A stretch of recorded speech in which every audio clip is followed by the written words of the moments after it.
In the heart of Great Beijing, in the most secret chambers of the Forbidden City, where even shadows feared to enter, gathered the masters of dark arts. Clad in black robes like the night itself, they were completing the final preparations for the ancient ritual of rebirth. On the funeral bier lay a man whose name struck terror across the entire celestial empire. Leechholes. This young man had become a puppeteer, turning the son of heaven himself into a marionette. He was called the greatest traitor in the entire history of the empire, the Shadow Lord who ruled the state by his own will. It was by his efforts that the third princess ascended the imperial throne. It was said he could strike a bird in flight with a single glance. However, even such a powerful man had a realm beyond his control. Leechholes was a eunuch. All the joys of carnal love remained for him only as images in forbidden scrolls, an unattainable dream of a mutilated body. Suddenly, hurried footsteps sounded behind the gates of the ritual hall. The empress burst into the room, unable to believe that her mentor truly intended to leave this world. Tears streamed down her august face as she begged the magicians to stop the sacred rite. Falling to her knees before Leechhole's bier, the sovereign did not understand the reasons for his decision. Weeping, the empress promised her teacher all the treasures of the world, the gold of rivers, unlimited power, just for him to abandon this insane plan. But Leechholes explained to his pupil with sad determination that the path was already chosen. He begged for forgiveness for not being able to stay with her until the end, and was the first to leave this mortal world. Deep in his soul, Leechholes tried to understand the origins of his obsession with carnal pleasures. Over the past half-century, from his first life to the present moment, he remained an innocent youth. In his previous world, he was struck down by a truck when he turned 28 years old. Fate gave him a second birth in the body of a 12-year-old boy in the world of martial arts. At first, young Leechholes accepted his fate, but cruel destiny prepared an even more terrible trial for him. A treacherous human trafficker kidnapped the child, bound his hands and feet, and then with sharp scissors deprived him of his manhood. After this mutilation, the scoundrel sold the boy as a eunuch servant. From that very moment, Leechholes swore to restore his lost honor at any cost. He sought the greatest healers of the Celestial Empire, even turning a worthless third princess into an empress for this purpose. And he mastered the deepest secrets of martial arts and became an unsurpassed master at court. However, one day the court physicians came to him. They bowed and explained that they understood the sovereign's desire to help her loyal servant. But besides reincarnation, there is no way to restore what was irretrievably lost. Then Leechholes realized the bitter truth.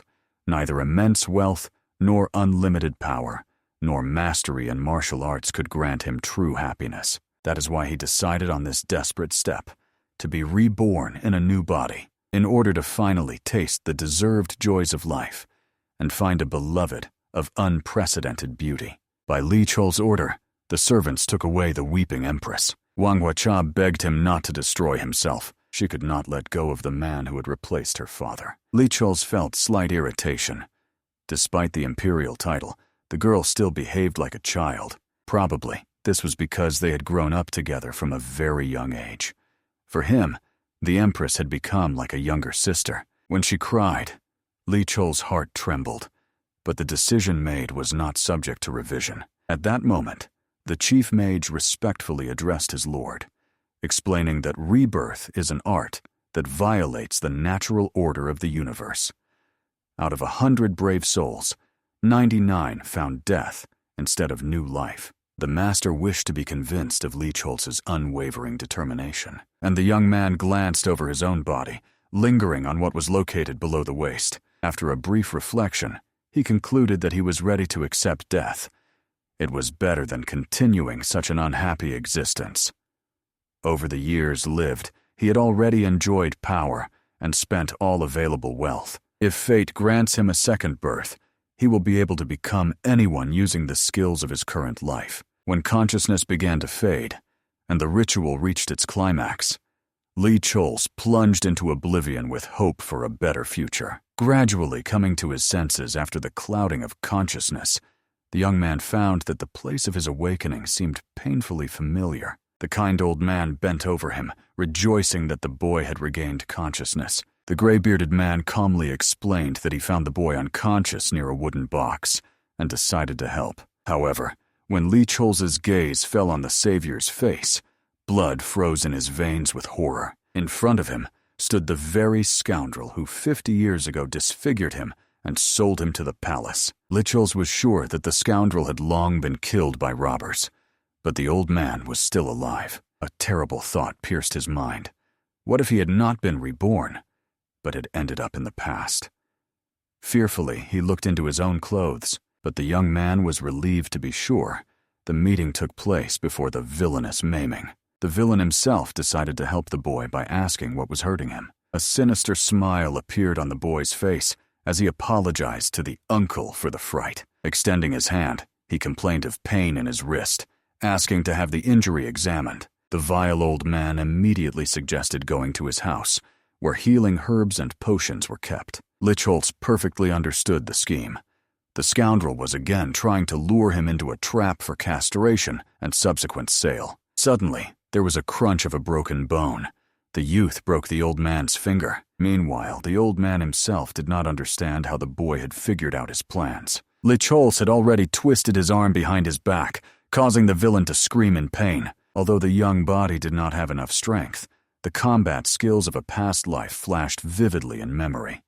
The mastery of a court warrior remained with him. Grabbing the old man by the throat in a choking grip, Lichholz explained to the bewildered villain that he had been searching for him for a long time, while holding a high position at the imperial court. He was hurt to learn that the scoundrel had received an easy death at the hands of robbers, so he longed to personally punish the villain who had deprived a decent man of his manhood. When the youth unleashed all his accumulated rage on the body of his tormentor, the old man collapsed to the ground unconscious. After catching his breath, Lichholz realized, after half a century, revenge had been fulfilled. He went through many trials to find himself in this place again. He spent his whole life as a eunuch. Though he possessed power and wealth, he never managed to enjoy anything. Now he believed that everything would change for the better. It did not matter whether he was reincarnated or returned to the past. From now on, he would live for his own desires. A new chapter of his existence began. 2 months had passed since Lichholz cruelly avenged his tormentor. Now the young man was climbing Mount Condan in Gansu province. Exhaustion and the chilling cold almost deprived him of his senses. But for the long-awaited meeting with his beloved, he was ready to endure any suffering. Deep in his soul, the young man understood. Nothing was more important than meeting his destined one. If he only sought carnal pleasures, he could have earned money and gone to a brothel. But purchased joys did not attract him. He did not want to sacrifice his innocence for fleeting pleasure. Lichholz dreamed of sharing true love with an otherworldly beauty, to gain a bond both physical and spiritual. He rejoiced at the thought that after half a century, he would finally be able to experience true love. It was precisely in this that happiness lay, which he so longed for. Of course, to realize the dream, fame and wealth were required.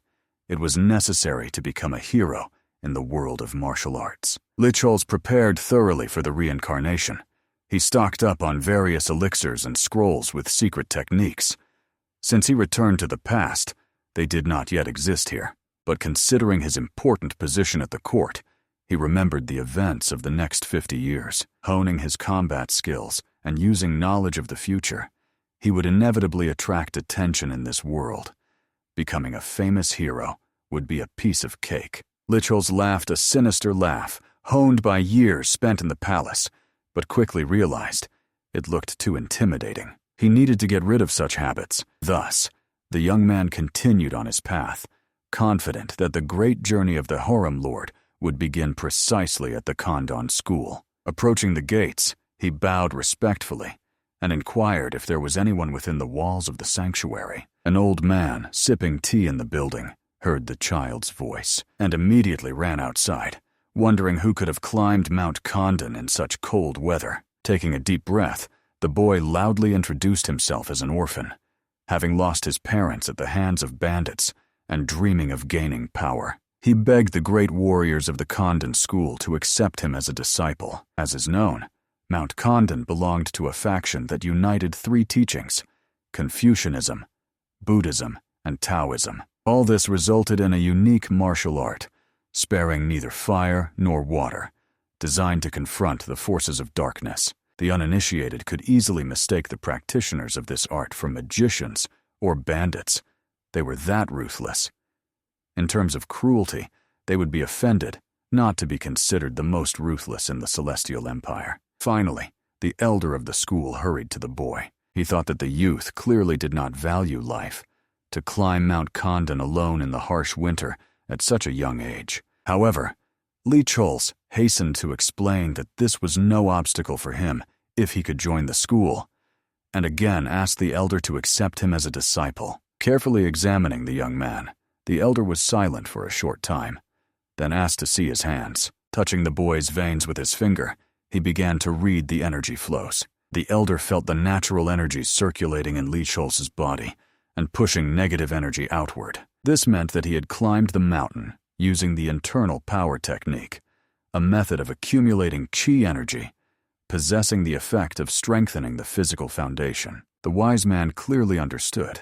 Since the young man had mastered this technique and climbed the mountain, it could not be said that he lacked abilities. The boy clearly knew the basics of martial arts, so the mentor decided that Chores had been taught by his parents. The boy actively nodded his head, although it was a lie. He knew the basics thanks to long training in his past life, though not for martial mastery, but to increase male strength. The elder introduced himself. His name was John Yan, head of the Condan school. Usually, several trials were required for admission, but having climbed here, Chores had already proven his worthiness. John Yan turned around and walked away, ordering the young man to follow him. In his soul, Chores was glad. Everything was going according to plan. Since the Condan school was in decline, the head had no reason to refuse a new student. Still, he decided not to relax and to engage in strengthening exercises in his free time. Following the head, he was convinced the school was indeed in a deplorable state. There were practically no intact pavilions left in the district. 50 years ago, the Condan school held one of the highest places in the martial arts hierarchy, but it suffered in the great battle between the forces of light and darkness. The level of destruction exceeded all of Chores' expectations. At that moment, the head explained to the young man that before telling him about the school's rules, it was necessary to meet one person, the senior student, who would become the boy's mentor in study. Naturally, Chores immediately agreed to the mentor's proposal.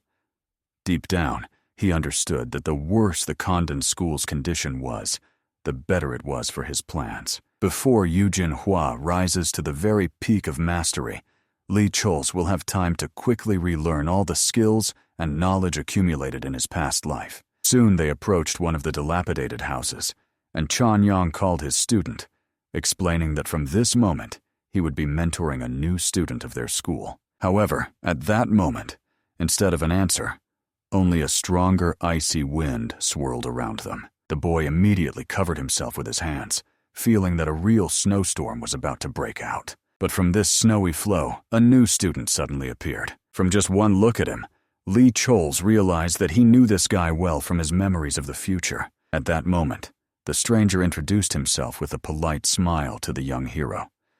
The youth's name was Eugene Hua. Chores was quite surprised by the beauty of this young man. His facial features were completely different from what he had imagined. Previously, he considered the rumors about all the women in the martial arts world competing for Eugene Hua to be empty gossip and tales. Now, having seen firsthand the beauty of this talented youth, he realized that Chores' bright future was under serious threat. At that moment, Eugene Hua noticed how the young boy's complexion changed and thought that perhaps he was in pain or feeling unwell. Having made sure everything was fine, he immediately shook Chores' hand and asked him to avoid excessive formalities. Then they could get along well and become like brothers. Faced with such unexpected kindness, all Chores could do was hope that Eugene Hua was impotent, so he would not pose serious competition in winning women's hearts. In the next moment, the youth firmly grabbed the boy's hand and pulled him along. However, when Li Chols did not move from his place, Eugene Hua hastened to explain that he wanted to show the newcomer a special place that he would definitely like and remember. Immediately after these words, without waiting for the younger one's reaction, he dragged him along. The senior student held his wrist so tightly that Li Chols felt even awkward and uncomfortable. He did not want a man to touch him so firmly, so he awkwardly jerked his hand, asking the senior to let him go. Eugene Hua immediately met the confused and very worried look of the young student. He immediately began to apologize if he had frightened the newcomer with his behavior.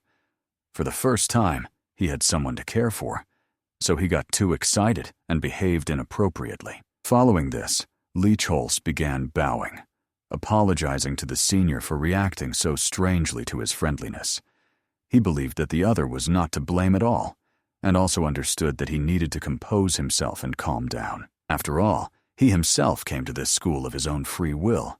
He needed to seriously think about his future, where the relationship with Eugene Hua was extremely important and significant. Therefore, he bowed deeply, apologizing for his excessive rudeness and lack of manners. At that moment, Teacher Zhong Yan continued standing on the veranda, looking into the distance at the strong, snowy wind. Despite the fierce blizzard, winter was soon to end, so he sincerely wanted his students to get closer and become friends during the remaining time. Zhong Yan warmly recalled how 10 years ago, in about the same harsh winter, he brought here an orphan named Eugene Hua. From the very moment he discovered the boy's genius abilities, he raised him with special care, supporting him in all his endeavors and aspirations. Eugene Hua was the only hope for the revival and restoration of the former glory of the Condan school. Moreover, very soon, Eugene Hua would have to go out into the big world and often fight various opponents. Therefore, the teacher very much hoped that through communication with a peer, the girl Eugene Hua would learn to be more cautious and not accidentally reveal that she was actually a woman hiding under a male guise. At that time, Li Chols was lying on a mattress on the floor, trying to fall asleep, but could not close his eyes. Tomorrow was a special date, his first official day of study at the Condan school. But all his troubles and worries were connected with a guy named Eugene Hua. Half a day ago, after that small quarrel and misunderstanding, bowing, Li Chols apologized again and explained that from now on, he would fully rely on the help and guidance of the senior student. Eugene Hua herself began to apologize to the young man for scaring him with her overly active behavior. Although he understood that their school was no longer as beautiful and majestic as before, there were still places he wanted to show the newcomer and share with him. Despite the terrible mass killings 50 years ago, the premises where the students lived still exist and function. And this means that the Condan school is also not dead and has not faded into oblivion. This was all that Eugene Hua wanted to say to Li Chols, so that he would not regret joining here and would not be disappointed in his choice. After these words, the boy immediately remembered the war 50 years ago, which began precisely with the destruction of the Condan school. At that time, no one could have guessed that the demons would first attack the school, which was considered the strongest in the district. The reason why Eugene Hua decided to show this place was not so unclear, but still, Li Chols hurried to ask that he no longer grab him so unexpectedly and sharply, because it really scared him a lot. Eugene Hua immediately began to apologize, and the hero noticed how he noticeably saddened from his blunder. Still, in Li Chols' eyes, the boy himself was to blame for being so rude and inconsiderate. But he hastened to explain that he should not be so sad and upset, because anyone can make a mistake. Moreover, he really wanted to hear from Eugene Hua a detailed story about the Condan school, especially if the respected older brother would tell him about it. Right after these words, the embarrassed young man quickly cheered up and lifted his spirits. Li Chols was glad that he had achieved his goal and reached the desired result. He knew perfectly well that to calm a teenage boy, it was enough to say something that could interest and captivate him. However, the hero could not have guessed that Eugene Hua would be so happy that he would immediately start to hug him warmly. Although these were brotherly hugs without any hidden meaning, Li Chols almost exploded with anger and indignation. In the end, he simply could not endure such treatment and shouted at the top of his voice.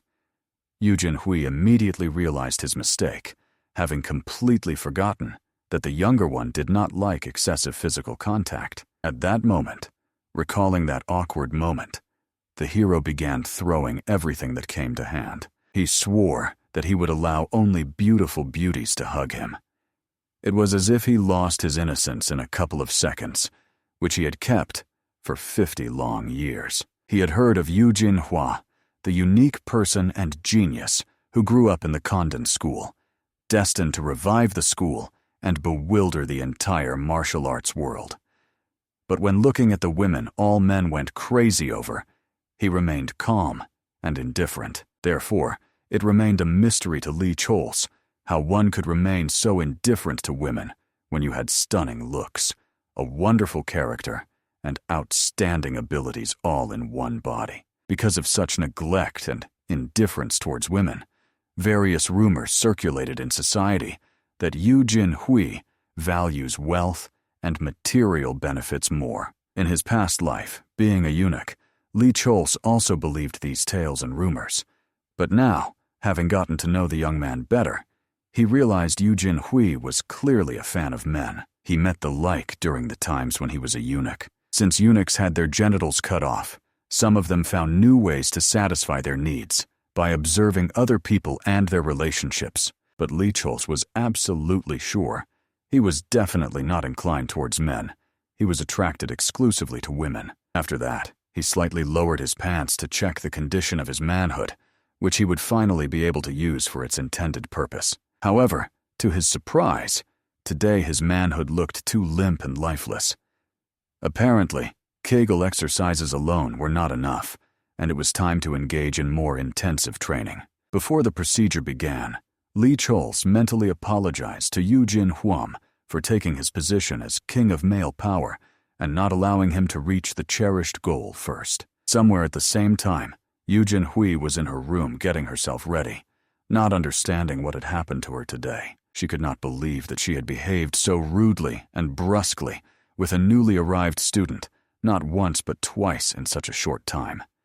She was ashamed of her inappropriate behavior, but she was so happy at the thought that their small family would grow that she became very upset and lost control of herself. Now she had undermined her authority and could no longer serve as a role model. She remembered the boy's face when he admitted that he would like to hear the story of the Condan school, especially from the respected older brother. However, Eugene Hua perfectly understood that the boy was surely confused and scared at that moment. But despite this, he cared about her feelings and tried to calm her down. Therefore, the girl was very interested to learn more about Lee Chols and get closer to him. She hoped that they could become real brothers, and she wanted to achieve such closeness with the young student so that they could hug without any obstacles whenever the desire arose. When morning came, Lee Chols was working hard in the kitchen, doing a thorough cleaning. Although he knew that the Condan school was poor, he did not expect it to be this bad. The kitchen was in such a deplorable state that it was ready to collapse at any moment from the slightest careless movement. However, in his current position, the hero could not dream of anything more. To become a hero in the world of martial arts, gain wide fame and glory, and then marry successfully, he needed to show his best before the teacher and senior students. Therefore, he decided to use all the time allotted to him to carefully wash every grain of rice and every vegetable. And of course, the young man did not forget that even during this process, he absolutely must not forget the methods of the great professor of gynecology, Arnold Kegel. While he was wandering around the kitchen, periodically exercising the necessary muscles with Kegel exercises, Lee Chols was unexpectedly caught by the older brother. Eugene Hua immediately realized that it seemed the boy intended to prepare breakfast for all the residents of the school completely alone. When Eugene Hua did not find him in the bedroom, he decided to walk around the territory and check if everything was completely fine with Lee Chols. The junior disciple hurried to explain that he was simply doing the duties that a younger brother should do according to the established rules. At these words, the elder only smiled gently, for he had never met such a quick, agile, and responsible person as a younger brother. When Eugene Hua smiled, even Li Chols stood mesmerized, admiring his otherworldly beauty. He looked just like a prince from fairy tales and was divinely beautiful. Li Chols understood. If he were even half as similar to Eugene Hua, then he would not have to suffer and torment himself so much in life. But he hurried to explain to his elder brother that because he lost his parents early, he was used to handling everything alone, and hoped that this would not cause anyone inconvenience or trouble. Eugene Hui, in turn, hurried to explain that he did not intend to scold Li Chols for his initiative. Moreover, they were both orphans, so they perfectly understood each other. On the contrary, Eugene Hui wanted to praise Li Chols because he really liked his responsibility and diligence. Honestly, Li Chols had no idea why this young man apologized to him so much. It seemed as if he was deliberately belittling himself in the eyes of the newcomer, showing excessive modesty. At that moment, Eugene Hui offered his younger brother help with kitchen chores. He already had considerable experience in cooking, and previously he had been the only one preparing food. The senior disciple could not leave the junior to cope alone with such extensive work. And honestly, the hero was quite surprised that this boy turned out to be so family-oriented and caring. However, he remembered that he seemed to have heard stories that the martial arts master Eugene Hua had a sister. It was about a girl who later became known as the first beauty of the white path of righteousness, but that was still very far away. So most likely, Li Chols was the only peer friend for Eugene Hua. So he decided to play along a little in this situation. In the end, the young man asked his elder brother to help him watch over the preparations while he brought fresh water to wash the vegetables. Moving away toward the well, Li Chols promised himself that he would not get too close to Eugene Hua. After all, they were rivals in the future. The most important thing for the hero was to seduce all the women he encountered on his path, especially those beauties who had been madly in love with Eugene Hua in the past. Therefore, everything he was doing now was solely for this bright future. At the moment the boy set down the heavy bucket of water, the shelf with the cast-iron cauldron suddenly wobbled and dangerously tilted, rapidly falling straight onto his head. Li Chols already expected that this massive cauldron would soon hit him hard, or even kill him.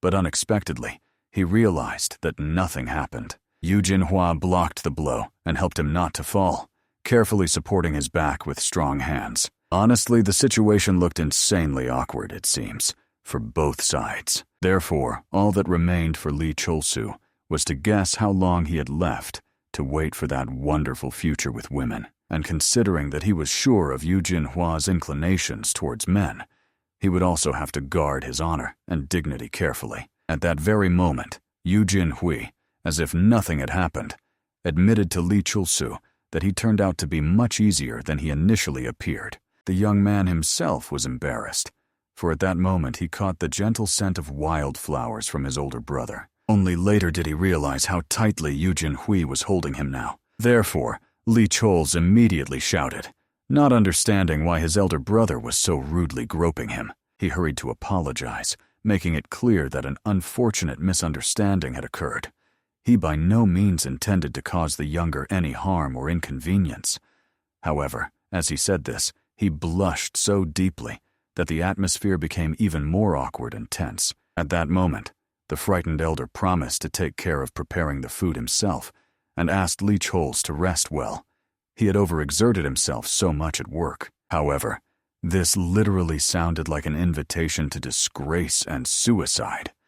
After all, the younger disciple cannot shift his duties onto the elder's shoulders. If the teacher saw this, he would obviously clutch his head and say that the younger is a doomed child without any upbringing. Therefore, although somewhat displeased, Li Chols hastened to explain to Eugene Hu that he was not obliged to do such work at all. After all, being the younger disciple, it was precisely Li Chols's direct duty to take on such menial tasks. In the end, under the pressure of the younger's arguments, the elder only nodded embarrassedly, agreeing with his fair words. After that, he picked up the bowls that were scattered everywhere after the shelf broke. Handing them to Li Chols, He offered to help him at least a little with his difficult work. In the end, the young man had no choice but to agree to this compromise proposal, albeit somewhat reluctantly. 2 whole months passed since that memorable time, and Lee Chol's came to the training ground of the Condan school, where he was greeted by the venerable teacher. The wise mentor explained to the young man that in this world, there was nothing that could compare to the mighty inner energy. There are chosen people who are capable of receiving and using all kinds of energy. They say that true power lies in external skills, so some warriors only swing their fists without training what is hidden inside their essence. However, external strength arises from perfect harmony, where there is no place for deficiencies or excesses of both internal and external energy. In general, martial arts reveal their true colossal power precisely in the harmony of opposites. Therefore, the mentor ordered Lee Chol-su not to cheat during training. This was a strictly mandatory requirement. After that, he left the young man standing in an exhausting half-squat and went to visit the senior student, Eugene Hua. At the end, the teacher only asked Lee Chol-su not to make the slightest mistake during the harsh training. However, despite all the difficulties and torments of the sessions, Lee Chol-su did not even think about cheating or slacking off. After all, physical preparation was the most important guarantee of male strength and sexuality.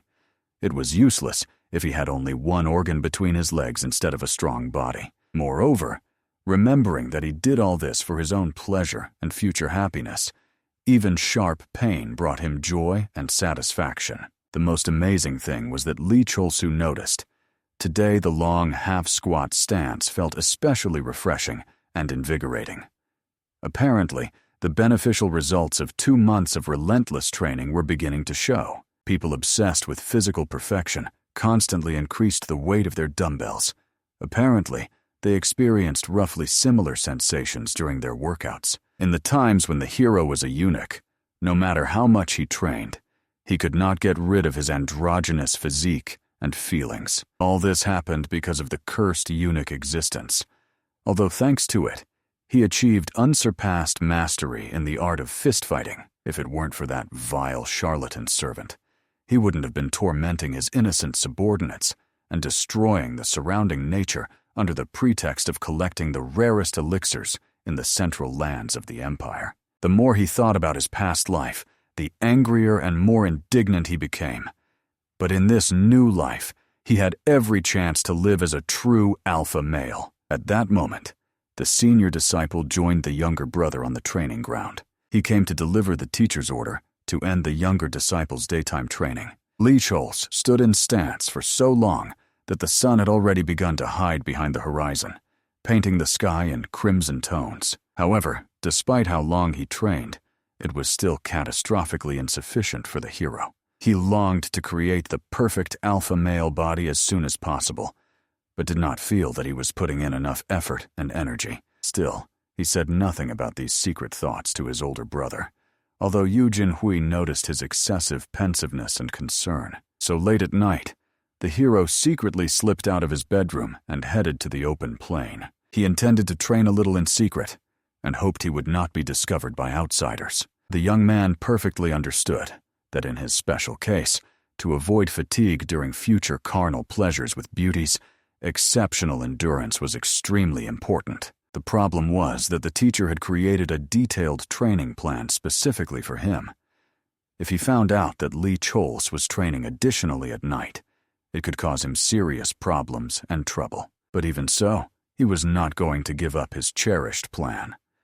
Only with regular daytime training could he never become a true king of male energy and strength. Therefore, he decided to run diligently across the plain to thoroughly develop his endurance and resilience. But at that moment, he noticed someone's attentive, watchful gaze from around the corner. When he realized that Eugene Hua was watching him, he almost lost consciousness from fear and horror at that moment. In the end, stumbling over a stone underfoot, he tumbled head over heels across the hard ground. But immediately, he quickly jumped on all fours, wanting to find out what the older brother had forgotten here at such a late hour. However, Eugene Hua noticed that the boy had recently been sneaking out through the training ground and going somewhere in an unknown direction. He suspected that he was taking on additional exhausting training. However, Eugene Hua reminded, the teacher clearly said that training beyond physical limits is extremely dangerous for health. He could not ignore that Li Chol's might cause irreparable harm to himself. Right away, the young man began to reproach himself for having been so easily caught by the elder's eyes. If he had even a year of serious experience, he would have sensed the presence of another person, much faster and more subtly. He urgently needed to come up with something. Otherwise, most likely Eugene Hua would tell the teacher about all his nighttime escapades. He could not afford to stop training. After all, as soon as he stopped doing evening workouts, his endurance would rapidly decline, and as a result, his work capacity would also weaken. So in his case, it was literally a life-threatening situation. He immediately confessed to his older brother that he had been an unwise and reckless student, for which he was unbearably ashamed. However, he explained that there was a valid and serious reason for his evening training. Still, he and his older brother were very different from each other. Compared to the elder, who possessed colossal potential and already knew a lot in martial arts, Li Chol's was a complete bungler and loser, but he fiercely hated falling behind others and was panicked about being thrown out on the street if he didn't show sufficiently good results. With tears in his eyes, the young man admitted that he hated the harsh reality in which he could not even touch the fingertips of his older brother's mastery. If he stopped these harsh extra trainings, he could not even dream of always staying close to his older brother. This was a tactic called tactful anticipation of events. Now Eugene Hua, having heard his true intentions and worries, would hardly be able to tell the teacher everything that was happening. At that moment, the senior student fell silent, pondering something important, and the hero continued to sob, squeezing the most out of the situation, so that in the end, the young man would give up and tell nothing to the mentor. But suddenly, Eugene Hua flew up to his younger brother, wrapping him in warm, strong embraces. He was very ashamed that he could not even think about what was on the younger one's mind and what worries tormented him.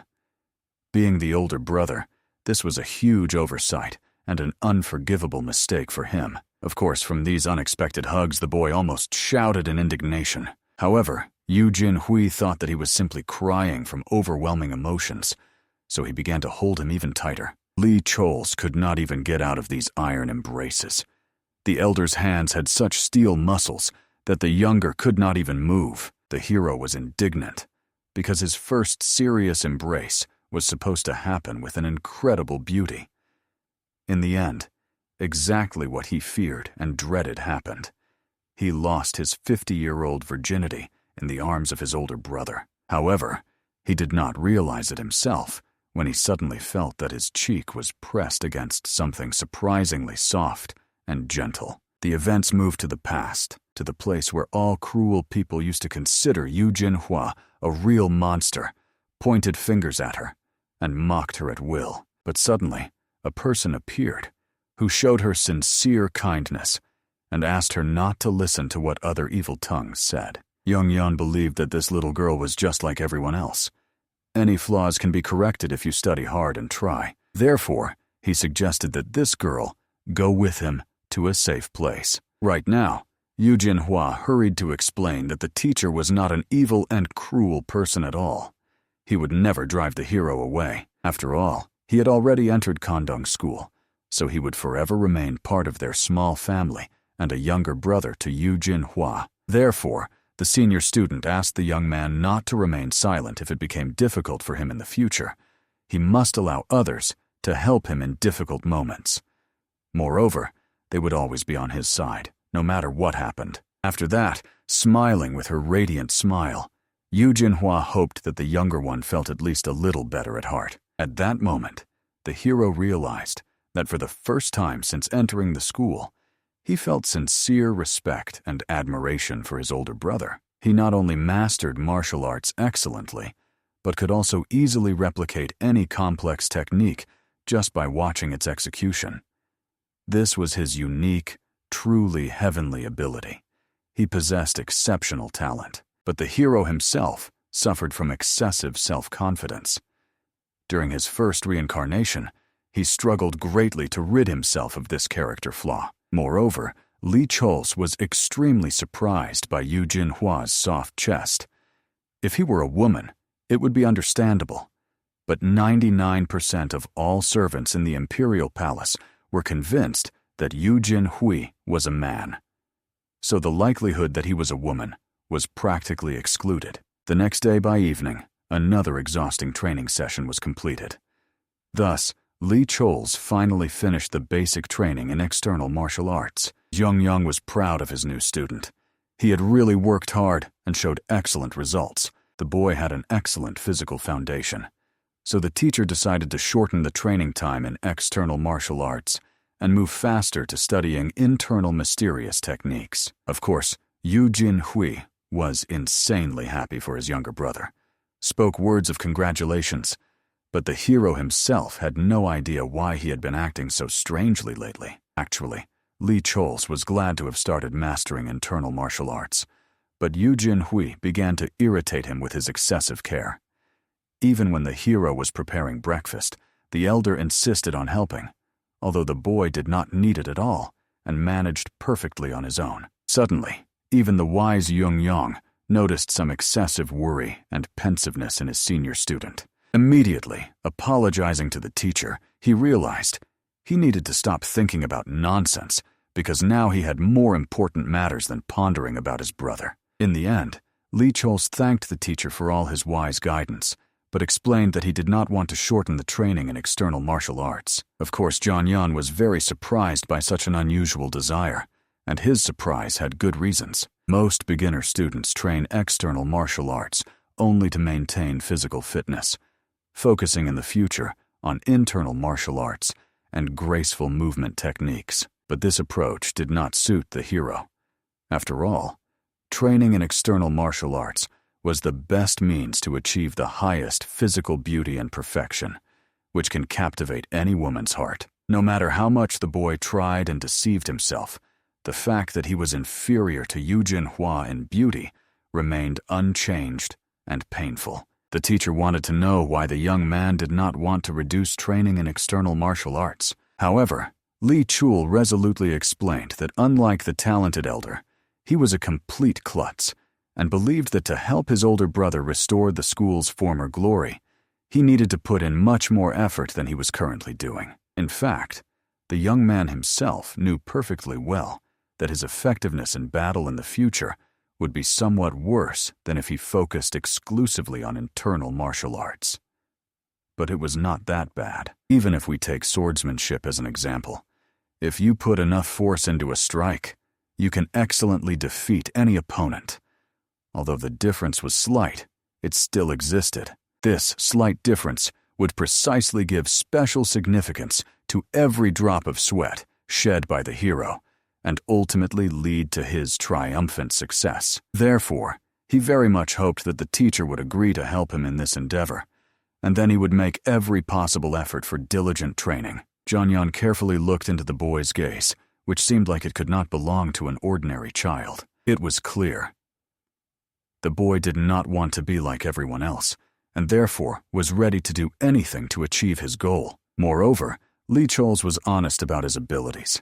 They were indeed quite mediocre. Long ago, the Condan school, once the greatest of schools, possessed secret knowledge that allowed talent to be developed to the highest level.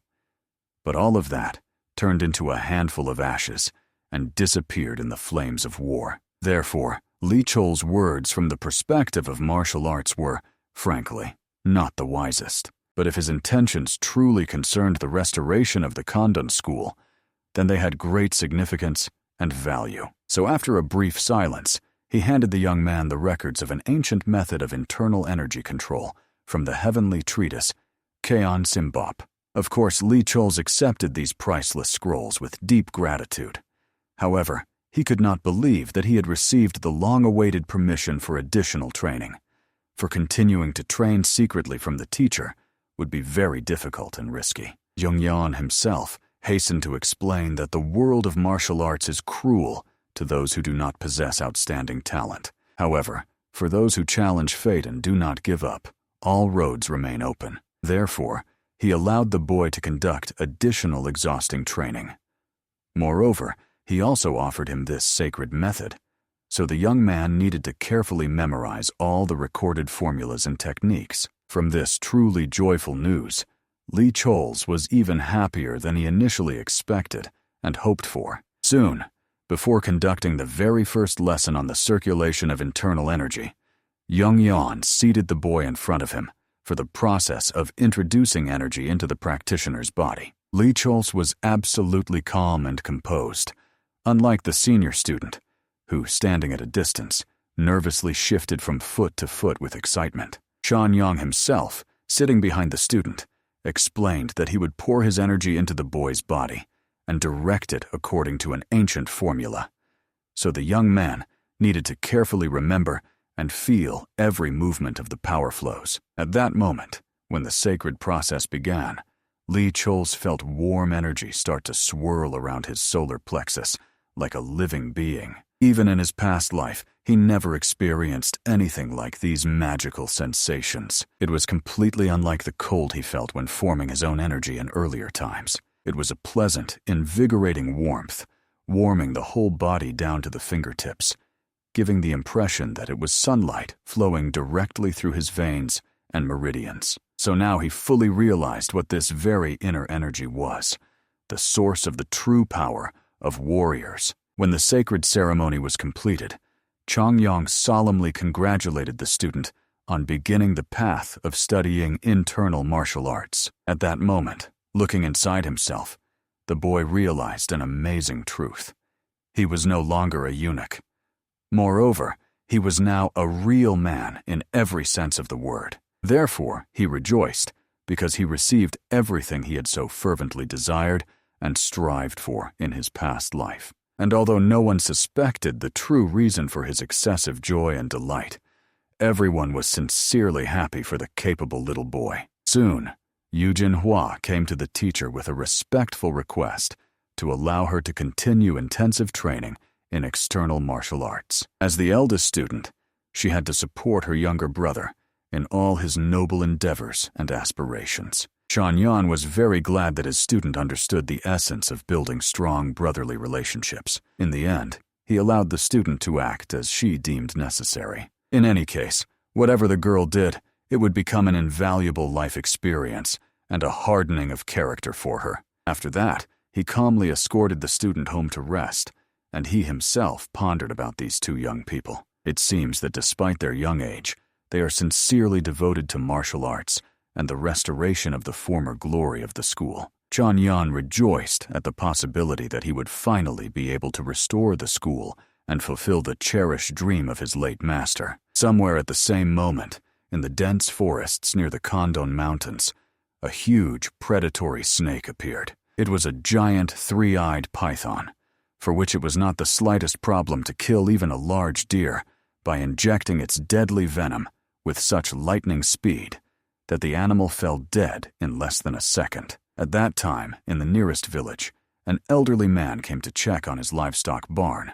However, he saw complete devastation and disorder there. Moreover, all the goats he had raised with such care had vanished without a trace, and the old man was planning to sell them at the market today to earn some money for the family. From the shock and trauma experienced, the elderly man immediately began to lose consciousness right on the spot.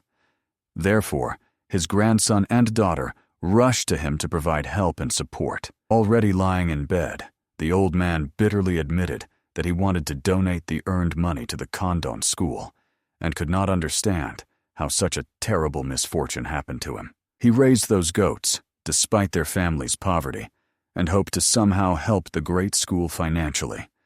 But now his cherished dreams collapsed in an instant. However, the grandson fiercely protested, not understanding why grandfather was talking about donations in their dire situation. He did not understand what was special about this half-ruined school. After all, now only ruins and wreckage remained. With these angry cries, he ran away while his mother was amazed at her own son's rudeness. However, grandfather understood. The boy was simply upset because grandfather was ill. In the grandson's eyes, The old man surely looked very pitiful and helpless. Moreover, the young man had no idea that the Condan school before its destruction was truly magnificent and powerful. It was that sacred place which inspired hope and bright dreams in the old man when he was still an unwise child. Perhaps the grandson was right. The former achievements of the Condan school have long been forgotten, and those wonderful times will never return. Somewhere at the same time on the school grounds, Lee Chol continued his intense training with doubled zeal.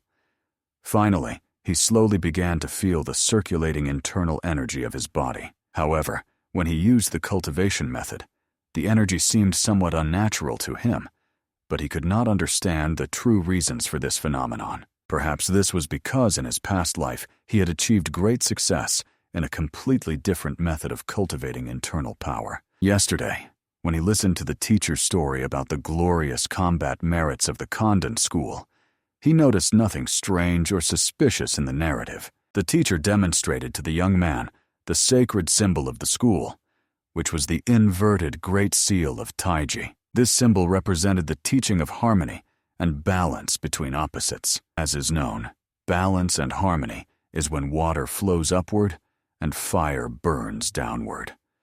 In other words, when external and internal energy merge into one in a perfect dance of the elements. Therefore, ignoramuses despise the martial art of the school and claim that it resembles dark magic. However, they did not use what real magicians and warlocks use. Envious people say this, wishing for the complete destruction of the school and its good name. Therefore, the mentor asked Lee Chols not to forget his wise words and not to let foolish rumors lead him astray from the true path. However, the hero did not care at all about these rumors. He was simply happy to become part of the Condan school.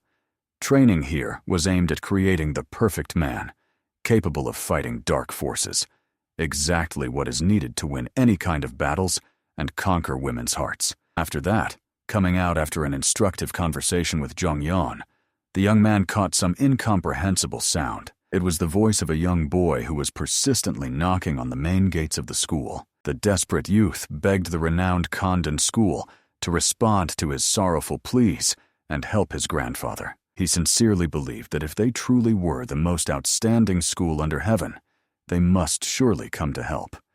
After all, his grandfather had devoted his whole life to supporting their sacred cause. Eugene Hua heard desperate knocks and cries. Someone was begging them for help. Unfortunately, this petitioner appeared in the absence of the teacher. The students decided to find out what the trouble was. Soon they descended the stairs and came out to the young petitioner. The boy begged them to go with him and catch the thief who stole their livestock and destroyed the barn. The request seemed strange. As far as the hero knew, in cases of theft, people should turn to the local guard. However, the youth believed that a very unusual culprit was behind this crime. Ordinary thieves would not wreck everything around for a simple livestock theft. The tearful boy told that his grandfather had long held the deepest respect for the Condan school. The old man wanted to sell the livestock and donate the money to restore the school. But when they hurried to check the livestock before the sale, they found only a destroyed barn. The youth understood how ridiculous it was to ask for help without a penny in his pocket. But he hoped that these students could help his grandfather recover. Lee Cheol deeply pondered how he could help, considering that the child had made such a long journey to them. He suggested Eugene Hua at least take a look at the destruction. Soon they arrived at the place where the destroyed barn was located. It was on the slope of a mountain, adjacent to a cave. Lee Cheol immediately realized that wild animal attacks often happened here. However, unexpectedly on the ground, he saw crawling tracks. They were completely identical to those left by snakes on the ground. But at such sizes, it was more of a monster than an ordinary animal. Perhaps a giant snake had come down here in search of food. He decided to ask the elder if he had ever heard legends about a giant snake on Mount Condan. Eugene Hua had never heard anything like that before. Moreover, he believed that if such a dangerous monster lived on the mountain, the teacher would have long since destroyed it. Indeed, no matter how much Lee Chul pondered, Mount Condan was a sacred place. Due to the influence of spiritual energy, ordinary creatures could mutate. A creature of such size would definitely have been the subject of rumors and legends. Since they had not heard of it until now, it meant it had appeared relatively recently. Li Chul already had a plan. If they destroyed a snake of such size, they could obtain a considerable amount of spiritual energy. He thought this idea was perfectly suitable for him and his elder brother. Eugene Hua was worried that they should not undertake the matter secretly from the teacher. But Li Chul hurried to reassure him. They could be wrong in their assumptions. Besides, it was wrong to refuse help to the local residents. If they turned away from this desperate child, the locals might misunderstand them and lose faith in the school. Eugene Hua had no choice left. For the sake of the school's well-being, he was ready to do anything. Therefore, he promised that if it was really a monster, they would eliminate it before serious problems arose. First of all, Li Chul decided to study the tracks. He asked to send the child home while they conducted their inspection. Eugene Hua escorted the little one while the hero focused on studying the footprints. Soon, he found the trail where the huge monster had disappeared. Wasting no more time, they immediately chased in the direction where the snake had crawled away. Eugene Hua was still worried about whether there would be problems because they acted without informing the teacher. However, Li Chul reminded him that they were only helping people in trouble. He expected exactly such a reaction from a diligent student who opposed disobedience. Soon they stopped on the branches of trees to study the tracks more carefully. If they missed something, they could be devoured. However, what they saw on the ground shocked them. The tracks ended exactly at the place where they stopped. At that moment, Eugene Hua screamed in fear, begging the younger one to be more careful. The giant snake was already stretching its fanged mouth toward the youth on the tree branch. In the end, it bit him on the side and pulled him to the ground. In that deathbed moment, memories from the future flashed through the boy's mind. He remembered how in his past life before entering the world of martial arts, his older brother wandered in the mountains and got lost. Then he came across a cave that was the subject of legends. In the cave, I discovered part of the lost martial arts of the Condan school, hidden by predecessors, and an elixir. For a living creature to turn into a monster, it must absorb a colossal amount of spiritual energy. And on Mount Condan, this energy was abundant. Perhaps this snake accidentally got onto the mountain, and, absorbing spiritual energy, became a gigantic monster. Resisting the huge beast, the guy understood. If he managed to survive this fight, he would be able to restore his energy. Moreover, they will be able to return the very recordings that they found in their past life. By this moment, Eugene Hua jumped off the tree branch and rushed to help his younger brother. He clearly saw that Li Chul was holding on despite the bite, but also knew if they delayed, the younger one's life could be in danger. The young man tried to cut through the snake's body. However, when he attacked her with his blade, absolutely nothing happened. The scales turned out to be too dense to be easily pierced. At that moment, the snake struck Eugene Hua with its tail. He was fiercely thrown against a tree, which he also pierced with his back. Li Chul clearly saw that Eugene Hua simply panicked. The situation was truly unexpected. The young man realized that he would have to act on his own. He grabbed a piece of wood and aimed it at the snake's eye. He could not allow the creature to end his life. When he wounded one eye, the snake screamed so loudly that it allowed Li Chul to instantly retreat backward. However, an unexpectedly strong pain in the neck area paralyzed the young man. At that moment, Eugene Hua jumped up to the guy to make sure the younger one was okay. However, Li Chul himself asked to focus on the enemy, as it seemed they were trapped. Li Chul saw that the snake's scales were exceptionally tough. Eugene Hui's sword bounced off. The only way out that the elder came up with was to cut off the snake's head with one blow. However, he barely managed to dodge its attacks, so he saw no opportunity to deliver a truly powerful strike. Indeed, no matter how much Li Chul thought, at the moment the elder was not strong enough to deal with this creature in one blow.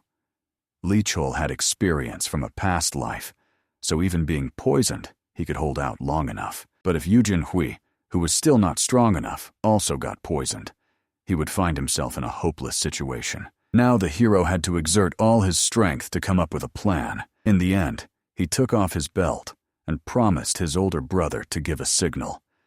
As soon as he sees it, He must use the energy accumulation technique to enhance the destructive power of the sword. The older brother had no idea what was going on in the younger one's head and what he was going to do, but there was no time for hesitation. Li Chul rushed into battle against the serpent. It immediately hissed angrily at the little man who had poked out one of its eyes. The boy understood perfectly well. No matter how monstrous this beast was, it also had weak spots. Jumping over the serpent, he did everything possible to wrap its head with the belt. After that, he shouted, giving a sign to the older brother. Eugene Hua immediately dashed forward with his sword at the ready. He used a basic attack, simultaneously enhancing it with the blade's energy. The serpent's head was severed from the body with just one strike. Honestly, Eugene Hua himself could not believe that it had all worked out. After all, the monster's neck turned out to be a weak spot. He also understood that Li Chul was the first to figure this out, and rushed to secure the serpent's head. Only then did the older brother notice that Li Chul had long since fallen silent. He immediately turned around in search of the younger one. By this time, the young man was already lying on the ground, powerless. He had a high fever. As far as the hero himself knew, snake venom possessed powerful dark energy. In ancient times, medicines could not cure those poisoned by venom. However, this was even for the better. Only if he had enough strength to summon internal energy could he get rid of the poison in his body. He heard Eugene Hua crying, holding him close, but he knew that his brother should not worry so much. Very soon, he would be completely fine. At that moment, he lost consciousness. The elder continued shaking him in an attempt to bring him to his senses. Only then did he realize that all this had happened because of him.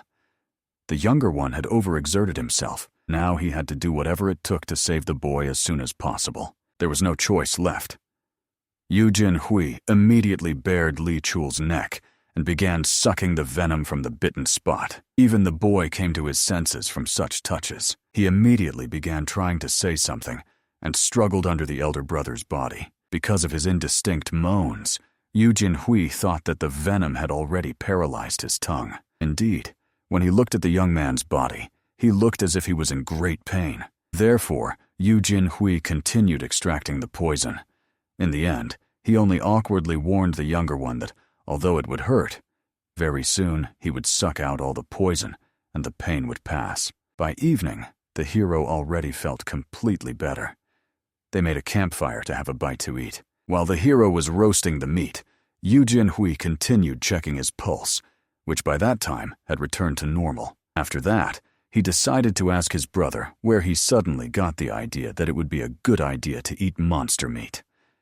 Eugene Hua had no such experience yet. Li Chul hurried to explain to his older brother that in preparing snake meat, much depended on the species, but if the carcass was properly processed, the snake became really quite tasty and extremely beneficial for the warrior's health. After the very first piece, Eugene Hua realized that their mentor definitely should have tasted such a delicacy.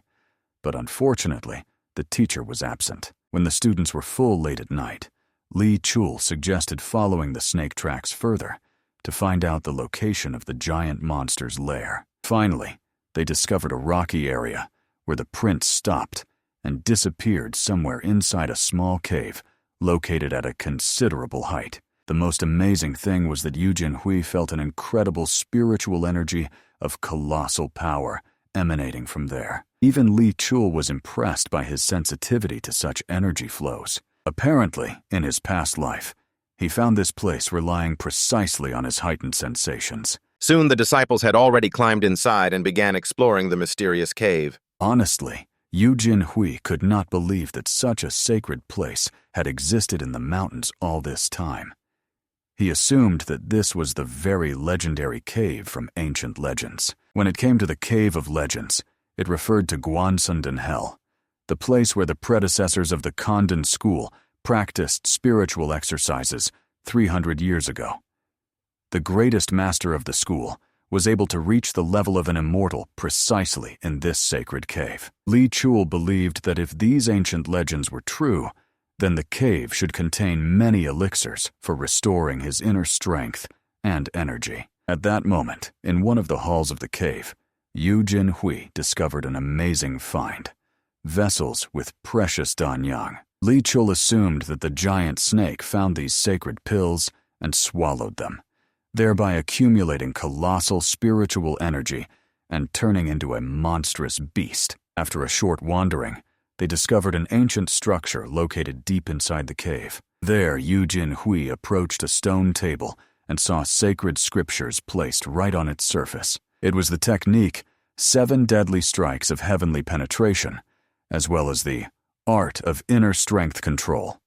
The great books of the Condan school, which had been kept safe all this time in this hidden cave. Eugene Hua quickly understood the essence of what was happening and realized that this place once served as a training ground for their great predecessors. So, this really was the very legendary cave Guansandan Hell from ancient legends. When Li Chul approached his older brother, he immediately explained that he had discovered part of the lost combat records of the school. Obviously, this was an exceptionally valuable find for their training.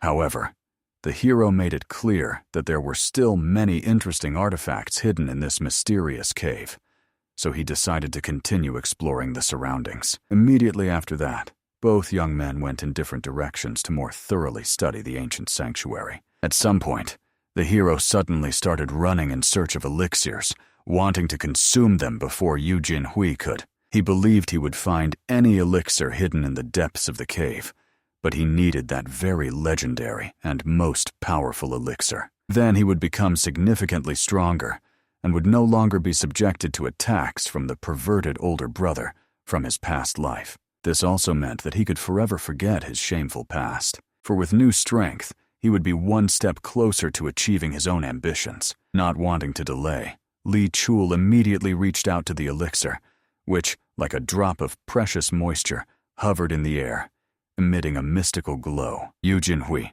unaware of anything, was wandering near the underground lake located deep inside the cave at that time. Suddenly, at the approach to the water body, he saw some strange and mysterious traces. He did not have time to study them in detail, because he heard a deafening crash from the side where his younger brother was. Therefore, Eugene Hua immediately rushed to check what had happened to him. When he ran up, he saw that the hero was sitting near that very elixir, and everything around him was covered with a thick layer of ice and frost. By the mere appearance of the elixir, Eugene Hua immediately recognized it as holy water from ancient legends. Before him was literally a concentration of energy, created from dark power that had been gathering in this place for 1,000 years.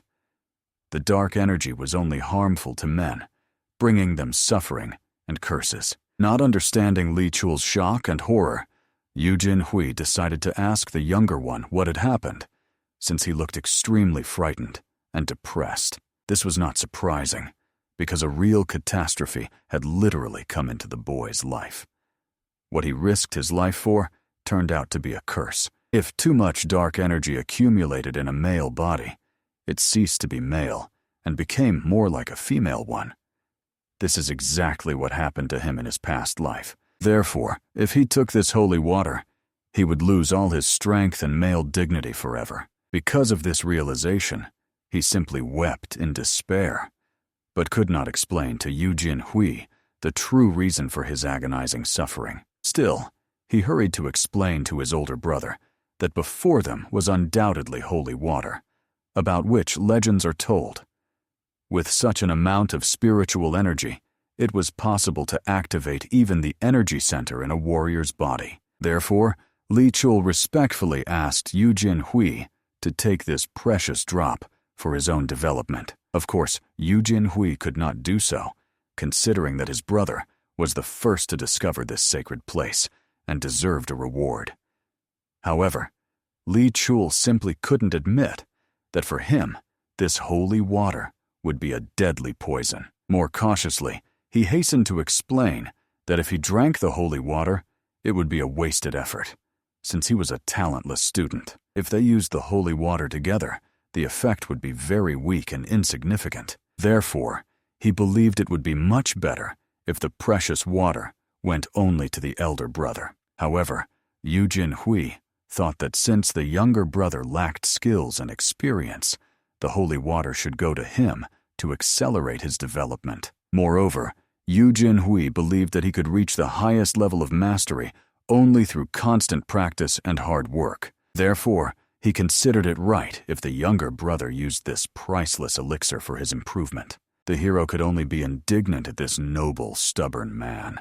He now looked so determined, as if he would never drink the holy water, no matter how much he was forced to. Still, Li Chul could not accept this deadly holy water for himself, so he had to make Eugene Hua agree at any cost. He calmly took his elder brother's hand, and, looking at him with devoted puppy eyes, explained that this was his only request as the younger brother. He was very sad that Eugene Hua did not understand the true reasons why he rejected this potion. He honestly admitted that for him as the younger brother, the strength and health of the elder brother were more important than anything else in the world. Obviously, Eugene Hua was insanely embarrassed by such sincerity from the younger brother, and eventually agreed to use this powerful elixir. And the hero almost burst out laughing. The brotherly attachment of the young man was beginning to truly scare him with its strength. At that moment, the hero himself warned that the holy water contained dangerous dark energy, and to use it safely, one must have good control over their inner dark energy. The found records should have said something about the basics of managing such a destructive force. Indeed, Eugene Hua recalled records about secret techniques using dark energy and decided to study them immediately. However, what surprised the hero the most was the incredible speed with which Eugene Hua flipped through the pages of the ancient manuscripts. He really was a natural talent, not only in martial arts, but in everything else as well. With such a level of ability, he could effectively use the potion without much prior preparation. Finally, when the senior disciple was ready for the ritual, he focused and approached the drop hovering in the air. Looking at it, Eugene Hua understood all his responsibility.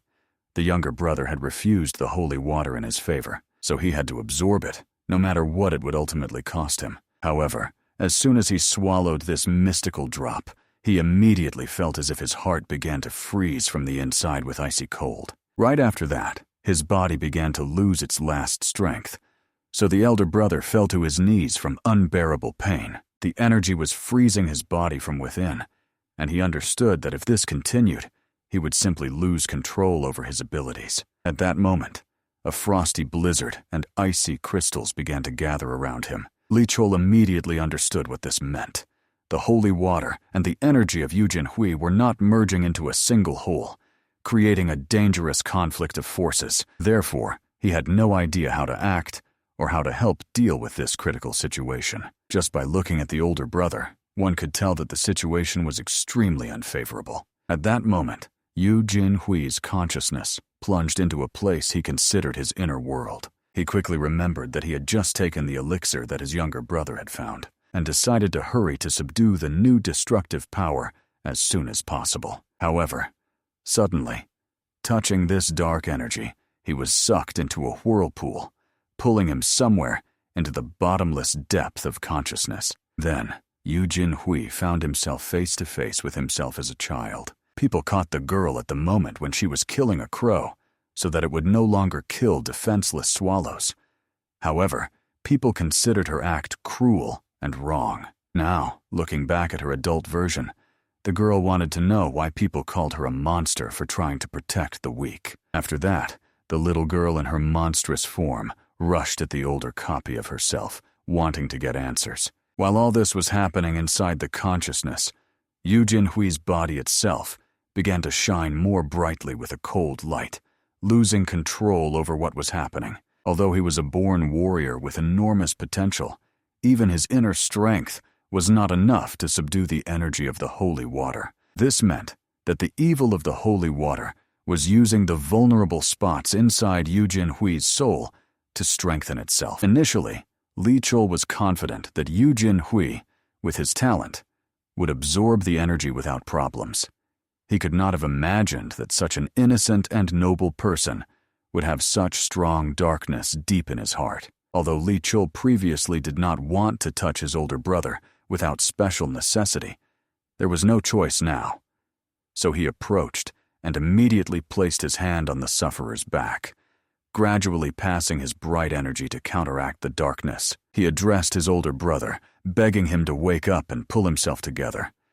Finally, Eugene Hua heard this saving voice inside his consciousness, breaking through the chaos of dark visions. At that moment, Li Chul ordered his older brother to subdue the energy of the holy water as soon as possible, using all his inner strength. However, he hastened to explain that despite all desperate attempts, the darkness in his heart was still winning over the light beginnings. Then Li Chul asked him to focus on the spell of controlling dark energy. If she did not focus now, she could fall into a complete state of madness and lose herself forever. Of course, such a warning could only frighten the older brother even more than before, adding fear to an already critical situation. Li Chul froze in silent amazement. Such incredible power of spiritual energy raging in Eugene Hui's system all this time struck him to the core. Any other in the place of the elder brother would have long since become prey to death, but fate favored them both. The younger one was well aware. His brother was destined to build a glorious future and revive the Condan school from the ashes. He could not allow madness to consume the elder's mind, for it was precisely his past achievements in a previous incarnation that became a saving anchor in this trial. In the innermost depths of consciousness, the demonic entity continued to torment the adult form of the girl, demanding an answer. Why do people call her a monster? However, the girl, having thrown a stone at the disgusting face of the monster, immediately rushed away from this nightmare. She knew the truth. The demon dwelling in her nature was the price for the power granted at birth. This dark entity tirelessly awaited the moment of her weakness, and now clearly prevailed over the will of its mistress. But the heiress of the family could not allow evil to triumph. When the spawn of hell rapidly approached, making any resistance futile, the voice of the younger brother sounded again in the depths of her mind. Li Chul's called to her not to give up, not to bow her head before the darkness. At that very moment, the girl's body was illuminated by a golden glow. It was the power belonging to the younger brother. It seemed he had managed to perform a sacred ritual of spiritual conversion. The voice of Li Chul sounded with unwavering determination, ordering the elder to pull himself together. Under no circumstances was it allowed to surrender. It was necessary to subjugate this darkness that nested in the most secret corners of the soul. The younger was ready to share his life energy, so that the elder could use it to crush evil. Eugene Hua perfectly understood. Being in the labyrinths of her own consciousness, she had completely lost control over her abilities in the external world. This meant that right now, the younger brother was risking his own life trying to save her from destruction. She could no longer remain inactive, tormented by doubts and fear. Having devised no better way, the heiress rushed towards the demonic monster, and for the first time managed to deliver a crushing blow to it. However, the attack caused her severe injuries. Scarlet blood poured from the girl's mouth. It was then that she grasped Li Chul's plan. He shared spiritual energy so that she could tame the inner demons with her own power. The fiend sensed her weakness, so the wisest decision was to first restore spiritual balance and replenish the reserves of inner energy. Only then would she be able to subjugate this spawn of darkness. At that very moment, the monster, recovering from the inflicted damage, crawled out from under the stone debris. Opening his sinister maw, he lunged at the defenseless victim. The younger brother, as if sensing the inevitable danger, began to pour even more life force than before. With his energy, he erected an invisible barrier between the monster and the elder brother, after which he prayed. It was time for the brother to awaken, for the perfect moment for the decisive attack had come. Meanwhile, the girl was gathering energy at vital points, from the lips to the coccyx. The younger one felt every fluctuation of her spiritual power and persistently urged her not to stop, to continue restoring the energy flows in the body. But at this critical moment, the monster found a breach in the defense and broke through to the body's owner. However, it was already too late. He was defeated, for Eugene Hua had restored her strength. As soon as the heiress opened her eyes, the demonic creature with monstrous power was pressed to the ground by invisible gravity. Then began its relentless sinking into the solid earth, deeper and deeper, until only one limb remained on the surface. Soon the earth opened even wider, swallowing the entire surrounding world into its depths. Lee Chols felt the energy replenished. This meant that Eugene Hua had managed to conquer her inner demons. Truly a difficult trial. Now it was necessary to direct this power to the center of the spiritual core in order to achieve perfect balance. Continuing to heed the voice of the younger comrade, Eugene Hua could only wonder, was everything all right with him? After all, he had spent a lot of life energy supporting the elder during the sacred ritual. From the very first meeting, this noble young man consistently acted in the interests of the mentor. To gain strength, he devoted himself to training day after day, and always gave all valuable finds to the elder comrade. The girl was deeply moved by his kindness, feeling boundless gratitude for such care. However, as the elder, she was obliged to take care of herself. Thanks to her younger brother, she was saved from madness and would never forget this invaluable service. She hoped that someday she could repay the comrade for her salvation. Even if the whole world became his enemy, she would stand by his side. Immediately after that, the heiress continued her meditation. Looking at the elder comrade, the hero understood. From now on, he would be even more different from ordinary mortals, possessing a heavenly body. Meanwhile, Lee Chols was quite indignant about the power of that scoundrel, with whom he had to deal with so much trouble. While Eugene Hua was in a meditative trance, he decided to search the chambers for other valuable elixirs.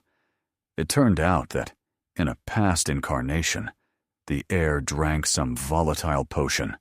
It turned out to be sacred water. Moreover, the younger one realized, perhaps it was precisely because of the side effect of the sacred water, that Eugene Hua, in his past life, so zealously avoided female company. He was even glad that he himself did not take this potion, although now he felt some guilt before his elder brother. Suddenly, near the wall, the young man noticed orange moss, although it was not the season for it at all. At first it looked like ordinary grass, but it emanated beneficial energy. It was unusually bright and lush. Then Lee Chols remembered. It was one of the healing plants, which, although inferior in strength to the sacred water, acted like a miraculous remedy. To the young man's amazement, there was truly a lot of this moss. Therefore, he decided to take all the treasure for himself. First of all, he tasted the plant and immediately felt uplifted, understanding. No one in his place would refuse such a reward. He began to tear off and consume the precious moss, initially eating only the fresh part that he could swallow, planning to return later for the rest. Immediately after the meal, he sat down next to his elder brother for meditation. Usually, they collect the energy of potions and transform it into internal power. However, Lee Chols intended to spread the elixir's energy throughout the body and absorb it. Then the body's defense would become stronger, and male strength would increase many times over. It was already clear that this young man was doing everything exclusively to strengthen male power. During meditation, he felt for the first time in a long while such a powerful energy flowing through his nature. Although the power of this elixir did not compare to sacred water, thanks to it, the body became more resistant to diseases and various poisons. Suddenly, coming out of the meditative state, the young man discovered that his older brother had gone somewhere. Obviously, he decided to refresh himself after completing the spiritual practice. Lee Chols decided to follow him, but since he smelled unpleasant, he first decided to bathe in the great warrior's bathhouse. It turned out that his older brother also decided to take a bath. He enjoyed the pleasant warmth of the water, which warmed his exhausted body. But at that moment, a voice of the younger brother sounded behind Eugene Hua. Frightened, the elder asked him not to enter, and the younger agreed to wait here. Obviously, Eugene Hua felt great relief. She could not allow the younger one to see her nakedness, considering that she was hiding her feminine nature. Honestly, the heiress did not know how to react in such situations, despite having lived her whole life under the guise of a man. Until now, she got lost in similar situations. The teacher always instructed, in the world of martial arts, she must live under a male guise so that she would not be looked down upon and would face fewer difficulties. Now the girl was glad that, although it was dangerous, She managed to survive the trial with the help of her younger brother, without whom she would have gone mad. Honestly, because of his support, it was hard to believe that he was really the younger brother. He without hesitation gave her the priceless sacred water, not resenting that she failed to take it herself. Obviously, Eugene Hua also wished to do something for the benefit of her younger brother. However, for some reason, just the thought of it embarrassed her greatly, although she did not understand why. At the thought of Li Chul's, her heart began to beat faster. She always wanted to be on his side, to help him so that he would not face difficulties, and possibly to become someone more to him than just a comrade in the world of martial arts. However, as soon as she thought about it, she immediately pulled herself back. Honestly, being in considerable turmoil herself, the girl harshly scolded herself, thinking that she had completely lost her mind. Obviously, Li Chul's was the younger brother, so she could not allow herself to feel anything more than brotherly relations. Because she had no experience in romantic matters, she decided that she was feeling only brotherly attachment. Therefore, dressed in men's clothing, Eugene Hua ordered herself to put an end to these ridiculous dreams. All he needed was to revive the school, take care of it, and help his younger brother. He could not accomplish any of this in a fragile female body, so at all costs, he had to remain a man and not reveal his secret. The waiting Li Chul's was surprised that his brother indulged in water procedures for so long. For a man, this takes no more than 5 minutes. Of course, the younger one washed thoroughly, understanding that women like clean bodies, but still did not spend so much time on it. Moreover, what was even more astonishing, this cave turned out to be much more spacious than he expected. The light-reflecting pearls embedded everywhere testified to the former wealth of the Condan school. Surely 50 years ago, no one could have imagined that the school that raised the greatest swordmaster would fall into such decline. Judging by the records from the past life, half a century ago after the massacre in Condan, there was only one survivor, the owner of the Sword of Heavenly Thunder. He was saved by a meditation cell that served as a refuge. He was confined there as punishment for some offense. The young man did not possess outstanding skills in martial arts, which was not surprising. Most of the important texts in that war were irretrievably lost when the school's library was consumed by flames. Thus ended the era of greatness of the Condan school. Before his death, that warrior accepted only one student, the only one in his entire life. He was Zhang Yeon, the current head of the Condan school, known as the Demon-Splitting Swordsman. Although this title sounded quite impressive, in reality it was nothing more than a mockery. The name was given by a group from the Demon School, which constantly tracked the remnants of the Condan school and invented this nickname to tease the heirs for losing the demon extermination techniques. Another confirmation of the importance of the found martial arts texts was that the great swordsman probably did not think about the future when creating this refuge. However, it turned out to be nothing less than a heavenly blessing. If the legend that the warrior erased all records of the cave to keep the secret is true, then the demons never discovered this place. But the young man could not understand why the great warrior of the past would erase records of such a secluded place. Perhaps it was all about secrecy. But after all, anyone from the Condan school could find this refuge with their eyes closed. Moreover, it was absurd to believe that he foresaw the fall of the school even before the demon invasion. One thing can be said for sure. This secret place was deliberately erased from history. One more thing seems strange. In the past life, after taking the potion, Li Chul's returned here for secret training. But by that time, the entrance to the cave had collapsed. Now this place was in perfect condition, without a single fallen stone. It looked as if it would stand for another 100 years. Perhaps the destruction of the cave in his past life was artificial in nature. Interrupting the younger brother's thoughts, the elder finally appeared from the bathhouse with a smile. He apologized for the delay and suggested Li Chulsu hurry to take the ablution. However, unexpectedly, the elder brother's face made the hero admire it, perhaps due to the influence of the holy water. But Eugene Hua's face looked more beautiful than usual. The young man even got angry at his own thoughts and immediately punched himself in the face, signaling that he needed to clear his head. After that, As if nothing had happened, he went to rinse off, wondering why the elder brother was becoming more and more beautiful every day. In the bathhouse, he sensed a familiar scent of flowers. It seemed this was also part of Eugene Hua's bathing rituals. However, it was no use for Li Cholsu himself to smell like flowers, considering his face looked like a squid's. At this thought, the young man first became sad, then angry, thinking that Eugene Hua was simply a perfect walking demonic spawn. Finally enraged, he quickly dressed and went outside. To his surprise, when he appeared in the cave, the elder brother was laying out books and organizing texts on martial arts they had discovered. The heir was glad. As soon as they returned to school, Condan will regain some of the lost arts. Before that, they only possessed yang energy techniques, but now they had yin techniques at their disposal, and the school would have access to the use of any energy. When the young man reaches the peak of perfection in studying the current techniques, it will be possible to begin mastering more complex and powerful arts that were taught to warriors who achieved immortality. The very book he was studying from was supposed to be here. There were supposed to be 8 texts on the arts in total, including the demon-splitting sword technique.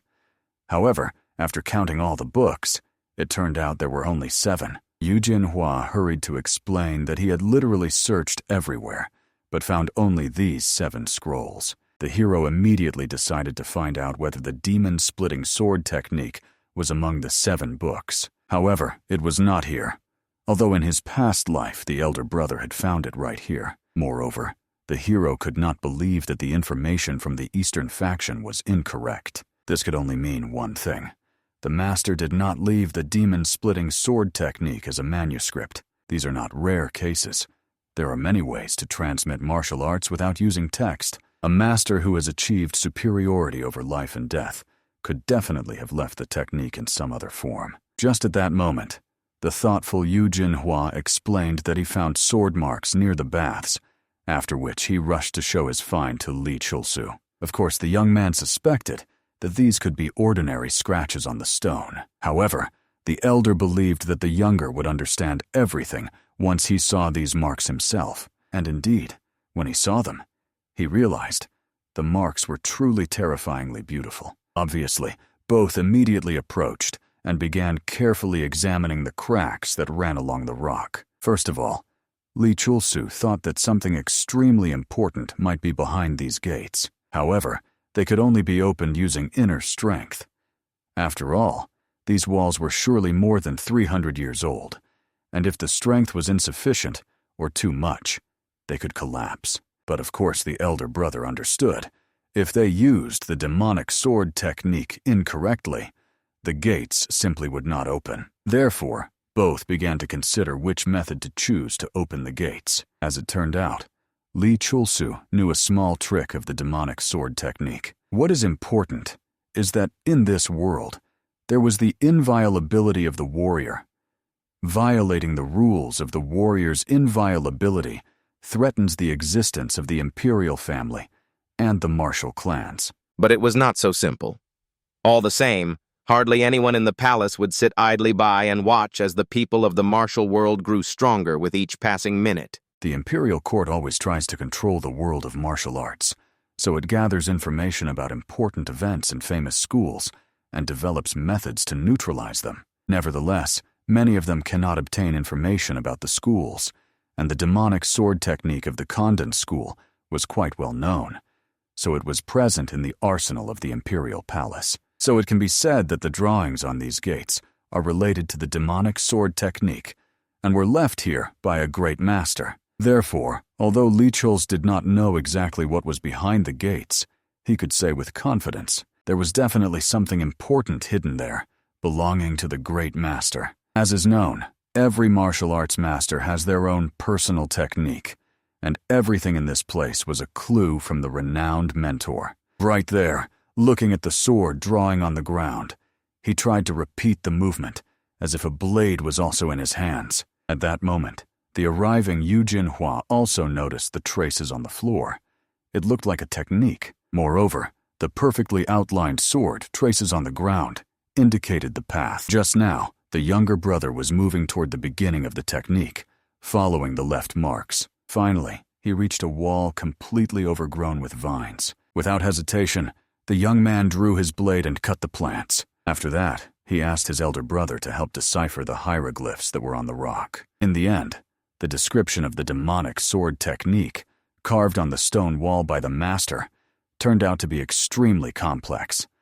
It took them 2 days to decipher it. Eugene Hua noticed that the lightning patterns carved on the stone wall were the reverse technique of the demonic sword. This made him gather his thoughts and combine all the known knowledge obtained at the Condan school with Li Chol's memories. When everything was finished, Li Chol's also began to help his elder brother so that he could perfectly replicate this technique. However, even teaching such a talented student was difficult for Li Chol's.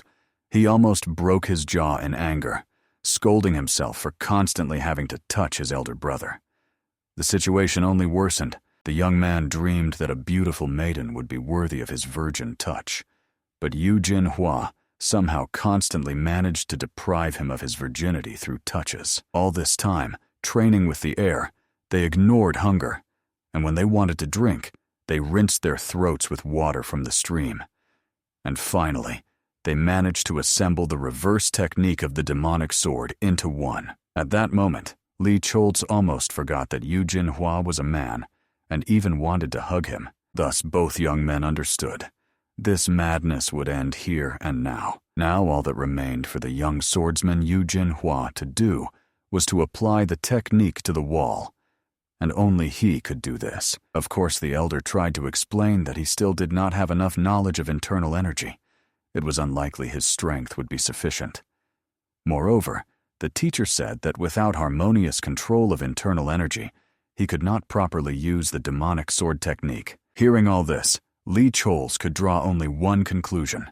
Perhaps Eugene Hua really would not succeed. After all, it is not even surprising, considering that the essence of the demonic sword technique, carved on the wall, looks like a hint for those who have reached the peak of mastery, not for such students as they. But at the same time, if the elder brother had not been so diligent, it would hardly have been possible to restore the reverse technique. But even so, perhaps they would manage to open the gates by another way.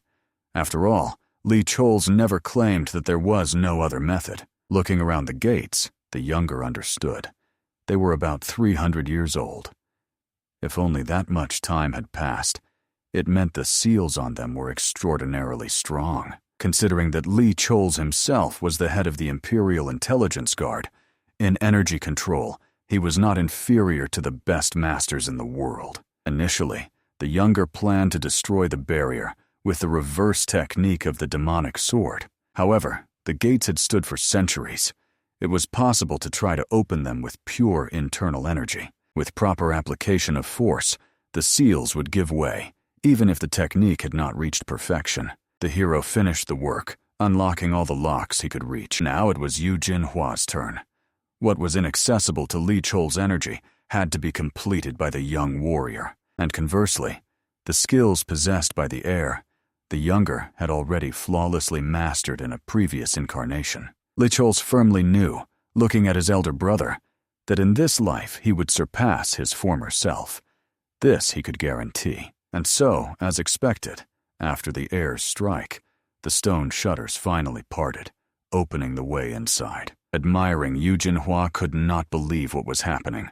Considering the success exclusively the merit of Li Chol's, he began to praise the younger one, who indeed turned out to be amazingly talented. The unveiling of the stone barrier confirmed, they managed to restore the reverse technique of the demonic sword, the most important art of the Condan school. Eugene Hua was ready to dance with gratitude before his younger brother. However, the embarrassed youth understood.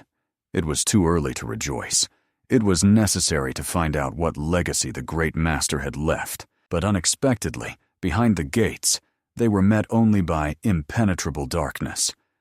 Li Chol's had no idea when he had fallen asleep. Waking up, he did not immediately understand where he was. However, looking around the room, he noticed familiar features. Before him appeared that disgusting old man, who was just praising the wonderful boy before the palace buyers, finding out how much they were ready to pay for him. When the chains rattled, the buyer and the merchant realized that the captive had awakened. Li Cholsu did not need time to recognize the slave trader who sold him to the imperial court. Finally, he understood.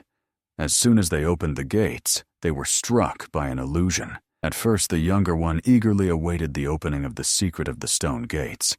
But the vision enraged him. For such an illusion, the great master would have to pay dearly. The slave trader noticed how the boy's face turned blue with rage, but promised, for him, slavery would be a blessing. Better to live in the palace than to die of hunger on the streets.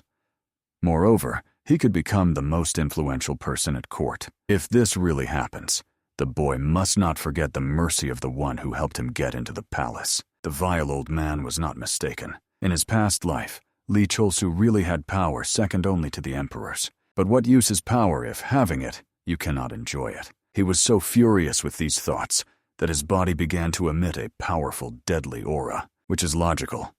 After returning to the past, the inner strength accumulated by Li Cholsu disappeared. This is expected, after all. Time has rolled back, but the mind remained untouched. All memories were preserved. So he knew what would happen next, and freed himself in advance. Moreover, he froze those two. Most likely, what was happening was just an illusion created by his own consciousness, which means, in this world, the power from the past life did not disappear. He decided to test this, and applied the first element on the opponents. Ice Heart. Their bodies immediately turned into blocks of ice and shattered into tiny fragments. After that, the younger one began to openly get angry. Although he did not know what happened to that old man who bought him, he had long since gotten rid of the fat slave trader. So this nasty illusion definitely wouldn't fool him. But at that moment, female hands began to wrap around him, pulling him somewhere deep inside. The girls gladly surrounded Li Cholsu from all sides, confessing their love and telling how much his masculinity turned them on. However, the guy not only did not believe in this falsehood, it also angered him to such an extent that all the girls also froze and shattered into tiny pieces. Li Cholsu did not even know who to be angry at. He wanted to explain to someone that he was not a pervert who got aroused at any moment, especially when it did not concern real girls. Breaking through the illusory wall, he made it clear, in his case, there was no point in showing phantom girls, hoping that someone would fall for this trick. When he broke through the visions, he saw that beyond the space created for him, there was emptiness. Without having time to blink, he found himself in a place resembling a cave. Before him stood a great master, who admitted that the boy had managed to exceed all his expectations, after which he attacked, wanting to see how Li Cholsu would be able to stop the assault. The young man immediately realized the force rushing at him was simply incredible. He did not even need to be a master to understand this. No matter how he defended himself, the wave of energy still reached his body and drove him into the nearest rock. Then the younger one was convinced. Before him was a man who 300 years ago was able to resist the invasion of the Blood Union and saved the martial arts world. The strongest master in the history of the Condan school and the greatest of all.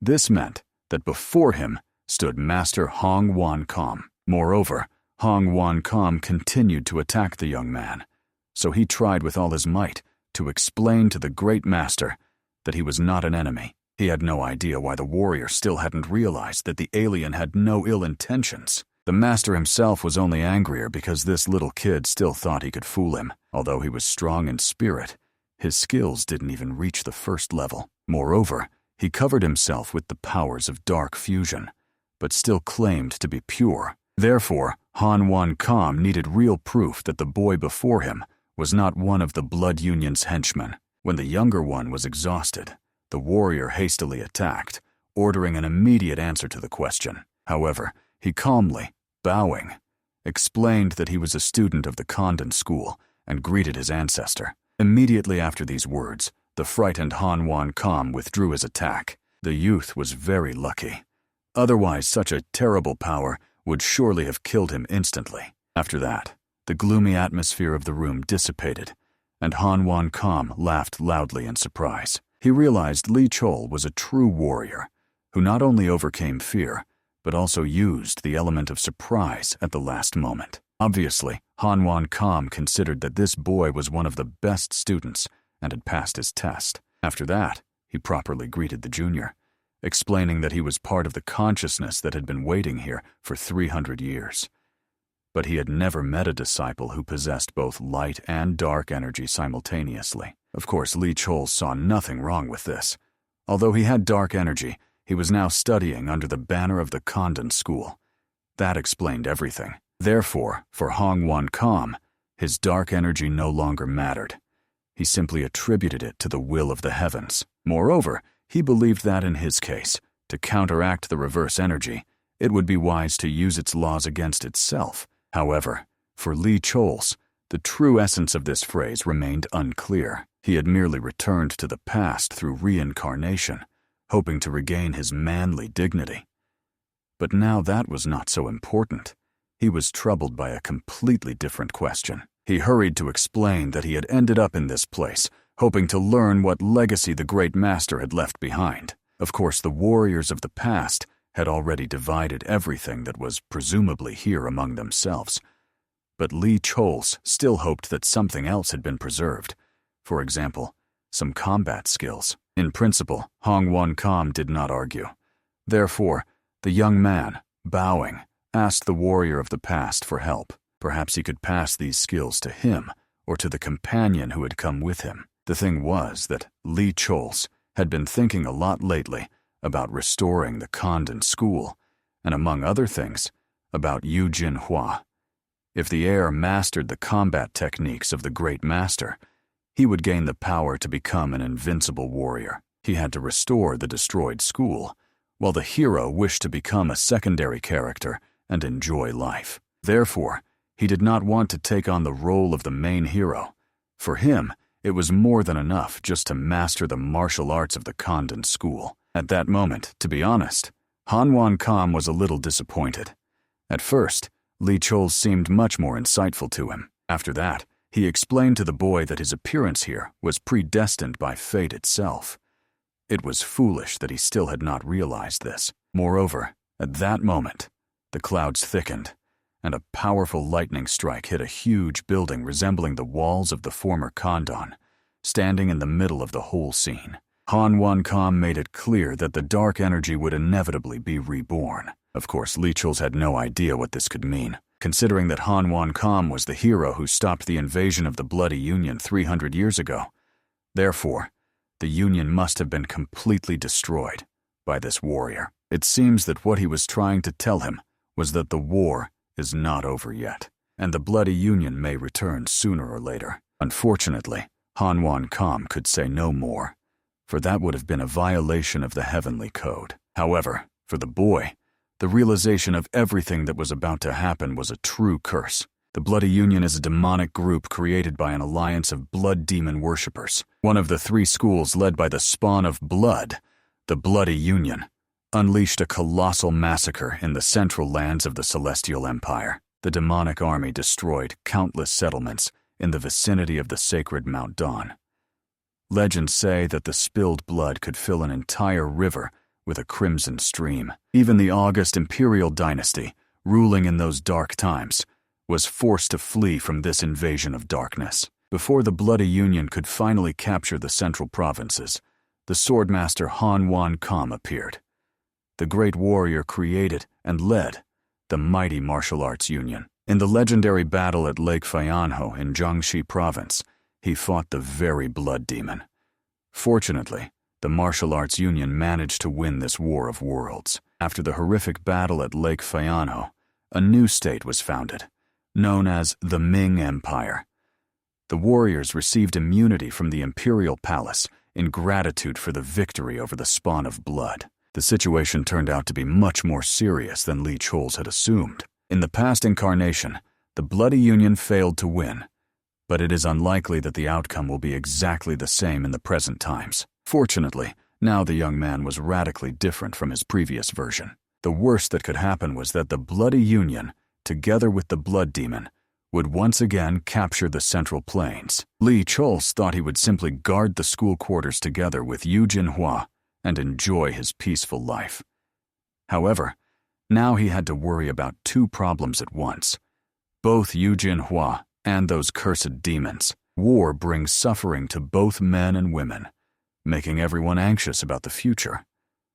If the mental and physical health of the population suffers due to military actions, no one will bear specific responsibility for it. In the hero's mind, the image of his beautiful wife, who suffers from anxieties, already appeared.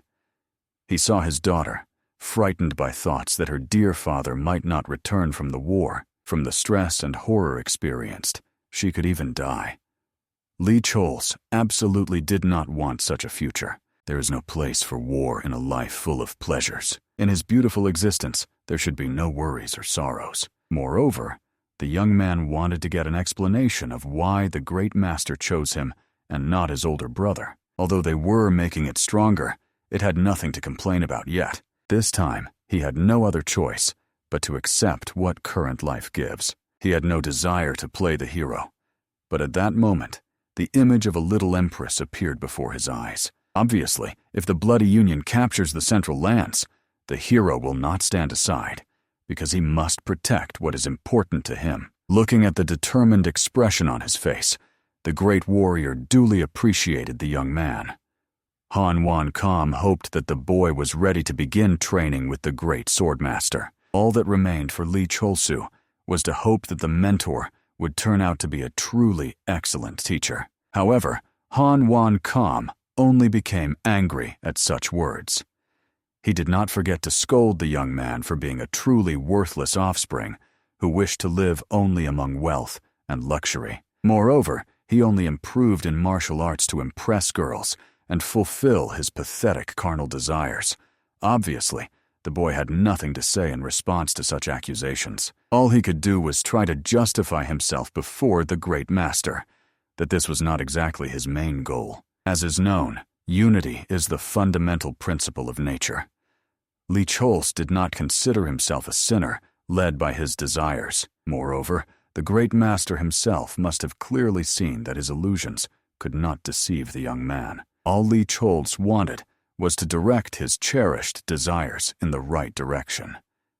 The pursuit of enlightenment through harmony between man and woman was his highest goal. For him, a woman is eternal love for life, tenderness, harmony. He wanted to give one and only life filled with bliss and happiness. It is unlikely that this resembles him considering women merely as a means to satisfy needs. Of course, Han Wan Kam could not understand such a strange philosophy of the boy. He did not understand what other women who would desire his favor had done wrong. Obviously, they would suffer from jealousy and envy. However, the young man was sure that nothing like that would happen. He knew perfectly well, if a person cannot take responsibility, then it is not even worth starting. Seeing this determination, Han Wan Kam still decided to surrender and pay tribute to the boy's ambitions. He clearly did not expect that he would be so determined in this matter. However, the great master also warned the young man. If he inherits the mentor's techniques, he will have to give up his own internal methods. Lee Chols would be only glad not to use his stupid eunuch techniques, which even now his inner energy rejected. If it were up to him, he would gladly wipe them off the face of the earth. This firm determination so impressed Han Wan Kam that he decided to demonstrate to the young man the pinnacle of martial arts. Of course, the very technique that he will pass on to the boy. It was his own martial art. With a single wave of the warrior's hand, they moved as if into underwater caves where divine light seeped all around. Looking at the student's admiration, the master explained that this technique reveals the secrets of internal and external energies, their interaction with the universe. When a person achieves harmony, they can master the technique Han Wan Kam, the art of unification. A disciple capable of combining divine energy and the knowledge of the immortals must diligently develop and master the art of unification. Finally, after what he saw in his vision, the boy came to himself. First of all, he discovered that they were sleeping in a cave and immediately tried to wake up his older brother. Of course, he woke up, but had no idea what had happened. The last thing he remembered was how everything was engulfed in flames. But suddenly, he found himself here, in a cave. The hero hurried to explain that everything seen was a vision of the swordmaster, and Lee Chols with his illusion even amazed Han Wan Kam himself. which could not but delight the elder brother. Moreover, the younger one pointed to the casket that contained the great legacy of the master, the technique of the art of unification. Immediately after these words, the cave began to self-destruct. The hero dashed to the casket, realizing that they needed to take it as soon as possible and run away from here. Since the divine power of the great master had disappeared, this place would soon collapse as well. There was only one book in the casket, which Lee Choles hurried to take with him. After that, the two rushed to the brightly shining exit of the cave. The last thing the boy saw as he turned around was the ghostly silhouette of the great master, who watched him with his gaze. When he began to dissolve into the air, Lee Choles turned away and increased his speed with even greater determination, escaping from the collapsing cave. When they ran outside, they realized that they had just arrived at dawn, which they had not seen for a long time while being absorbed in studying techniques. Moreover, after their exit, the entrance was completely blocked, so they would never be able to return there again. Most importantly, they managed to take the priceless writings of martial arts. Eugene Hua suggested to his brother to return home. Moreover, the boy understood that before that, they still had to settle a couple of matters, namely, to make a short stop at the family of the little boy who had run to them asking for help. Somewhere around this time, the boy's mother urged her son, who was lost somewhere in his thoughts. She reminded him that grandfather was feeling unwell, so he needed to hurry. However, he hastened to justify himself, saying that he was not daydreaming, but only deeply pondering his future. Even the old man was worried by his daughter's seriousness. He really did not want to leave the old house. However, the daughter, sighing heavily, explained that they had lost their only source of income. They needed to move to a place where they could earn a living. By this time, a week had already passed since the little boy visited Condan school. He hoped that everything was fine with those fellows. Tears rolled down his thin cheeks when he thought that two people might have suffered because of him. But at that moment, there was a gentle knock on the gate. Lee Choles and Eugene Hua entered the yard. Obviously, the woman had no idea who these two young men were. Therefore, bowing politely, they hurried to introduce themselves as students of Condan school. Eugene Hua calmly explained that the younger one had run to them and asked to find the criminals who had destroyed the barn. They had returned after completing this task. Of course, everyone immediately widened their eyes in surprise, not believing that they had really taken on such a matter. And the little boy, unable to hold back tears, immediately ran to the brothers, thanking them for everything. Lee Choles at that time scolded the boy for not telling them where he lived. After all, they had spent an eternity trying to find their home. Moreover, he hastened to explain that the one who destroyed their shed was a snake that fed on spiritual energy. Thanks to the boy coming to them for help, they killed the snake. No one else will suffer from it. After that, they gave the boy a small gift. It was a spiritual core from the body of the giant snake, which he could give to his grandfather. With the help of the core, the grandfather would be able to recover quickly by accepting it. Crying more than before, the boy smiled gratefully at the two of them. After that, the old man and his daughter were also moved. They began to weep as well. In the end, this family still had to leave, but now with greater hope for a bright future. Watching them leave, Eugene Hua honestly admitted that moments like these made him want to become stronger. He wanted to be able to express his gratitude to those who loved Condan school so much. For some reason, Lee Choles became very sad from these words. Therefore, turning around, he headed toward the school walls, for they could not afford to be distracted from restoring the school itself. Remaining in silence, the hero understood that thanks to the baby and the monster, they now had a blessing. However, now a complex and serious task lay upon them, a real war. In his first life, Eugene Hua never managed to master the unification technique and meet the great master. In the past incarnation, the master's cave was destroyed unnaturally. Apparently, the one who first discovered the cave was a descendant of the blood demon. That means it was someone who dealt the decisive blow to the blood fiend, gained trust, and then destroyed the legacy of the great master and the cave itself. It was an unknown opponent who was still alive in this world. Reflecting on this, the disciples finally reached the steps leading to the mountain itself. Only then did both realize that they had no idea how to justify their absence to the teacher for a whole week. But unexpectedly, while they were climbing, their teacher Zhang Yan appeared behind them. In a rough tone, he ordered the two to stop. Obviously, Eugene Hua, smiling as if nothing had happened, decided to ask the teacher if he had returned home long ago. However, the enraged old man immediately pressed these scoundrels against the wall, not understanding where these two had been running around. They clearly had no idea how worried the teacher was and how long he had been searching for them. Therefore, with such loud shouts that the birds took to the sky, he demanded that the two of them tell where they had been. Soon, they presented the teacher with all the books they had obtained. Also, as proof of their words, they brought the immortal core from the cave. Zhang Yan only believed when he checked everything.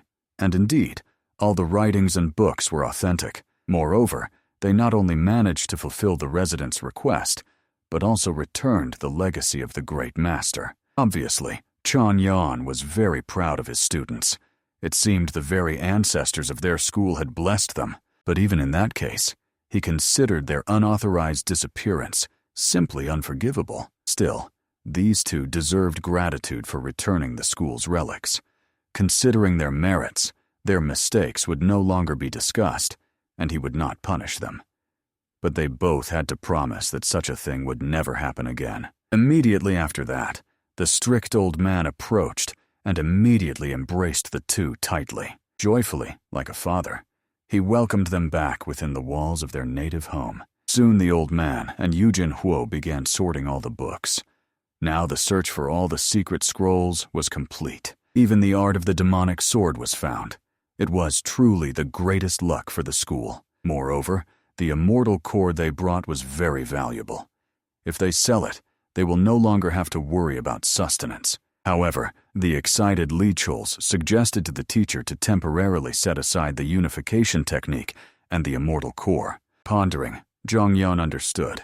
If he sells the core, it will soon become widely known. It seemed the student feared this and suggested waiting for the right moment. And it was all about the revival of evil. He remembered the reincarnation method he used in his past life. This method was a forbidden spell. It was practiced by the descendants of the blood union, barely making ends meet to earn a living. The traces the great master saw apparently remained after the use of forbidden spells. As is known, the blood religion was thoroughly eradicated by the state, but Lichols could not imagine that a hidden sect existed. Even in his past life, he did not notice them. If the Condan school decides to act now, the opponents might come out ahead. To deal with such enemies, they needed to secretly strengthen their power. He hurried to explain to Zhang Yan that the restoration of the school was only beginning. They were at the stage of the first steps. Treasures that cannot be protected can become a curse, bringing destruction. The immortal core is a very valuable mineral. Many people have been searching for it for years. If it becomes known that it is at Condan school, it could lead to big trouble. No matter how much the teacher thought, the student was really saying reasonable things. Moreover, recently criminal groups have started operating throughout the region. However, Eugene Hua, who had not heard the details, asked the teacher to tell the specifics. It turned out that before they were simple bandits causing disturbances. But recently, their power has increased significantly. The teacher agreed with Lichols. It was not yet time to get rid of the immortal core. One must be careful and not act rashly. After that, the mentor removed the lock from one of the doors that had been closed all this time and led the students after him, but did not explain where. He only said that they should celebrate the worthy deeds performed by two students. This meant that they would go to celebrate the restoration of Condan school. Of course, Lichols was immensely happy about this, as he had been eagerly waiting to get there. There was supposed to be a trembling flower of the White Forest, which he could not wait to meet. Finally, the trio of travelers broke free, finding themselves under the open sky of the ancient street. Only Lichols harbored deep doubts about whether this deserted place could offer them shelter to satisfy their hunger. The keen gaze of Zhang Yan immediately noticed the astonishment frozen on the young disciple's face at the sight of this bleak scene. The master hastened to explain the reasons for such a sorrowful spectacle. Since the powerful province of Condan lost its former strength, Life here barely lingered. In former times, this place teemed with people. Countless crowds flocked to the renowned inn, filling it with laughter and lively conversations. Now the inn yawned empty, and the locals struggled to make ends meet. Such an oppressive atmosphere settled after the appearance of a sinister bandit group. Reflecting on what he heard, Lee Chols realized a bitter truth. Representatives of the Mihai school, those arrogant beings who despised common folk, surely knew well about the current dire situation. However, Zhang Yan hastened to encourage his pupil. Not everything was so hopeless. Fortunately, the legendary inn of the Condan province still functioned, like an indestructible bastion among the ruins. Lee Chol's heart filled with joy at the thought of the integrity of this place. It seemed that even if the whole world turned to dust, this inn would stand forever. Moreover, the hero deep down believed that there was no more worthy place for the first shared meal with comrades from the Condan school than this venerable inn. Stepping over the threshold, the travelers immersed themselves in an atmosphere of merriment.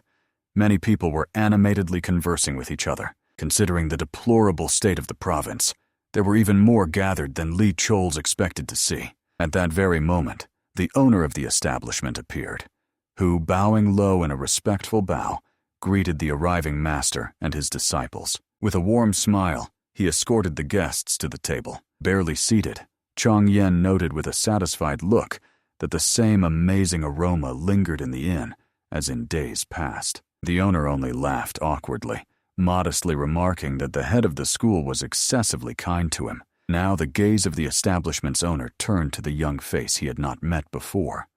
Chang Yen hastened to introduce his new student, also explaining to Lee Chols that before him stood a respected man who had constantly supported the school and was the owner of this venerable inn. After these words, Lee Chols immediately bowed deeply, introducing himself and expressing pleasure at the acquaintance. The owner was mutually happy to learn that such a promising person had joined the ranks of the Condan school. He enthusiastically noted that at this rate, the school would soon regain its former glory. The hero modestly thanked for the warm words, but he felt that this man's reaction was excessively enthusiastic. After all, he had just stated his name. Moreover, the young warrior noticed the general atmosphere in the establishment. All those present were secretly glancing at the new student of the Condan school, considering him exceptionally diligent, and they were immensely glad about the arrival of fresh blood. All of this looked as if they were some kind of legendary martial arts masters. These people paid way too much attention to him. The owner, as if noticing Lee Cholz's discomfort, hurried to explain that the young man had nothing to worry about. Simply, all those gathered were friends sincerely wishing for the restoration of the Condan school. The inn served as a meeting place for ordinary people who could also take shelter here from bandits. Many of those who wholeheartedly wished for the revival of the Condan school gathered here. However, suddenly at that moment, a young man entered the inn with a small bag, judging by the jingle, with coins. Bowing respectfully, he greeted the headmaster of the Condan school and asked to accept his money for the restoration of the venerable school. Chang Yen gratefully accepted the donation and asked the people to wait a little longer, for very soon, 2 of his outstanding students would surely accomplish great deeds. Absolutely everyone placed their hopes on the master and his pupils. However, unexpectedly, after the donor left, Zhang Yan discovered that the owner's little daughter was not here today, and he wanted to introduce the girl to his student. It turned out the little girl had gone to carry out an important task and should have already returned. Of course, the hero immediately thought that it was about Su Alin, the very one who was the true purpose of his arrival here. She was the only daughter of the owner and the first beauty of the inn. In the past life, it was Su Alin, together with Eugene Hua, who were responsible for restoring the Condan school. They were both outstanding, talented individuals. Eugene Hua held the position of head of the combat squads, while Su Alin actually managed the entire Condan school, handling both major and minor issues. Thanks to her mysterious beauty and the distinctive features of mixed-blood children, she earned the nickname, the first beauty of the inn. But Su Alin was also famous for her cruel temper and unparalleled combat skills, which earned her the formidable title, cold sword of death. She embodied something like a thorny flower, beautiful but dangerous. In the past, there were even separate fan communities dedicated to Su Alin. Lee Choles was absorbed in thoughts about her beauty, for she was so beautiful that it was not a pity to die by her hand. He felt that he simply could not afford to miss the most beautiful woman in the province. The young man hoped that she would appear any moment and show him her perfect forms. However, when the girl finally came, Lee Chol saw with amazement that she was just a very small child. Of course, the hero did not expect that at this time period the first beauty would be just a little girl. Only later did he realize his mistake. It turned out he was too fixated on memories from his past life, which became his main problem. After all, half a century had passed since his previous life, and considering that Su Alin was 2 years younger than Eugene Hua, she was now just a tiny tot. Of course, she was already a very beautiful child, but Lee Chols did not expect anything more from her yet. The longer he looked at Su Alin, the faster the image of Wang Hua Chu, the third empress and his ward, surfaced in his memory. At that moment, the father gently stroked his daughter's head, introduced her to Master Zhang En and his students from the Condan school, asking the little girl to greet the guests. At first she did not want to do it, but still shyly fulfilled her parents' request. At that moment, Lee Chols barely restrained himself from breaking into a smile. This girl was truly charming, so he could understand why in the future Su Alin would become the first beauty of the province. So,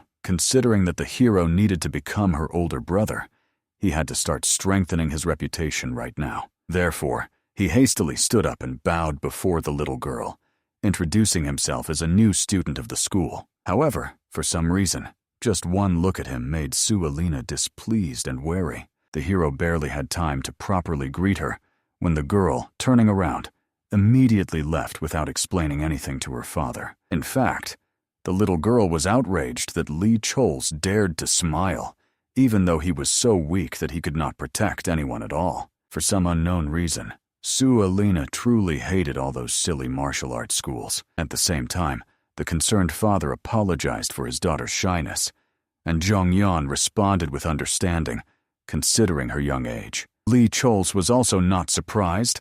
After all, Su Alina had a complicated history, so it was understandable why she did not want to see them. Once in the Condan Inn, a bloody fight broke out between clans, and her mother got caught in the crossfire and died. In the end, Su Alina blamed the Condan school, which did not come to help, which was quite natural. It was terrible that Su Alina experienced the loss of her mother at such an early age. This could not be denied. With peaceful thoughts, the hero ate the local dishes to his fill. The food here was truly divine, and he had not replenished his life energy properly for a long time. Moreover, despite the fact that events were unfolding far from the planned course, he finally managed to meet the trembling flower of the White Lotus, although it was obvious that the little girl was not at all happy to see him. At that moment, while the young warrior was watching the little one walk away, the elder brother who had approached decided to find out if the younger one liked the local dishes. Eugene Hua moved so close that the frightened Lee Chols immediately recoiled, not understanding why the mentor approached so quickly and began whispering in his ear. In fact, the senior student simply really wanted Lee Chols to like this meal, and he was sincerely glad that the dishes satisfied the younger brother's taste preferences. For some reason, the more Eugene Hua rejoiced, the more suspicious the hero became. Now he feared that after enrolling in the Condong school, Su Alina would fall in love with this charming elder brother, and then he would lose the chance to become her most important mentor. Therefore, he urgently needed to take action. So unexpectedly, the young man suggested to the teacher to make such dinners a tradition at the Honorable Inn. The master was only amused that his student liked the local cuisine so much. However, he simply noted how many people sincerely wanted to help restore the school. Being among these kind souls, the young warrior felt filled with energy and a desire for great achievements. That was exactly why he longed to become a worthy fighter as soon as possible and help all these unfortunate people, which was a very commendable aspiration. The master agreed that from that moment on, they would come here at least once a year. That was already a good start, and during these meetings, Lee Chol's intended to build a relationship with Su Alin and become an elder brother to her. After that, having finished the feast, they all returned to the abode. The hero was still pondering the meeting with Su Alin, which would take place at the next dinner. By that time, he needed to become a more mature man. The young warrior believed that special exercises to strengthen male power were literally the best way to achieve this, especially if using weights. Moreover, such training was perfect for developing patience and endurance, those qualities necessary for cultivating male energy. After the youth defeated the monster, his male power should have significantly increased anyway. In the end, he continued training day after day until he soon moved from small stones to huge boulders. A whole year had passed, and finally, after completing the last training, Lee Chol's was confident that he could now be considered a true warrior. He could not believe that his male power had increased so significantly after a year of such training.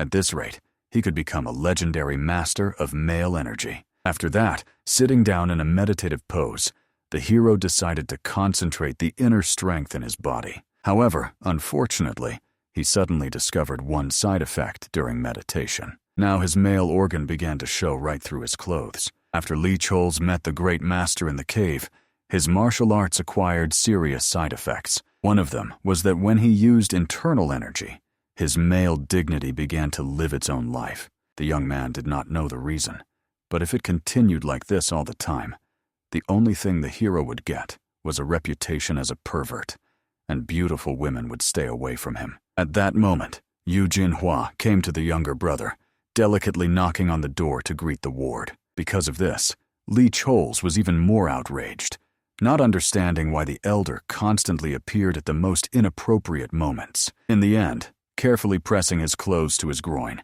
he greeted his older brother, wanting to know why he had come here. It turned out that today was the day of the traditional dinner at the inn. However, he and Eugene Hua would go there only together. As it turned out, the teacher had urgent matters. Therefore, the older brother came to ask the younger to prepare to go out, and the guy immediately rushed to his quarters to quickly dress and leave.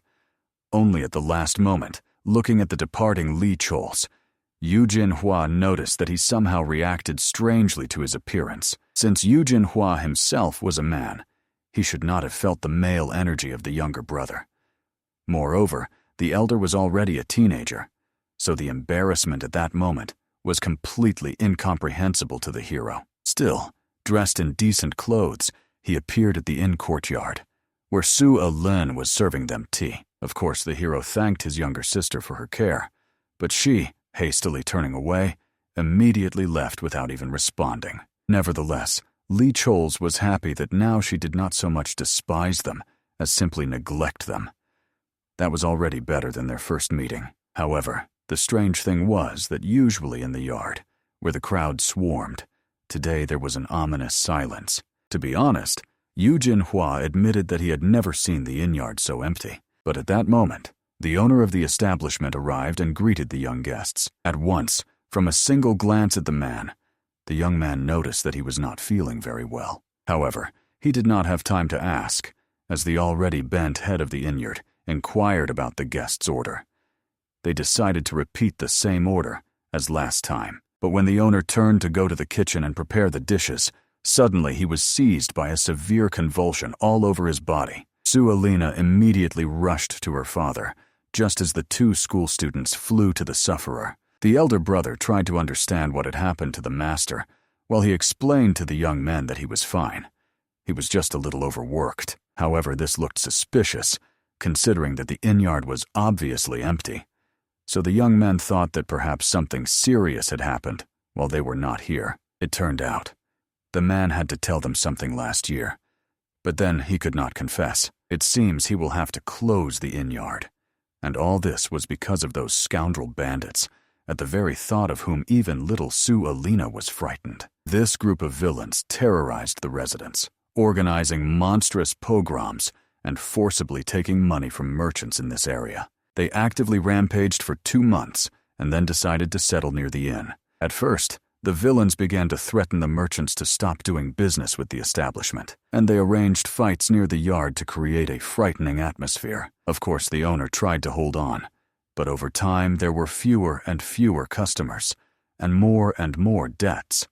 So now he simply had no way out. Moreover, these people were too dangerous for his daughter. He had no choice but to close this establishment. As Lee Choles remembered, in his past life, due to the desperate situation, Su Alin, who hated the Condan school, still joined it, and the owner of the establishment and the father of the little girl took all measures to protect his daughter. This gang itself was an ordinary band of robbers, but behind it stood the powerful Black Dragon clan. The weakened school at that time could not stop the gang's atrocities. Obviously, the inn owner was in despair. Ordinary people caught up in the clan wars simply had no other options, and at that moment, kicking the door down, these very bandits showed up. They reminded the owner that they had already warned him. They would take his tavern if he did not pay them tribute. They gave enough time, but he still has not paid them the money. The bandits brazenly offered to give them the little daughter as payment instead of money. And obviously, Eugene Hua immediately jumped up, demanding that these filthy animals take their hands off the innocent child. At that very moment, the mercenary grabbed the girl tighter, realizing that her mother seemed not to be local, because the little girl had a disgustingly beautiful appearance. The scoundrel declared that from today, the baby would work in their den of vice and pay off her father's debts. When the bandits tried to drag away the innocent child, all she could do was cry and curse those damn bandits. However, the enraged hero could no longer tolerate such villainy. Not a moment passed before he attacked with chopsticks, which pierced the hand of the bandit who had grabbed the girl. Immediately, the villain, with loud screams, released the baby and pressed the bleeding spot, and his cronies shouted, not understanding who dared to oppose them. However, the hero calmly ordered these brutes not to even think about touching either Su Alin or her family from now on. Then the bandits realized by the youth's clothing that he was surely a member of the Condan school. However, they could not believe that a representative of the disbanded school dared to touch them. But what was important was not so much that he dared to attack. The bandits considered him a pervert, given that his manhood awakened right at the moment of the fight. Obviously, Lee Choles immediately awkwardly covered his groin. In the heat of anger, he completely forgot about such a side effect. At that very moment, the girl, having come to her senses, already rushed into her father's arms. The older brother hurried to help the younger comrade, being insanely embarrassed by everything he saw. He could only hope that the technique demonstrated by his brother was meant to intimidate the enemy. Of course, it was a shock for Lee Choles that his older brother blushed like a maiden at the sight of his device. But at that moment, the scoundrels, unable to hold back, burst out laughing at the fact that the young warrior was erect. They considered him a truly sick idiot. Naturally, the bandits always thought that the students of the Condan school were graceful and delicate guys, or even eunuchs. No one expected them to be so perverted. But still, since these rascals dared to touch one of the gang, it meant they would have to pay in full with their blood. However, Lee Choles did not spare his blood, but the bandits could try to take exactly as much as they needed. Only it seemed to him that they simply would not be able to shed it. After that, taking a spoon, the young warrior took aim, and of course warned that the bandits would lose their male valuables faster than they would take anything from him. Then, turning to Eugene Hua, he asked to leave the fight with those freaks to him, while the elder brother should protect the owner and his daughter. Eugene Hua trusted his younger comrade, confident that he would handle the task, but asked him to be more careful. Of course, the owner of the establishment was worried. Could Lee Cholsu really manage this alone? However, the senior apprentice smiled and asked not to worry. After all, although his younger brother was reckless, he was truly strong. At that moment, the bandits with loud, furious cries already rushed as a whole pack at the young man. However, he easily dodged, then struck two fighters in the groin with a spoon, turning their manhood to dust. Then he caught up with the last one, who stood behind his brother's backs. His valuables were supposed to be the last before the spoon broke. The hero believed this was a fair punishment for the outrage they caused here. Just at that moment, the master entered the inn, thinking that his students were surely having a good time. He apologized for being late, He had just met a famous jeweler on the way. However, when the mentor saw the situation reigning in the inn, he immediately ordered to be told what had happened. Soon, having learned everything, the master scolded his students and made them apologize to the owner of the establishment. However, in reality, the inn owner understood. If it were not for these two brave men, today he would have lost the most valuable thing he had. John Yan was simply outraged, not understanding how these bandits dared to show up here. He would gladly finish them off with his own hands. However, the master hastened to explain that behind these attacks stood the Black Dragon clan. Unfortunately, the owner was no longer as strong as in former times, so he could not resist them. But obviously, he did not want his daughter to have to go through the same trial that befell him. Chuan Yen immediately understood where the conversation was going and promised his friend that if it would be better, he would take care of his daughter. However, the concerned hero asked the teacher not to rush to conclusions. He knew perfectly well, if he did not intervene now, then, as in the past, Su Alin would join the Condan school. However, that would be wrong. She should not close her heart at such a young age. It would be better for Su Alin if she did not enter the Condan school and stayed here. This would spare her future emotional wounds. Therefore, the young warrior explained to the teacher that their eyes were not given to close them to what was happening. If they continue to close their eyes to the suffering of loved ones, they cannot call themselves worthy people. The master understood perfectly well. It would be ridiculous if he, as the head of the Condan school, stopped a student acting according to conscience. But he was curious about the hero's plan to defeat the Black Dragon. It turned out that Lee Choles wanted to challenge the Black Dragon clan to a duel on behalf of the school. Chuan Yen doubted whether they would accept the challenge. However, the hero had a plan to make sure they had no choice but to agree. Soon the bandits came with a report that the Condan school had sent a message challenging them to a duel. The message was not addressed to the clan. They challenged the very leader of the Black Dragon to a fight. Obviously, the recipient of the letter believed that this school was clearly crossing the line. But the challenge was sent by the Great Master with an impressive list of victories from numerous battles, the head of the school, who dedicated half a century to teaching.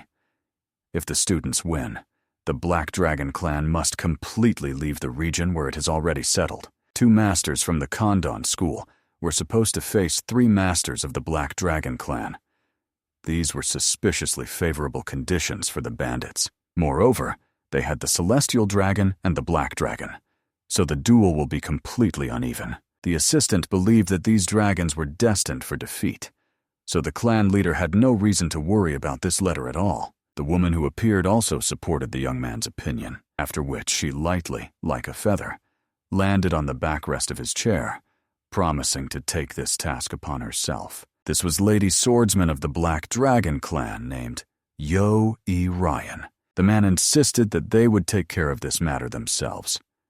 However, Yo E. Ryun calmly explained that now students from Condan school were wandering the streets and spreading all kinds of rumors. The little bastard, for example, told how he beat up bandits from their clan, how nobly he made eunuchs out of them without even drawing his sword, using only a spoon. Of course, people admired his story about how he turned 3 armed members of the Black Dragon into eunuchs. They believed that the school had regained its former power, and the hero only reinforced their enthusiasm by explaining that the Black Dragon's bandit groups, like the clan itself, were just insignificant degenerates. Because of this story, the reputation of the Black Dragon group was falling before their eyes, which, of course, the assistant did not even suspect. Ye Ryun calmly promised that this time she would settle everything herself so that no more such incidents would happen. After that, she recalled the name of the student who spread the rumors.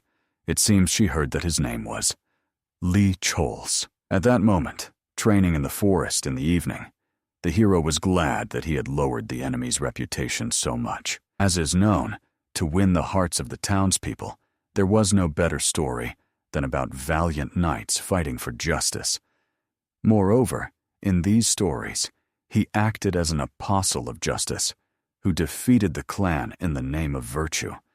So the young man already imagined refined beauties enchanted by this legend. The hero did not know that one beauty after these stories was already coming after his head to punish him for excessive audacity. But the young warrior still continued to dream of beautiful maidens who would soon start running after him when he defeated the Black Dragon clan. He could not hold back laughter, because of which his male organ again began to shine strangely and become erect. The young man immediately began to cover himself from shame, realizing that if every time during training he got aroused, his reputation would come to an end. However, suddenly the hero realized, when it came to moral freaks, such a side effect was not so bad. After that, Lee Chols remembered the man in the black mask.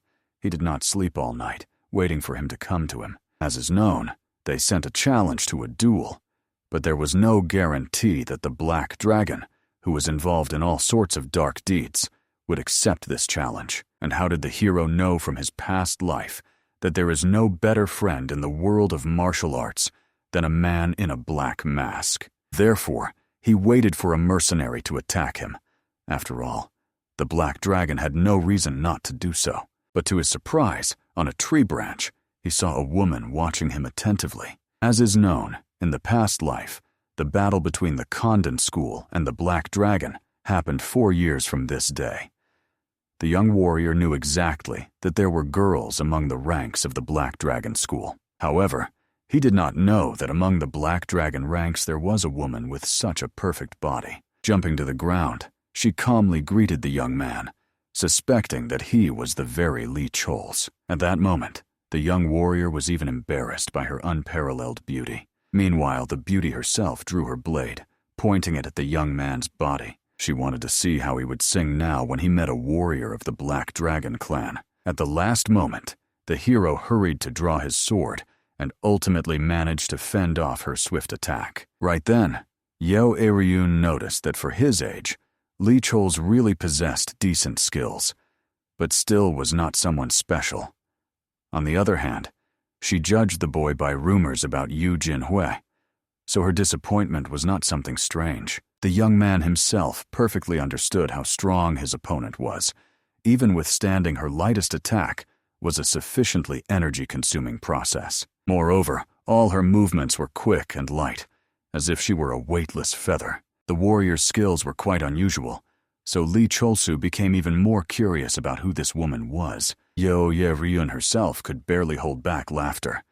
The person who challenged her to a duel was running away from her like prey from a predator. At that moment, the young warrior noticed the pendant on her blade. He quickly realized that before him stood the chief swordsman of the Black Dragon. Obviously, this was bad news for the young man, as he did not expect Yeo Ye-ryun to come to the showdown. She had once been tortured with boiling water, which left half of her face disfigured. She is also known for conducting merciless trials for men. The warrior removes the hat with the silk cloth covering her face and asks if she is beautiful. If she realizes that a man is lying, she deprives him of his manhood within seconds. They say that no man has ever passed this trial. Therefore, the hero was puzzled as to why he was the one who ended up in such danger. At that moment, Yo E-ryan decided to find out if the young man was aware of the trial she set for every man she met. While she asked this question, the young warrior himself was thinking about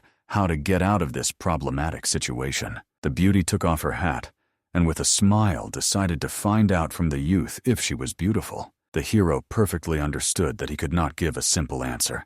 He needed to say something that would touch her heart. After all, besides the confrontation with this woman, the only thing that could save him was sincerity, and in his case, there was nothing more reliable than his natural instrument. Therefore, the young warrior confessed that she was a true beauty, and his shining erect organ became the best proof of the truthfulness of his words. Obviously, the embarrassed and shocked lady thought that this young man had completely lost his mind and was somehow abnormal, and the hero hurried to explain that Yo E-ryan was the first to ask him such a strange question. His reaction was logical, considering that she had clear eyes, silky hair, and a fiery character. Therefore, he could responsibly declare on behalf of the entire Condan school that she was beautiful. The embarrassed youth himself was impossibly admiring her, and honestly, Yo E-ryan was deeply shocked. She was already 16 years old, and although she had asked this question many times, she had never heard such a frank answer. This boy was very different from the other men she had met. However, she simply could not bring herself to call his words a lie, and the hero perfectly understood that his cunning had worked. Urian asked this question not without reason. There were causes for it, and significant ones. Everyone knew her as Ryan, the eccentric black dragon sword master, but in reality, she was a millennia-old ruler of the dead, also known as Jae-Sa-Wol. Consequently, the warrior was an invincible swordmaster from the Hengan Sect, and the first in the Black Dragon clan. She could take any form: man, woman, animal, absolutely any. After all, creating shells and traveling in them through the world of martial arts was something like her hobby. One of the shells of this woman was actually marked with the name Ryan. They say she was incredibly beautiful from birth. Her whole life was surrounded by men with not the kindest intentions. In the end, the warrior woman suffered because all the men paid attention only to her appearance. Ryan is a character who inherited the girl's own traumas. It was precisely because of these traumas that the already known test was invented. If a man confesses from the bottom of his heart, she will be with the man, and like any girl, she will become harmless in this situation. At that moment, the beauty herself admitted that she had always wanted people to see her as a person, not a beautiful doll. Moreover, her technique infallibly distinguished truth from lies, so she wanted to verify whether Lee Chol's words were sincere. Still, all the people she had met so far only desired her body and tried by any means to make her submit. Therefore, the warrior wanted to understand why her heart was touched by such a perverted confession of the young warrior. At that moment, approaching closer, Lee Chol's confessed that he had heard. When he passes the lady's trial, she must fulfill his wish. However, the frightened Ryan did not want the young man to approach her with his enormous dignity. She could not believe that in his eyes she was so beautiful that he could not control his masculine power and displayed her like that. At the same moment, Lee Chol's himself, blushing from embarrassment, asked the lady to reward him for passing such a difficult trial. And of course, Ryan had no idea what exactly Lee Chol's was going to ask for in that state. After all, he looked as if he was about to confess his love. Approaching closer, he quickly whispered in her ear what he desired. Immediately after that, standing right in front of her, without looking away, he began staring at her chest. And obviously, Ryan got angry at this little bastard and screamed throughout the forest. It turned out that the secret wish the young man uttered on this blessed moonlit night was to share one bed with the beautiful lady. With trembling enthusiasm, the young warrior dreamed of sharing his accumulated inner energy with the heavenly beauty. However, suddenly his resolve wavered, and he sharply changed his mind. The frightened Ryan could not understand why the young man so unexpectedly changed his intentions. Then the hero reminded the charming lady that he was a disciple of the righteous school, walking the path of virtue, and therefore obliged to put the public good above personal aspirations. His true desire was for the lady to deliver a challenge to duel to the leader of the sinister Black Dragon clan. The young warrior begged the lovely maiden to make every effort to fulfill this request. With these words, Ryan's pink dreams shattered into dust in an instant, and the young man considered himself a skillful puppeteer and an unmatched manipulator. But the heavenly beauty flew into uncontrollable rage. Her angry screams struck with such crushing power that even the hero's hardened blade shattered into fragments, and he himself was thrown away by a mighty wave of sound. Apparently, the lady used the legendary technique of the lion's roar. But Lee Chol's was completely puzzled. Why did the beautiful maiden attack him when he had successfully passed her test? The young warrior could not understand what his mistake was. It turned out that Ryan herself was frightened that she had accidentally struck the noble disciple and hurried to him to bring him to his senses. The heavenly beauty hurriedly explained that she had no intention of using combat techniques, and therefore tried in every way to shake the hero and bring him back to life. Soon coming to, Chores could state one thing. Although Yahello was not the head of the sect, her formidable roar made all his insides tremble. Moreover, judging by the panic of the lovely maiden, she really did not intend to attack him. The wise hero decided to use this situation. Almost in tears, the young warrior recounted that he could not believe such cruel treatment from Lady Yahello. After all, he had heard that the heavenly beauty showed mercy to those she deemed worthy. It seemed these rumors were false, but still the youth wished to believe in her magnanimity and hoped for the fulfillment of his desire. The frightened maiden immediately promised that his wish would surely be granted. Moreover, she apologized so sincerely that Chores could not help but be proud of his own acting skills. At that very moment, the beautiful lady took out healing pills that the hero could take to ease his suffering, then withdrew so as not to frighten him further with her presence. Only then did Chores realize how incredibly lucky he was. He not only managed to deal with the beauty Yahello, but also earned secret remedies. However, at that moment, when the lady had left, the elder brother ran over to the loud noises. Of course, Chores could by no means tell his mentor and elder brother about what had happened between him and the heavenly beauty. At that time, Eugene Hua was rushing to his younger brother, for the whole mountain was shaking from powerful energy waves felt by all inhabitants. The only thing left was to pray that nothing happened to the dear younger brother. However, when the elder brother arrived at the scene, he saw the younger one in torn clothes, lying on the ground. Of course, the worried Eugene Hua immediately jumped to the youth, took him in his arms, trying to understand what had happened to him.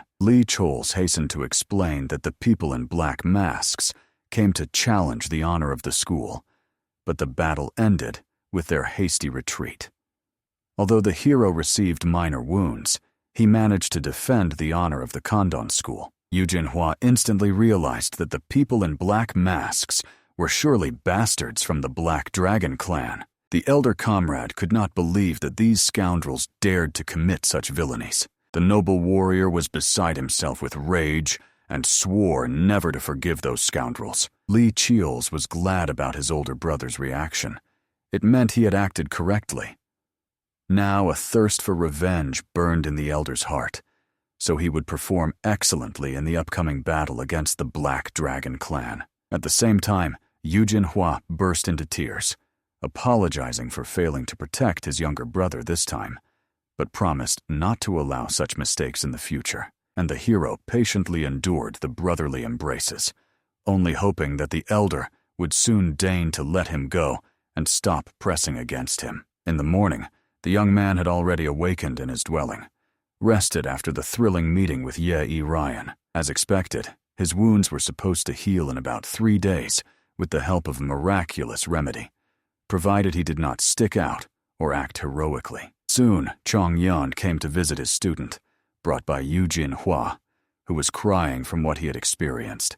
Chores immediately pretended to be the sickest and most miserable, implying that he felt only a little better after resting. Even this could not but please mentor Changyan. He asked the student not to overwork himself with excessive burdens, and moreover, suggested preparing something to eat. In fact, during his entire stay at school, Condan Chores ate only bitter herbs, which he was quite tired of. So the young man even wanted to ask for something more, filling to replenish his strength. At that very moment, the sobbing Eugene Hua begged his younger brother to ask for absolutely anything he wished. The elder would definitely get it and bring it. Honestly, from his tears, it seemed as if Chores was mortally wounded. In the end, with a weak voice, the young man admitted that he really wanted to taste fried pork and some pork liver. Of course, he would also like oysters, but considering the scarcity of their treasury, they could manage with just pork. Naturally, upon hearing the younger brother's wish, the elder immediately jumped up and promised to get pork for him. After that, Eugene Hua immediately ran through the forest. The elder brother was still gnawed by guilt over the younger brother's condition. He wanted to become a reliable elder, capable of protecting his dear younger brother, but nothing came of it. Earlier, the heart fluttered and pounded when the warrior woman was near her brother. She felt like a woman again, so she preferred to keep her distance. Eugene Hua wanted to believe that until now she had protected her younger brother as a brother, not as a woman. The beautiful warrior woman did not even suspect that her indecision would lead to the younger brother suffering. But Eugene Hua still could not live as a real woman, although it was difficult.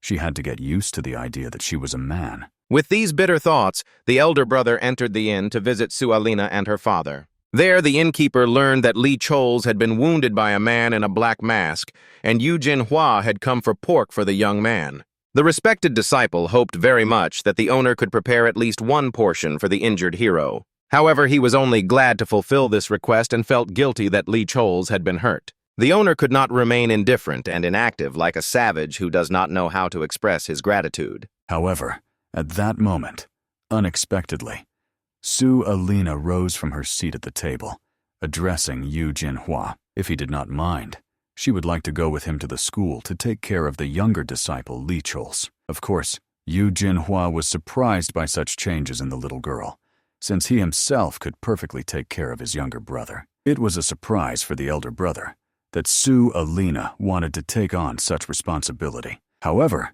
the girl calmly explained that it was her duty as the future wife of the hero. For Eugene Hua, this was, of course, huge news, so he wanted to know why Su Alin suddenly decided that she would become his wife. Last evening, the inn owner drank heavily and was angry at those black dragon mutants who spoiled his life, although he had managed this venerable establishment all his life. Of course, Su Alin was very worried about her father's condition, and he, delighted to see his little daughter, gently tousled her head. Su Alin did not understand why her father was so worried, since the students of the Condan school had promised to help them. However, for some reason, her father became even sadder after hearing these words. He understood what would happen if the school students lost the fight against the Black Dragon. Then their family would come to an end. But as quickly as the father became sad, he cheered up just as fast when he decided to ask his daughter what she thought about the junior student of the Condan school. All the little girl could say was that chores was quite strong, especially for a newcomer. Her father had roughly the same thought. The way the young man bravely stood up to the bandit gang was truly worthy of respect. He was a selfless young man and could become a good husband for his daughter. After that, the owner realized it would be good to decide in advance whom his daughter would marry. While he was pondering this, Su Alin herself confessed, "If that is the father's wish, then she is not at all against marrying the chosen one he prefers." Therefore, she now explained to Eugene Hua that as his future wife, she is obliged to be with him in both sorrow and joy. The frightened father explained that he was very drunk, so apparently he thoughtlessly suggested to his daughter to marry chores. However, Su Alin clarified, in the fact that the junior student was injured, their family is also to blame, so it would be better if she took care of him. Although Su Alin said nothing bad, Eugene Hua still felt terrible. The father hurried to explain to the senior student, if he did not want to pass the care of chores to Su Alin, he could at least take her with him for some time. Since the day the young men dealt with the offenders, the streets have been very restless, and the inn owner thought it would be safer for his daughter to stay at school for some time. At that moment, the hero was left alone with the teacher. At the most inconvenient moment, he was sitting on a chair, reading a book. At the same time, the young man realized that the best treatment for a sick person was the attention of a beautiful girl, not some old man. The young man already imagined a beauty running up to him to find out how he felt and how she could help.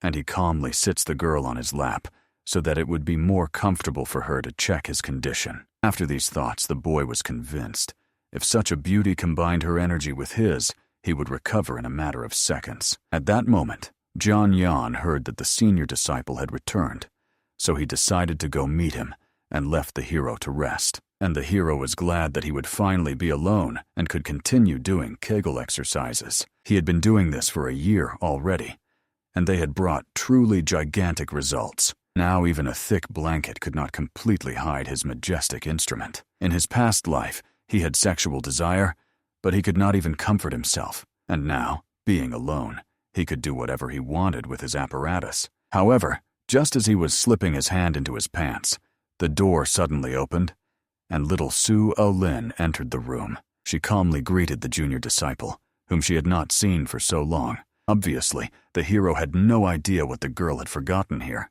However, she calmly explained that she had come to take care of the wounded disciple, and although the young man was glad to see her, now was not the most appropriate time, considering that his comrade was fully ready. At that moment, the embarrassed girl offered to wipe the young man's body to make him feel better. After that, she decided to throw off the blanket to make working easier. The obviously frightened guy hurriedly tried to figure out the best course of action in this situation. At that moment, Eugene Hua was in the kitchen, preparing dinner. For some reason, he still felt uneasy. He couldn't believe that Su Alin really said she wanted to be the wife of a junior student. The girl was now a beauty, and in the future, she would undoubtedly become even more beautiful, and Eugene Hua would be forced to pretend to be a man all her life. However, suddenly she realized, even if she couldn't openly love the junior as a woman, it didn't mean she had to allow him to marry the first girl he met. After all, the boy was important to her,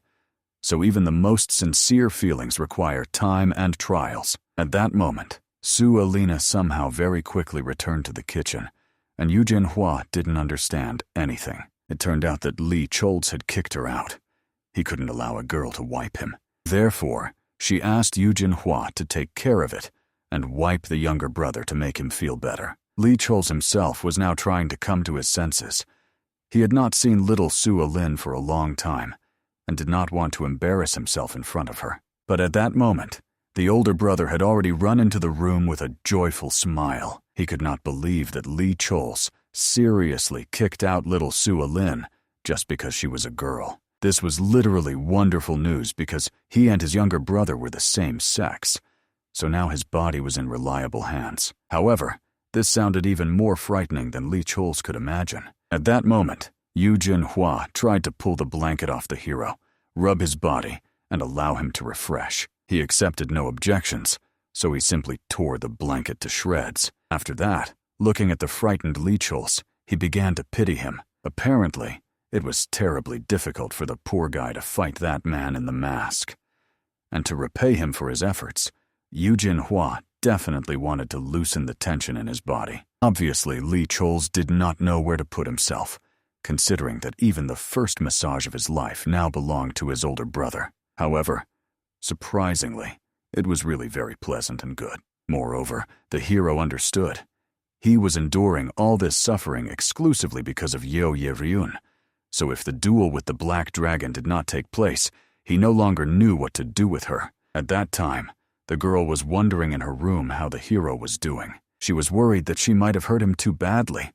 After all, she saw that by the time the senior student arrived, he had fallen and was not moving. Moreover, she was very troubled that even after such a time she continued to worry about the young man. After all, Yahello was an absolute master of martial arts. Besides, she was the most beautiful woman in the world, envied by all men and all women. So for her, it was literally shameful to worry about some useless student of the Condan school. Therefore, without much thought, she immediately summoned her assistant to the room. The heavenly beauty warned that she needed to briefly leave for the main headquarters of the Black Dragon, so she asked the assistant not to cause any trouble during her absence. After that, she hurried on her way, still scolding herself for worrying about that guy. The lady justified that she was rushing so much only because she wanted to keep her promise.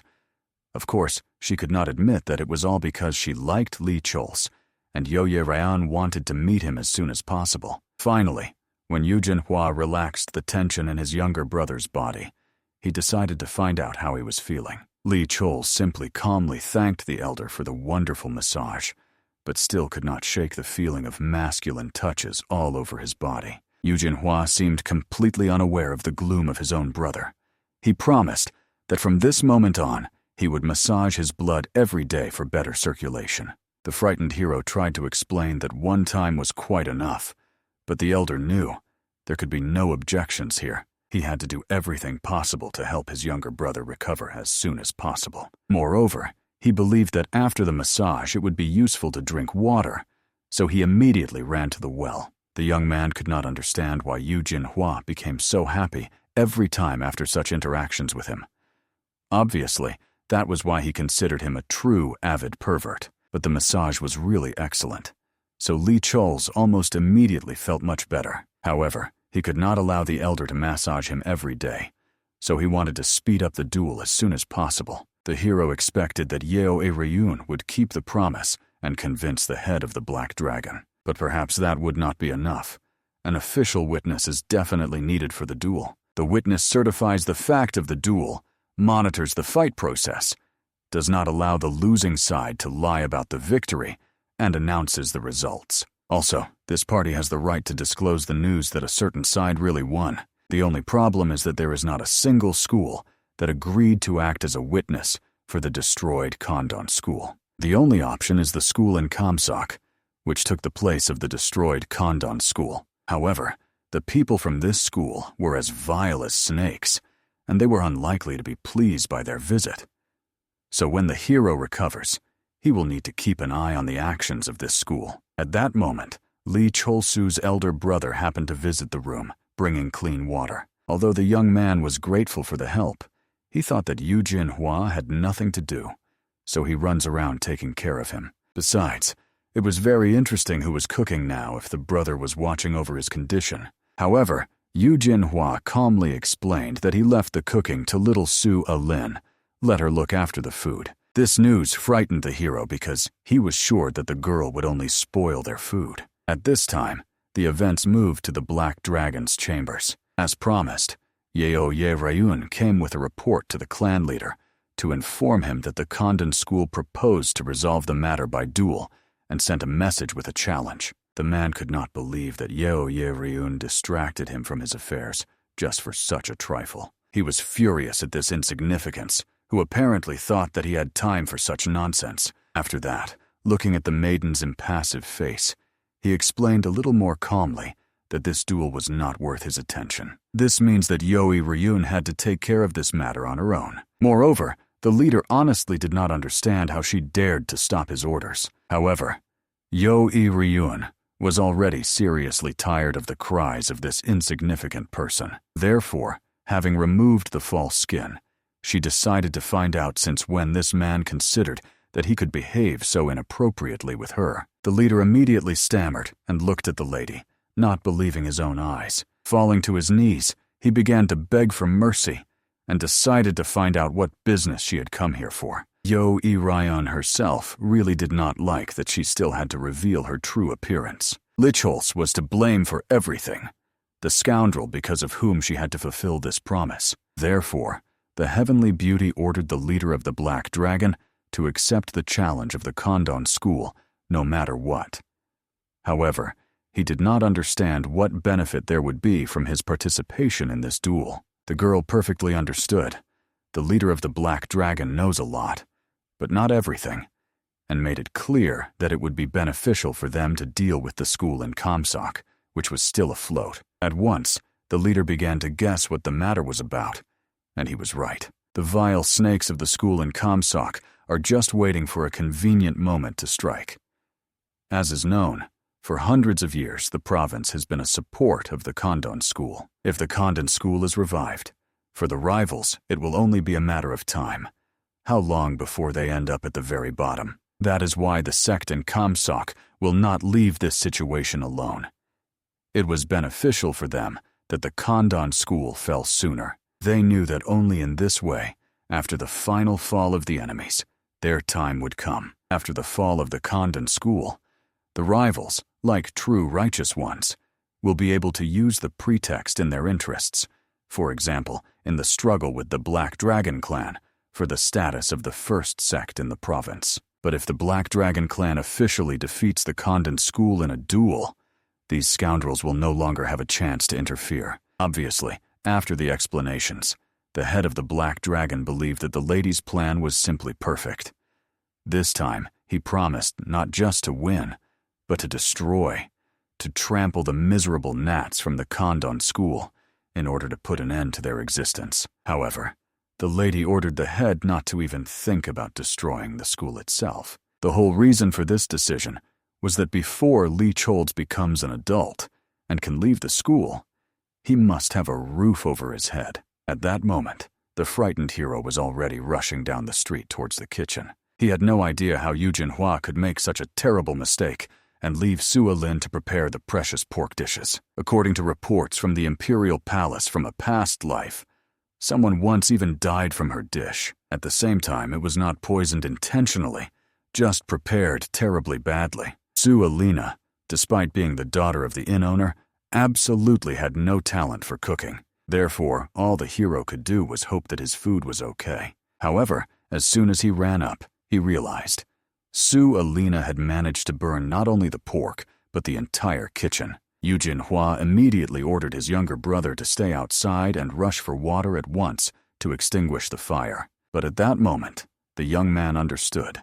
Since the kitchen was on fire and Su Alina was nowhere to be found, it was logical that she was still inside. At that time, the girl was watching the raging flames that were already beginning to burn everything around. Initially, she just wanted to fry meat for the junior student, but it seemed she had put too much firewood. If this continued, staying in the kitchen would become dangerous. But she could not cause any more damage to the Condan school, so she decided to find something to put out the fire. Water caught her eye. She was already very ashamed that she had offered to help, and ended up ruining everything. She wanted to put out the fire any moment now, but her body stopped obeying her due to smoke poisoning. At that moment, the frightened Lee Chols ran to the girl who was already losing consciousness. He had no idea why Su Alina, who couldn't even cook, stayed in the kitchen. At that moment, the girl herself, looking at her savior, almost shone. He was so handsome now, but obviously, the atmosphere quickly worsened. She began to cough, and her eyes started to water because of the amount of smoke. Lee Chols immediately understood. They needed to get out of this place right away, and the little girl panicked. The kitchen was on fire. She felt guilty, so she asked the hero to leave her, allowing her to put out the flames. However, the young man made her understand that saving Su Alina was the top priority right now. The girl needed to take better care of herself and her safety, because the kitchen could always be rebuilt. After these words, he sat her down on the ground to let the little girl catch her breath and rest a bit. Returning at that moment, Eugene Hua absolutely did not understand why Lee Chols was hugging little Su Alina. Naturally, the hero hurried to explain that he had to pull the girl out of the fire, so he had to carry her. He had no other choice. In addition, he hastily clarified that he never even thought of doing anything dishonorable or shameful. However, for some reason, Eugene Hua's sad facial expression did not change. Lee Chols had no idea why, even after explaining the respectful reasons, the elder did not feel better, and only then did he recall something. Certain rumors from a past life that seemed to have turned out to be true. The swordsman Eugene Hua, first among the heavenly warriors, and an incredibly skilled martial arts master, was not interested in women at all. But still, one beauty managed to penetrate his heart. Su Alin. Only then did the hero realize how this situation looked from the outside, and that he had not lost consciousness from the shock. The young man felt immense guilt. He had almost separated two lovers who were meant to find happiness together. Therefore, grabbing a bucket, he suggested to the elder to immediately go to the kitchen and clean it up. After that, he suggested training together to distract him. Suddenly, Lee Chols felt much better, so now there was no need for the brother's care. He wanted to return to training with him as soon as possible, once they finished with the kitchen. Obviously, Eugene Hua fell for this manipulation and immediately smiled radiantly. Because of the overwhelming feelings inside him, he rejoiced like a child at the excellent news of his younger brother's recovery.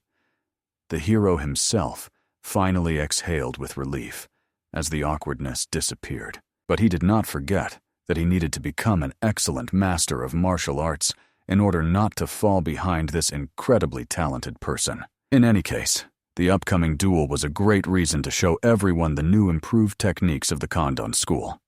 That is why he wanted to start training immediately. Thus passed a week, and the events moved to the hall of the Black Dragon Clan Council. Obviously, everyone was outraged by the decision of their lord. If he was going into battle with the opponents, it meant that the leader acknowledged their strength, and the elders disagreed with this. They wanted the leader to give an order to one of them, and then they would level the degenerates from the Condan school to the ground. But the leader rudely ordered his comrades to be silent. Still, he had already made the decision to fight the people from the Condan school in a duel. All the close associates obviously wanted to know why the leader had made such a decision, and he explained that the dying clan dared to challenge the Black Dragon, but their proposal was only to their advantage. With a cunning smile, he explained to his comrades why. First of all, he reminded the close associates that they must defeat the Condan school using only their own strength. In addition to this, most likely the bastards from Comstock would hardly be able to stay out of this fight. Everyone immediately understood how incredibly insightful the leader was. He had thought through everything down to the smallest detail. Now the subordinates wanted to send their affirmative response to the Condan school as soon as possible. And since this was a fight between masters of the highest level, they decided to send the strongest warrior of the Black Dragon to the school itself. Somewhere around this time, training sessions were taking place on the training ground for the young warrior from the Black Dragon clan. The opponents gathered around her instantly rushed to attack all three at once. However, the lady easily defeated them and, being unarmed, even took weapons from her enemies. After that, she only scolded those idiots discontentedly, who were incapable of anything, even with swords in their hands. This girl was called Visolon, and she was the strongest master of the Black Dragon clan. Naturally, the guilty warriors immediately began to apologize to the lady, believing that their skill was too weak, so they could not defeat her. However, she still maliciously forced these warriors to train until dawn so that they would improve. But at that moment, another warrior approached the lady and reported that the leader had sent a task for her. It was quite surprising, as the orders of the leader always carried special significance. But soon, having learned everything, she headed to the walls of the ruined Condan school as ordered by the leader. The hero at that time was sitting right by the gates of the ruined school, immersed in meditation. Visolon herself could not help but be furious that she was seriously sent to this cursed hole. As a result, she immediately ordered Lee Chols, whom she met, to bring her his old leader. Lee Chols was well aware that the strongest master of the clan had come to him, and he was exactly expecting her. Now she was angrily demanding the boy to hurry up and bring his old man. This girl was a bit rough, all because she had been prepared from childhood for the role of the clan's first swordsman. That was exactly why she was so arrogant. However, Lee Chols was always curious to find out what was hidden beneath the mask of her feigned arrogance. Therefore, now, as if throwing down a challenge, he made it clear that he would not look for anyone after her so arrogant words. Immediately, the enraged Visolon threatened the young man that he should not argue with her, as she was simply too much for him. The hero expected roughly such a reaction. Proud people were weak against provocations. He grumpily reminded that an ordinary master of some black dragon, like Visolon, had no right to order one of the strongest students of the Condan school.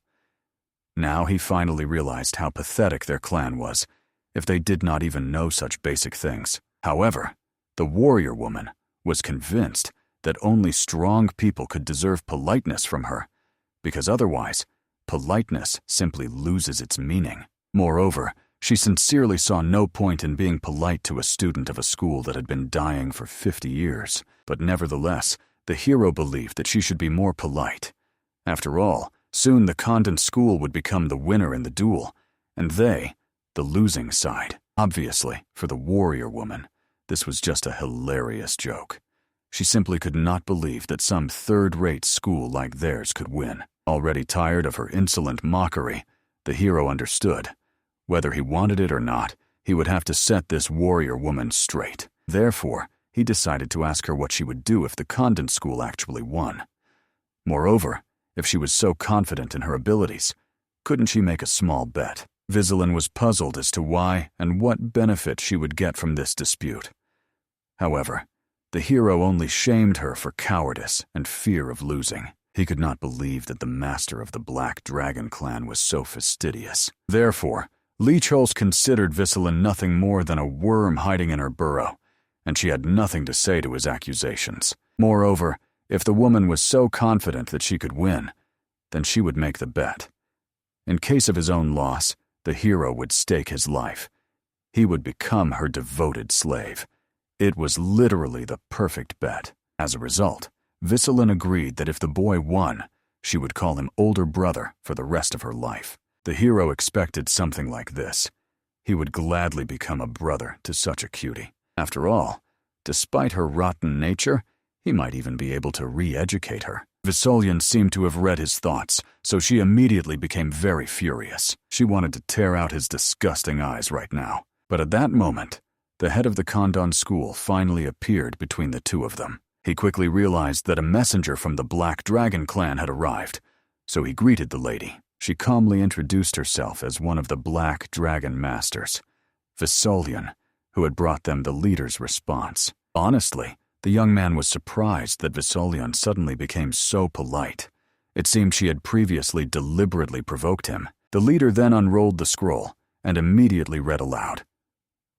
In half a month at noon at Wat Chon Heni, in the presence of witnesses, they will engage in a duel between masters of the highest level. Of course, the mentor could not help but be surprised that the Black Dragon accepted their challenge without any additional conditions. However, the warrior calmly explained that the witness from the Black Dragon clan would be Howman.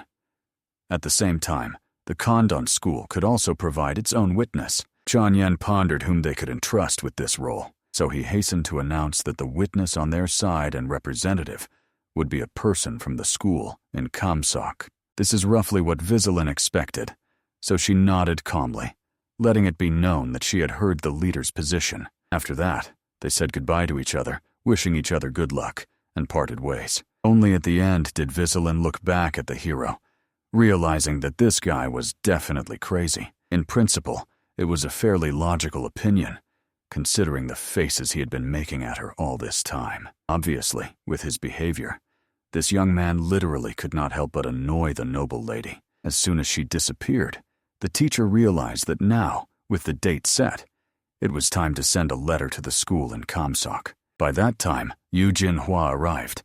He heard some noise and came just in time. Yongyeon enlightened the student that a messenger from the Black Dragon had come to them. So now the senior student had to deliver the letter to Kamsok. However, Lee Chols perfectly understood that this duel would bring nothing good for the school in Kamsok. If they sent Eugene Hua alone, he would only fall into a trap set by the degenerates from Kamsok. Therefore, the young man calmly explained to the teacher that he would go together with his older brother. This trip to Kamsok would be a kind of first journey for the elder into the world of martial arts, and Lee Chols, as the younger brother, wanted to support him. Obviously, the older brother was struck by his lovely, caring younger brother and immediately started hugging him, thanking the younger for thinking so warmly of him. Although Lee Chols tried to maintain an outward calm, he dreamed that this pervert would finally leave him alone. The next morning, both students of the school began gradually gathering their things. It is known that the school is located in the capital of the province, the largest city of the province.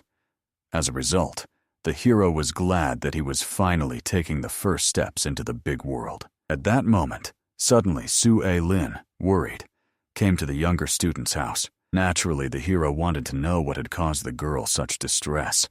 However, she had just heard that they were leaving for Kamsok in the morning. She bowed, apologizing that she had not had a proper opportunity before to thank Lee Chols for saving her life in the kitchen. Moreover, since he had saved her for the second time, and she felt very helpless, she apologized for her weakness and hoped that Lee Chols would no longer get into trouble because of her. However, with a warm smile, Lee Chols explained to the little girl that there was no need to apologize or thank him. She repaid him by doing everything possible for his recovery when he was injured. Besides, she always tried very hard for them, so he asked the girl not to even think about blaming herself for her weakness. Ruffling the little girl's hair, Lee Chols explained that if she wanted to take fate into her own hands and become stronger, she could always join their school. In that case, she would be able to master martial arts and sooner or later become the strongest woman in the province. However, Lee Chols did not forget to remind the little girl that first and foremost, to become stronger, one must love oneself. He hoped that the girl understood him. Unfortunately, understanding all sorts of wisdom was very difficult for the girl. However, she promised to make every effort to understand everything Lee Chol's told her and to keep that understanding in her heart. At that moment, their sweet family conversation was interrupted by the displeased Eugene Hua, who was tired of waiting for his younger brother. Pouting discontentedly, he asked the hero to hurry up at last. Of course, Lee Chol's was indignant that his older brother was such a bore, especially since his relationship with Su Alin had just started to improve. Before letting the guys go, the teacher summed up that for these two, it was their first outing into the world. Both trained diligently, so there should have been no problems.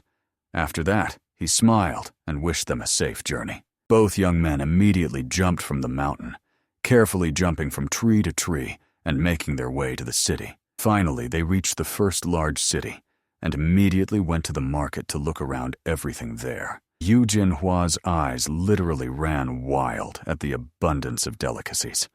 He really wanted to try everything, especially the caramelized strawberries, and Lee Cholsu could only resent that Eugene Hua behaved like a child and rejoiced over every little thing. Moreover, even when he ate, he was so beautiful that all the passers-by immediately froze, looking at him. As a result, Lee Cholsu could only resent that even here, in such a situation, Eugene Hua surpassed him in every way. Besides everything else, during the journey, Lee Chol's paid special attention to what was happening around them. For example, he noticed that as soon as they entered the city, they got a tail. The pursuer following them did not possess martial arts skills, but his movements were quick. Most likely he was a pickpocket. If so, then most likely he was connected to Howman, and if that was really the case, then most likely the order for surveillance was given by Yeo I-ryun. Considering her obsessive nature, this was not a very good sign, but they had to use the situation to their advantage. Finally, reaching the boy, he grabbed his hand and loudly denounced the degenerate who dared to follow them, clearly intending to steal something. The frightened boy immediately began to stammer, trying to find excuses for himself, but Lee Chol's hastened to calm him down. He was a kind warrior and would not hold the pickpocket accountable since he was too young.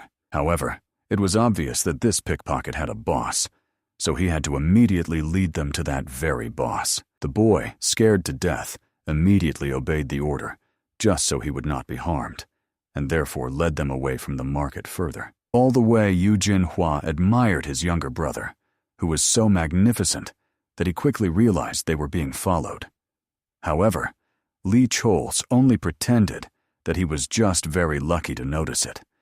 It was far from his skill. Finally, they were brought to what appeared to be a very ordinary brothel. However, it was too quiet there, and Lee Chol's did not see any dancers. Right away, the brothel manager explained that they were still closed and decided to find out what these two guys needed. However, the hero calmly suggested that people from Howman seemed to often stop at this brothel. The owner of the establishment immediately tried to pretend he had no idea what was being talked about, but the hero instantly threw a copper coin at him. Luckily, the man managed to dodge because the coin hit the ground with such speed that even the tile cracked. Then Leechholz realized it was unlikely that an ordinary person would dodge so skillfully.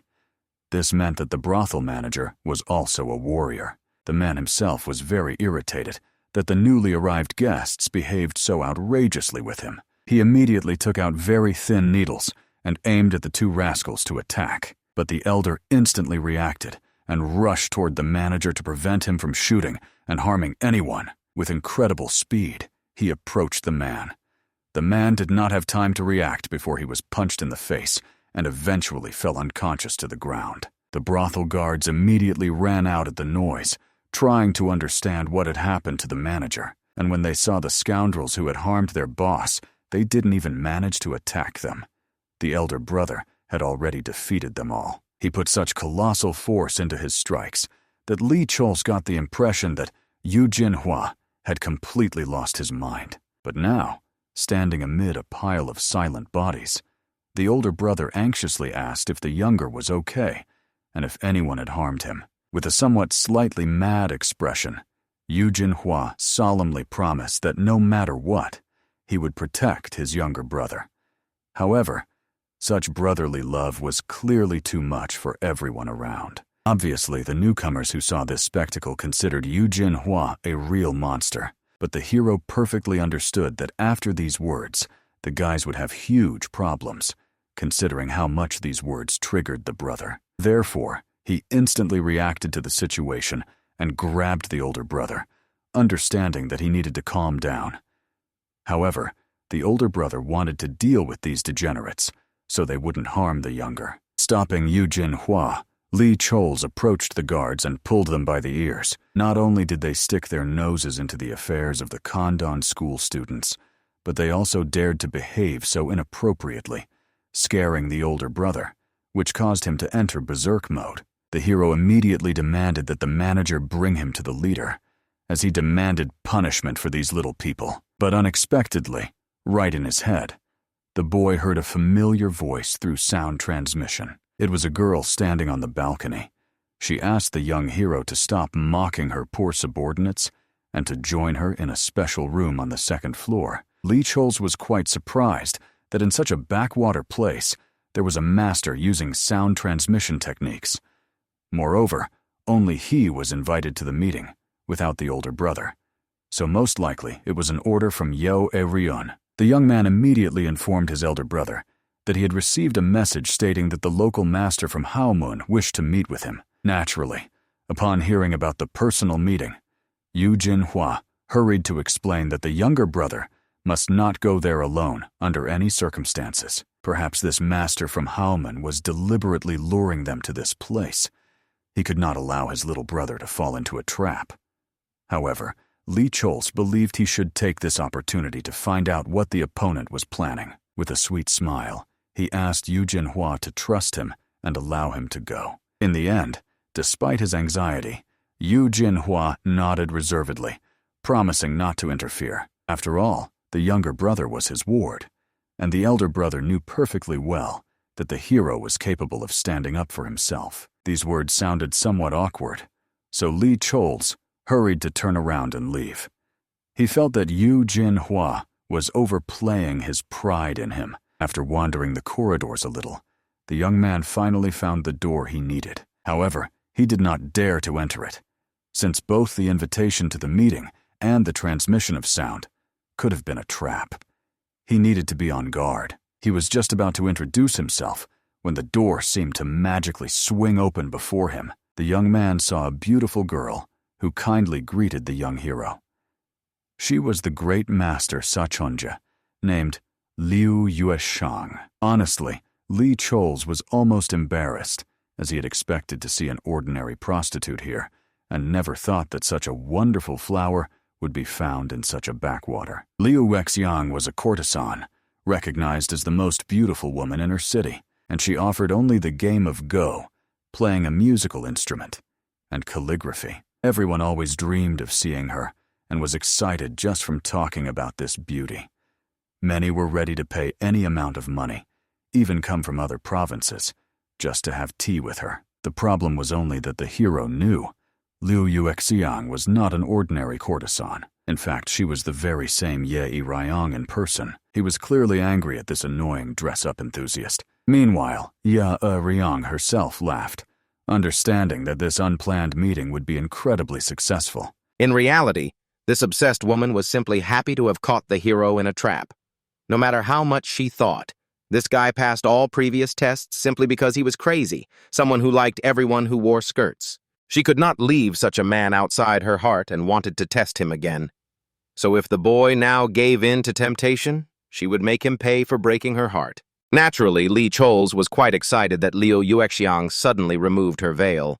However, she considered it rude to meet guests with a cover on her face. After that, she decided to pour tea for the young gentleman. At that moment, the girl decided to use absolutely all her charm, including the beauty charm technique, just to seduce the young man. Charm of beauty is a technique that could literally seduce any member of the opposite sex. After all, her martial art, when she was in this body, was different from others. She used a first-class technique that interferes with the opponent's consciousness and ignites his passion. Indeed, at that moment, the guy felt a bit suffocated, as if the air in the room suddenly became scarce. Naturally, for Liu Yueshang, this was a signal that the guy was already aroused. This means it was time to drive the last nail into the lid of his coffin. She carefully stretched out her hands to find out what had brought the young hero to their lands. After that, she closely observed his every movement, waiting for when Li Chols would show his true face. However, the young man decisively pushed Liu Yueshang's hands away, making it clear that he had come to ask the woman a couple of questions. At the very least, he thought it was improper to spy on the students of the Condan school, especially considering that she sent surveillance when they were about to carry out an important mission, so he had the impression that she was going to interfere with them by selling information to the Black Dragon clan. However, Liu Yueshang absolutely did not listen to the complaints, because what worried her most was that, it seemed, her seduction technique did not work. Li Chols himself explained that considering everything that had happened, as well as the surveillance and collection of personal information, he was worried that the Black Dragon clan might send assassins after him. Therefore, he suspected that Liu Yueshang decided to use an alliance with the Black Dragon to get rid of the annoying Condan school without engaging in battle or participating in a duel. In fact, the hero knew perfectly well that the Black Dragon would have turned to Haoman for help, but only if they had gone mad. But in politics, the truth did not matter at all. Since Liu Yueshang had already shown him her weakness, he could tear her to pieces. Therefore, he wanted to know how this dear one would justify herself to him now. Of course, he knew perfectly well that the girl possessed incredibly powerful techniques, but they still could not work on the hero. Now his body was young, but his mind remained the same as in his previous life. Consequently, the conversation would have been different if she had come in her true form. Coming as an ordinary courtesan, she deprived herself of any worthy authority. However, Li Chols disappointed her because he did not succumb to such vile techniques as pathetic hypnosis, for love was the most important thing to him. And now he was demanding to know how the girl would justify her audacious spying on the students of their school. Liu Yueshang hurried to explain that everyone in this city talked about the feud between the Black Dragon clan and the Condan school, and Haoman survived by selling information, so she had no other choice. But she offered her deepest apologies, explaining that the Black Dragon clan was not involved here. In fact, bowing her head, Ye Ryun hid her face, flushed with embarrassment. She did not understand why Li Chols was such an exceptional young man who did not even lose his head from the seduction technique, and this annoyed her very much because she wanted to be disappointed in him here and now. In the end, unable to bear the tension, she decided to find out directly why the young man did not fall for her tricks.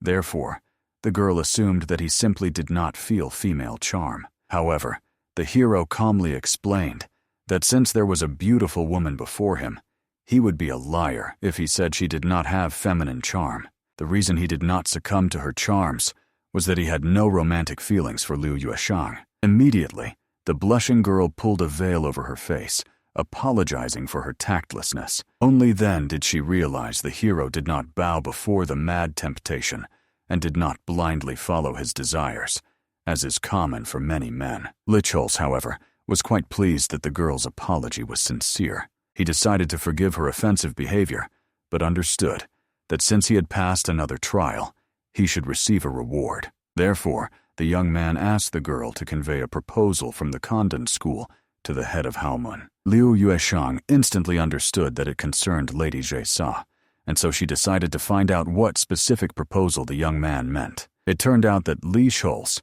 proposed to conclude a secret agreement between the head of Haoman and the Condan school. Moreover, he wanted to forget about the scoundrels from Kamsok once and for all. At that moment, the events shifted to the walls of the school itself in Kamsok. The assistant reported to his leader that the Black Dragon clan had officially accepted the duel proposal from the Condan school. This meant that if the Black Dragon clan defeated the Condan school in an official duel, Kamsok would lose the reason to strike against them. Naturally, this meant that their plans would be under threat, so the assistant did not know what would be the best course of action. However, the man believed that their duel would not take place, and even if it did, The defeat of the Condan school would be inevitable. Moreover, it was unlikely that there would be a master who would serve as a witness on the side of the Condan school. It turned out that the head of the school in Comsock himself was going to disrupt this duel. After all, there was not a single martial arts master in this city who would agree to go against their will, so the Condan school would not be able to find a witness without the permission of the clan from Comsock. In the morning, the students continued their journey. Eugene Hua was incredibly curious to learn how the conversation between his brother and Liu Yueshang went, and he calmly explained that Haomun had sent spies after them, but the problem had already been resolved. Then the older brother let go of the situation and began happily examining the colorful market. It was truly rich in goods, as it was the largest trading center in the capital of Comsock. But still, compared to the imperial capital, this place seemed like a shabby hole. At that moment, ordinary citizens began to recognize the masters from the Condan school. It seemed the rumors were true. Many townspeople had heard that they were going to fight the Black Dragon clan. Moreover, there were rumors that the Condan school had regained its lost martial arts. And of course, Eugene Hua was quite surprised that there were people in Comsock who recognized them. Li Chol's reminded that although the Condan school is experiencing a decline, it still remains the oldest and most authoritative. By this time, they finally reached the walls of the influential school in Comsock. Their clan was so much like a palace that it was immediately clear. They were true upstarts. The warrior who met them at the threshold instantly understood that these two students were clearly heading to the main house. However, they were supposed to announce their visit before coming here. The young man calmly explained that they had arrived with a letter from the head of the Condan school. It concerned the fight with the Black Dragon clan, so they could only tell the details to the head. However, the guard still did not like that the students showed up without warning. Therefore, he sent them to a huge queue where they had to wait for their visit. Of course, Eugene Hua was worried about the number of people and understood that they needed to be patient and take their place in line. Otherwise, they definitely would not get inside today. But Li Chol's hurried to stop his brother because he had a great idea. Therefore, he asked the elder to trust him in resolving this situation. Approaching the student again, the hero displeasedly reminded him that the content of the letter they brought concerned a fight involving representatives of all martial arts schools of the great empire. He could not believe that this guard was really going to ignore a letter of such importance because of some routine duty. Naturally, the awkward guard hastened to explain that anyone should have arranged a meeting with the head in advance. And Li Chol's, of course, was outraged that some minor officer thought he could decide for the great master of the clan. He reminded the officer that his choice would be decisive not only for the future of the province, but for the entire martial world of the great empire. So he had to take responsibility for it. Obviously unprepared for this, the officer instantly began to stammer awkwardly. After that, he ran scared to the palace to ask the elder how to act best in this situation. Of course, Li Chol's could not fail to foresee such a reaction. Thus, the operation to eliminate the arrogant peacock was a great success. Soon, through the open gates, came the deputy head of the school in Comsock. He warmly greeted the students within the walls of his school, after which he introduced himself to the two. They, bowing, introduced themselves as members of the Condan Sect. The deputy kindly invited the two inside and apologized for the rudeness of his officer, who was too fixated on the rules. Naturally, the man very much hoped that the young men would feel at home in their school. He provided them with a room so that they could properly rest from the road, and afterwards the leader would invite them to himself. It turned out that at the moment he was busy, so the deputy could not give the students an exact answer. Although this deputy seemed polite and courteous at first glance, he was little different from that conceited officer. So the hero believed he wanted to deliberately make them wait to demonstrate the greatness of the school. However, it was not at all in the young man's style to lose a fight without negotiations. Therefore, he doubted the deputy's words and asked to convey to the great master his words. If the leader does not meet with them right now, he might miss his golden ticket to a better life. Honestly, the deputy was deeply struck by these words, but without showing it, he promised to definitely convey the young student's words. After that, he wished them a good rest and quickly left. Only then did Eugene Hua decide to ask his brother what he wanted to achieve with his words. However, the hero only smiled and hinted that time was only on their side. Moreover, when such food was before them, they could enjoy the benefits of such a rich place. After all, as is known, delicious food was the truest natural pleasure, and this food was truly divine. Eugene Hua was only glad that his younger brother was eating with such appetite. But at that moment, interrupting their lunch, the deputy appeared to them.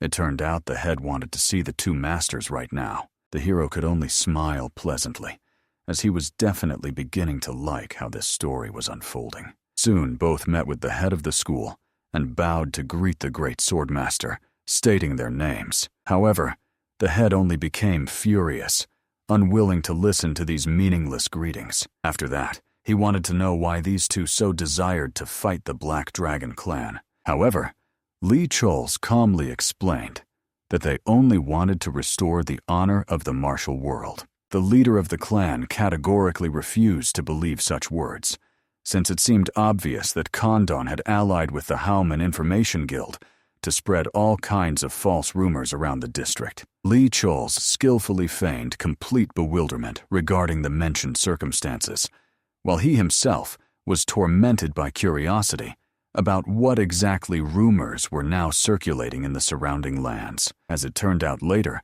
this rumor was of unknown origin, but it spread with the speed of an all-consuming forest fire. All the inhabitants of the district perceived the upcoming battles between the Condan school and the Black Dragon clan as an epic battle of good versus evil, sincerely rejoicing in the fact that the renowned school was ready to take up arms once again. Everyone hoped to witness their triumph and the forthcoming changes in the world of martial arts. Moreover, all the local residents were firmly convinced that the victorious side would inevitably seize power over the entire world of martial arts. In a completely incomprehensible way, such a mad rhetoric arose among the common people. At the same time, the Da dynasty and the influential Gu clan received official messages with an urgent request to appoint impartial witnesses for the upcoming trials of the Condan school. Of course, the clan leader could in no way consider such a coincidence a mere chance. Meanwhile, Lee Chols was in excellent spirits because, as he had expected, Liu Yueshan had flawlessly fulfilled her assignment. During a personal meeting with the young lady, the unflappable strategist explained in detail the necessity of widely spreading rumors about the forthcoming confrontation between the Condan school and the Black Dragon clan, with special attention to mentioning the school as a participant in the events. First of all, the cunning tactician wanted the girl to spread the information so loudly that not a single soul would remain unaware of these circumstances. Then it was necessary to send official messages to the influential Gu family and the powerful Sixth Dynasty with a request to act as impartial observers. The perceptive Liu Yueshan instantly grasped Li Chol's intentions.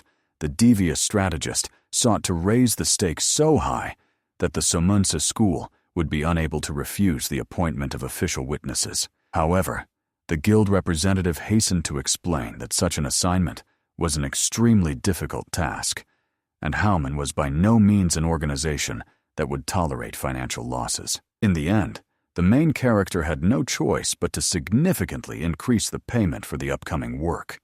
He took out a precious pearl, which he intended to give to the leader of Haoman as a worthy reward. And although the pearl was relatively small in size, the experienced warrior immediately felt the purest internal energy emanating from it, which made the proposed deal quite fair. Since Haoman had already acted as the official witness on behalf of the Black Dragon clan, such an escalation could only be met with approval. The leader of the Somunsa school was well aware that now, when it was already decided to involve many righteous clans as observers of the upcoming duel, if the largest and most influential Somunsa school remained on the sidelines, it would look extremely ridiculous and unworthy. Lee Chols equally understood that the Somunsa school had no choice but to accept the proposal to appoint a witness, although it was obvious that its head continued to resist this idea in every possible way. Despite all circumstances seeming perfectly clear,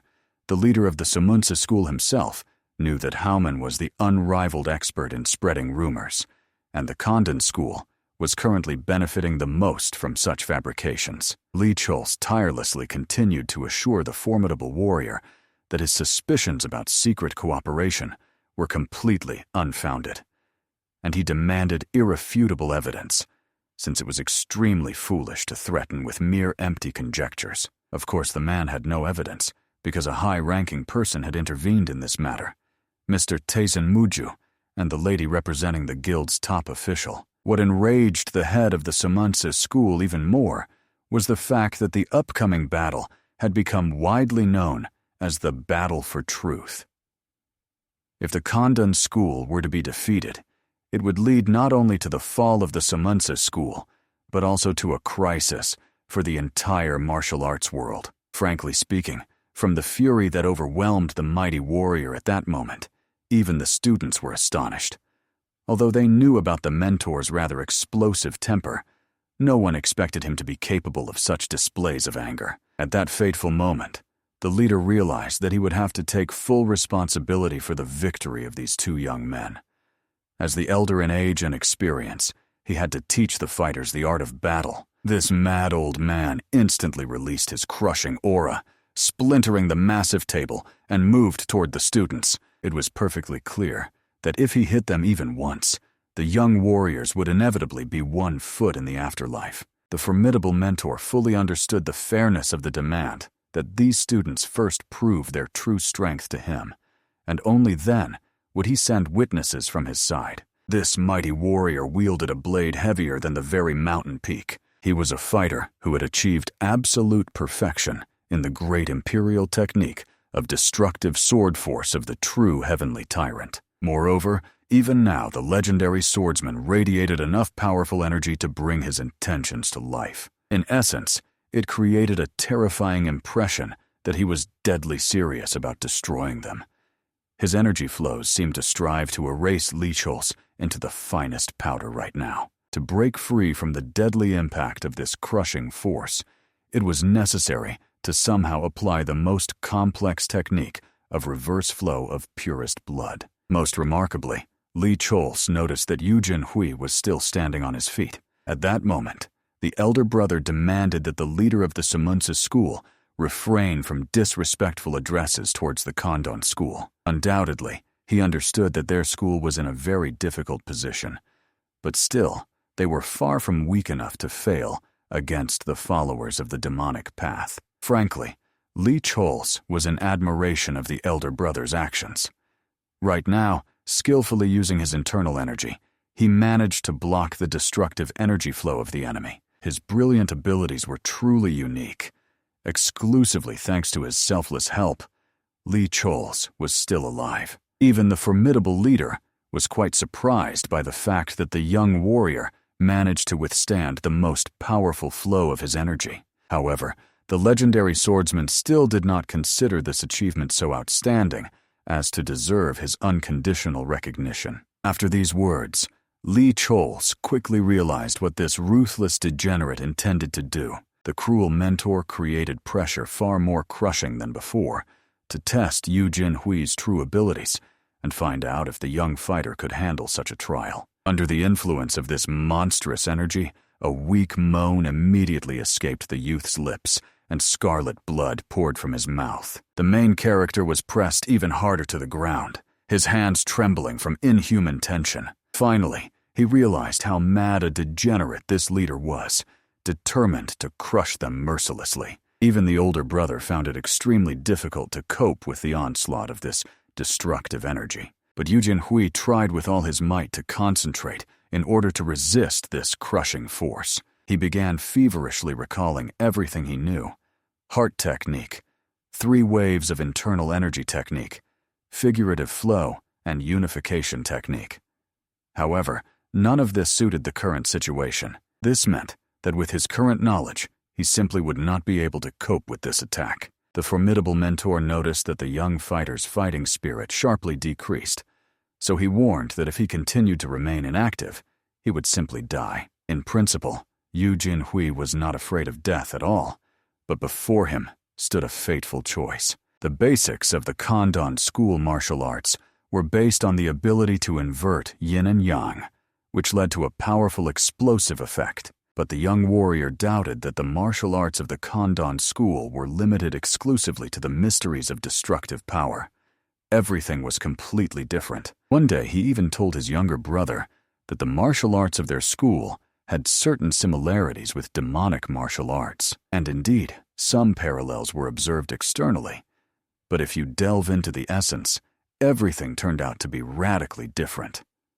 After all, unlike demonic martial arts, the Condan school used techniques for skillful redirection of internal and external energy. When the older brother tested the younger's theory on his own experience, he was convinced of his absolute correctness. The more he mastered, the deeper his martial art and understanding of the true essence became. Therefore, over time, the young man realized that to perform the techniques of their school, not only brute strength was necessary, but most importantly, impeccable flexibility. After all, their school was unique in that everything was not reduced exclusively to violence. If you combine the technique of soul connection with the technique of reverse flow of purest blood, then he will be able to create something radically different. Right now, from the shards of a broken teacup, he created a sacred symbol belonging to their school. At that moment, the leader of the Somunsa school saw a powerful flow of air masses that began to rapidly gather above the surface of the earth.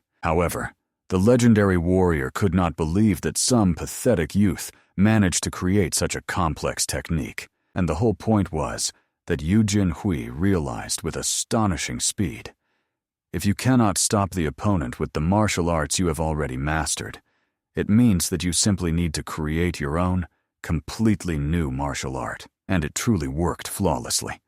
The young warrior completely shattered the destructive technique of his formidable opponent. Frankly speaking, the main hero was in indescribable amazement at the genius of his elder brother, who managed to create a completely new technique with astonishing speed. Even the mighty leader of the Samun's clan was greatly surprised by the fact that the youth not only withstood his overwhelming energy attack, but also skillfully reflected it during the confrontation. Now the legendary warrior realized, before him stood a true messenger of the heavens and an unsurpassed genius of martial arts. At that moment, as if nothing special had happened, the elder brother calmly explained that he had already proven his strength enough and expressed hope that after demonstrating such power, the opinion of the formidable mentor had radically changed. However, unexpectedly, the stern warrior simply began to laugh loudly. He realized that the cunning old fox,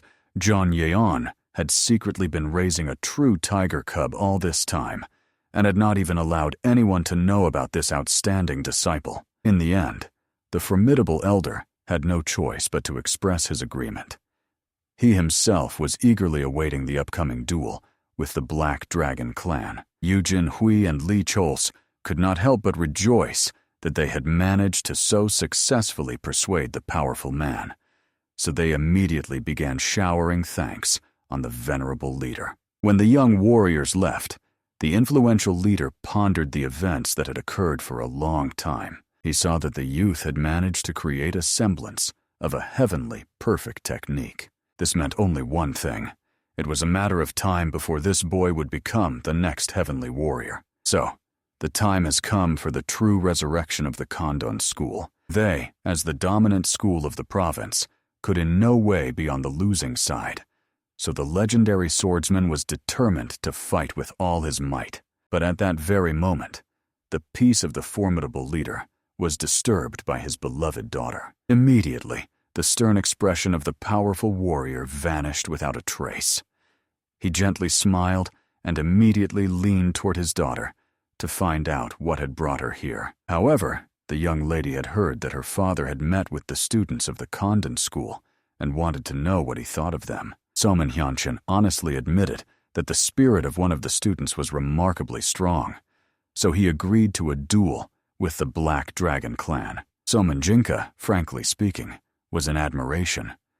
After all, although she belonged to the Somensa school, she still had a keen interest in the Condan school. After that, the curious girl decided to find out where the students were now, and it turned out that they remained at their residence until the next day, after which they would return home. Immediately, the young lady quickly ran out of her father's office, hastily saying goodbye to him. She could not wait to meet these students of the renowned Condan school, who were not afraid to give a worthy resistance to the demonic forces. Moreover, they even managed to obtain the blessing of her father. This meant that they were truly outstanding people. At that moment, Lee Cheels continued to train diligently on the training ground.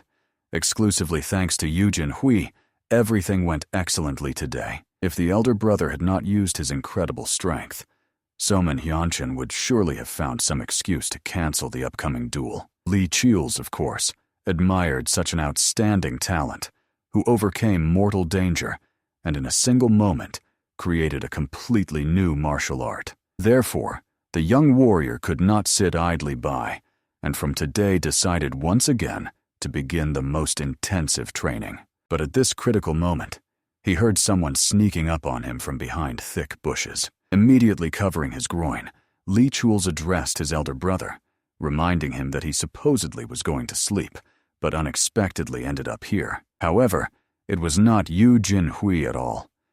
It turned out to be the young Soman Jinka, who, upon seeing the young man standing before her with an erection in his pants, immediately ordered the pervert not to come closer to her by a single step. Frankly speaking, the girl could not believe that this libertine was one of the students of the Condan school. Only then did the young man realize.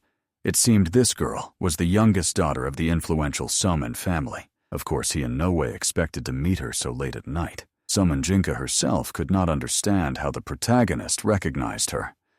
Moreover, how could he allow himself such barbaric behavior? And indeed, the young man was extremely embarrassed, as he did not expect anyone to spy on him during night training. He knew the lovely Soman Jinka well, the youngest representative of the noble family. Before the appearance of Su Alin, she was considered the best in the world of martial arts among young female warriors. Besides secretly admiring the Condan school, the beauty was also in love with Eugene Hua and behaved like a true stalker. However, in the end, the older brother did not accept the girl's sincere feelings. Her heart was broken and turned to stone. At that moment, Soman Jinka accused the young fighter of practicing martial arts in the name of the Condan school while defiling them with demonic behavior. However, the young man believed that the girl should take back her words, and Ta only became even more furious, demanding that Lee Chol finally take control of himself and get rid of his nastiness somewhere. However, the main character reprimanded Somun Sinku in response for spying on others' training sessions, even though it was a strict taboo in the world of martial arts. But the angry girl believed that such absurd and depraved poses could in no way be connected with serious training. Of course, Lee Chols also shouted, proving that a true master must live in perfect harmony with external and internal sensations, and did not understand what was wrong with his training methods. However, Somun Jinka believed that he had committed an unforgivable crime by showing such pictures to a young girl, and therefore he must take responsibility and bear the deserved punishment. Of course, Lee Chols was quite enraged by the fact that his daughter was no different from her domineering father. Her parent clearly needed to radically reconsider the upbringing of his child. At that moment, the young man realized that they definitely would not reach an agreement peacefully. But still, Somun Jinka could offer her something. The cunning warrior wanted to fight her. If she loses, she will embark on the path of awareness and simply take back her accusations of spying. Somun Jinka simply laughed in the face of the pervert, who dared to challenge the best female warrior of the younger generation of the clan. If she loses, he will have to admit his guilt and tell the whole world what a depraved person he was. Obviously, the young man immediately suggested that the loser become a loyal servant to the winner. Somun Jinka foolishly agreed, but warned that after the inevitable defeat, Lee Chols should not cry too bitterly. After that, the two immediately went their separate ways. Although Lee Chols was initially furious, in the end, he was simply glad that the fish had bitten the bait. After all, this girl represented an excellent chance to make the Soman school kneel before Condan. Moreover, He saw nothing wrong with having such a beautiful servant with him. Finally, the next morning, the students set off on the return journey. Things at Sumun's were successfully completed. In addition, the document appointing the witness was also signed, and an agreement for a duel with Sumun Tsinka was even concluded. Eugene Hua also noticed that his younger brother was in an overly pensive state and decided to find out what was going on. Lee Chols admitted that he was just thinking about what had happened to them at the Sumunsa school. He felt the deepest gratitude to his older brother, thanks to whom they managed to find such a necessary witness. Although obviously, he still envied his outstanding abilities. Eugene Hua was extremely grateful for the warm compliments from his younger brother. He was sincerely pleased to hear such praise from him, but this praise was completely natural, considering that everything they achieved was exclusively thanks to the older brother. He literally created a new martial art out of nothing. However, Eugene Hua explained that since the technique was based on a powerful emotional connection, he decided to name it the Heavenly Perfect Technique. However, it still needed to be thought through and perfected to an ideal state. Of course, the main character understood that if the older brother took on this task, no problems would arise. However, Eugene Hua wanted his younger brother to help him in this noble endeavor. After all, studying the formula of the perfect heavenly technique was not too difficult. He was ready to show a simplified version to his younger brother. After all, he had no one else to share such intimate knowledge with, except for his one and only unique younger comrade. Frankly speaking, such privilege in the eyes of the older brother even slightly embarrassed the experienced warrior. But in the end, they stopped right in the middle of the dense forest, and Eugene Hua demonstrated the technique he had mastered. The main character managed to repeat everything on the first try, but he was still deeply impressed by his older brother's skills. The Heavenly Perfect Technique was perfectly suited for the Condan school. And most importantly, when using this technique, there was no surge of demonic energy in his pants. He did not know exactly what the older brother had created. But now, Lee Chol's martial arts were improving as if someone had provided the missing piece of the puzzle. Soon they reported everything that had happened to Zhong Yan. He immediately began to praise the students for the excellently done work. Obviously, the wise elder was impressed by how astonishingly quickly they completed the assigned task. Moreover, while they were at the Sumun school, wonderful news came to them one after another. A rumor arose that the duel between their sect and the Black Dragon clan represented an epic struggle of righteousness against evil. Therefore, many influential schools sent responses expressing agreement and a desire to participate as impartial witnesses of the upcoming duel. In principle, this was not surprising at all, considering that the Black Dragon clan had considerably troubled the lives of many worthy people. However, what was striking was the fact that unexpectedly, the Hansen clan proposed to participate as a witness, which even Zhong Yan himself was quite surprised by. Hansen's sect took an honorable place among the 9 great sects instead of the Condan school.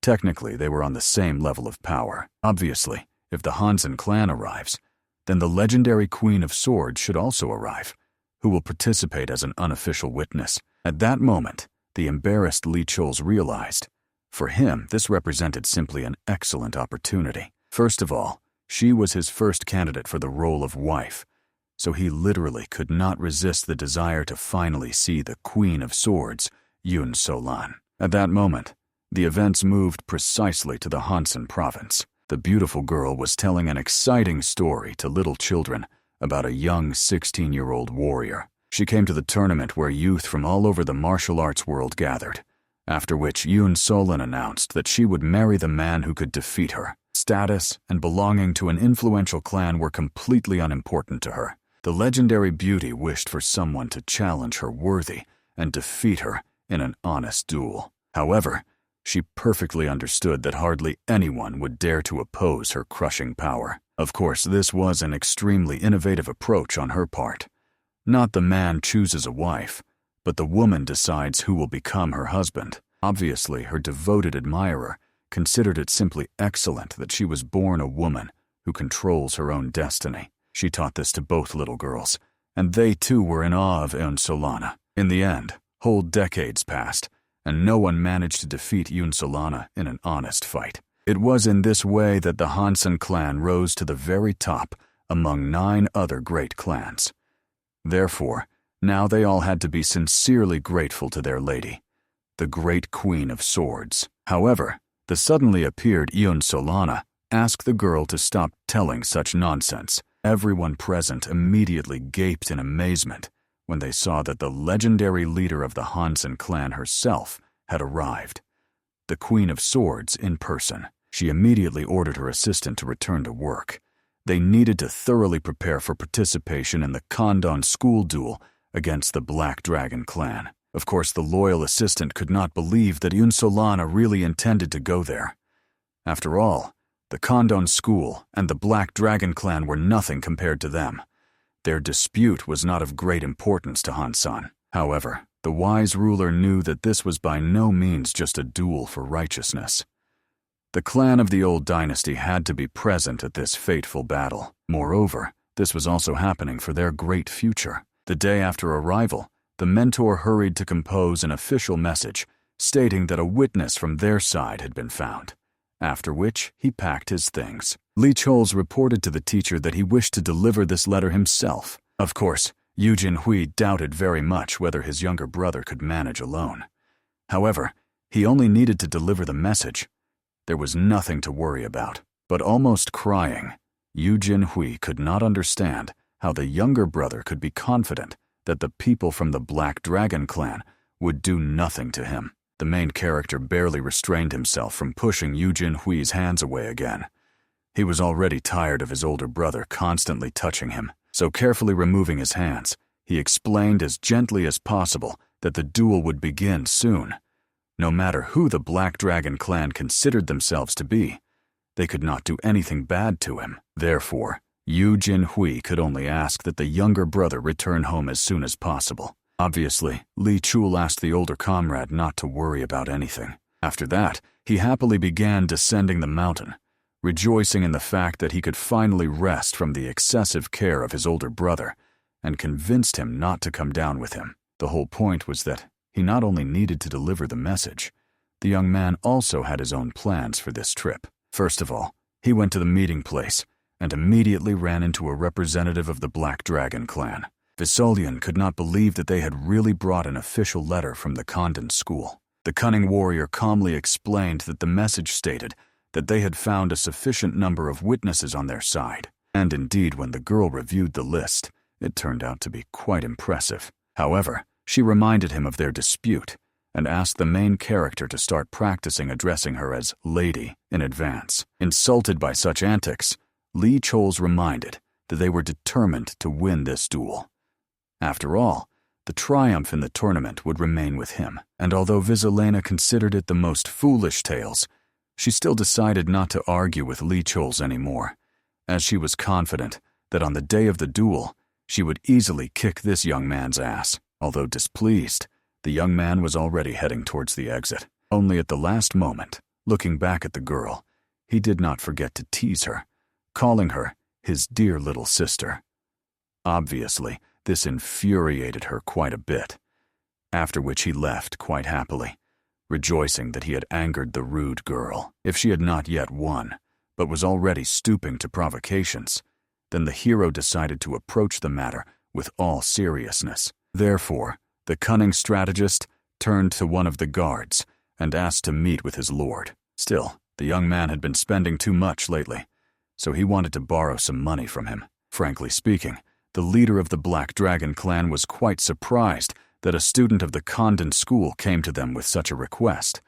He did not know how to interpret this. However, the main character was struck by the fact that the merchants had now started choosing whom they worked with. But in reality, despite the confusion, the leader was ready to provide him with 15 silver ingots.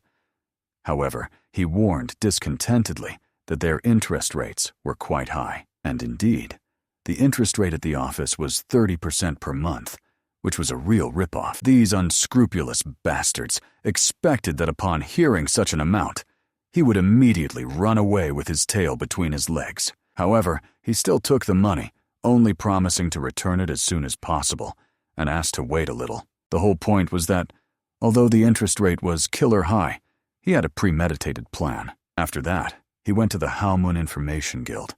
There gathered a whole crowd of people placing various bets. Some bet on the Black Dragon clan, and some on the Condan school. Of course, it was a pity that in the place rumored to be the arena of the battle, no gambling was held. However, the trickster decided to bet the entire sum on the victory of the Condan school with a high coefficient. When he wins, 30% would be a mere trifle for him. In the end, he approached the guard who was responsible for admitting guests. The guard immediately recognized the young man, so he informed him that he needed to escort an important guest to a separate room.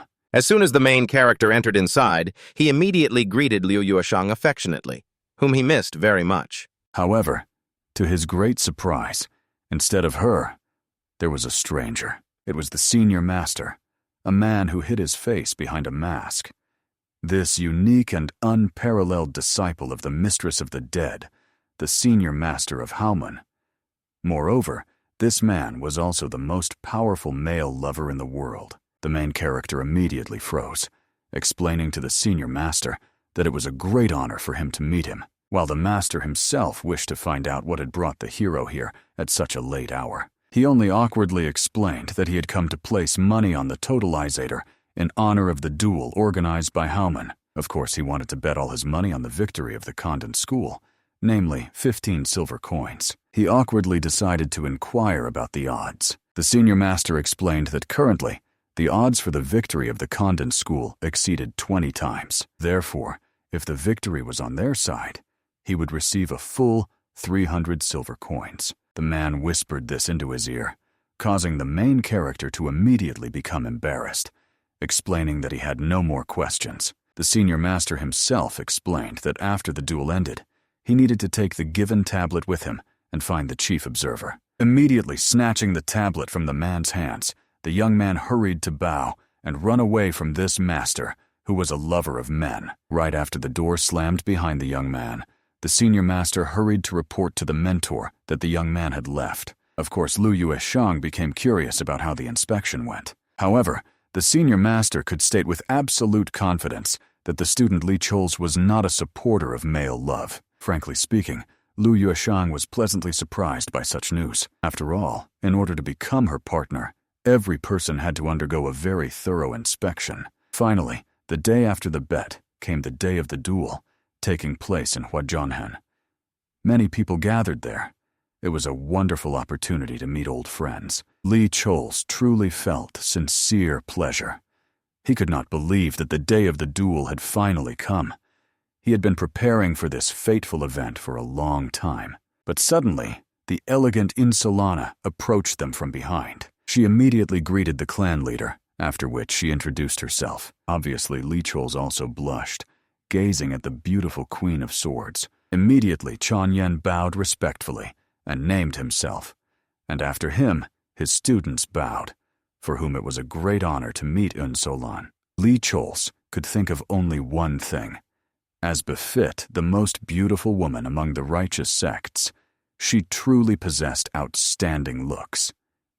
In her past life, the legendary beauty could not find a partner because of a statement made in childhood. After that, Insolana looked at the two young men, understanding that they would fight in a duel as representatives of the Condan school, and eagerly awaited this battle. Li Chols immediately declared that this duel would be the very moment when they announced the revival of their school to the entire martial arts world. Moreover, Li Chols was very hopeful that the lady would pay special attention to him, a student unknown to anyone at the tournament. Of course, he was met with an incomprehending look from Solana.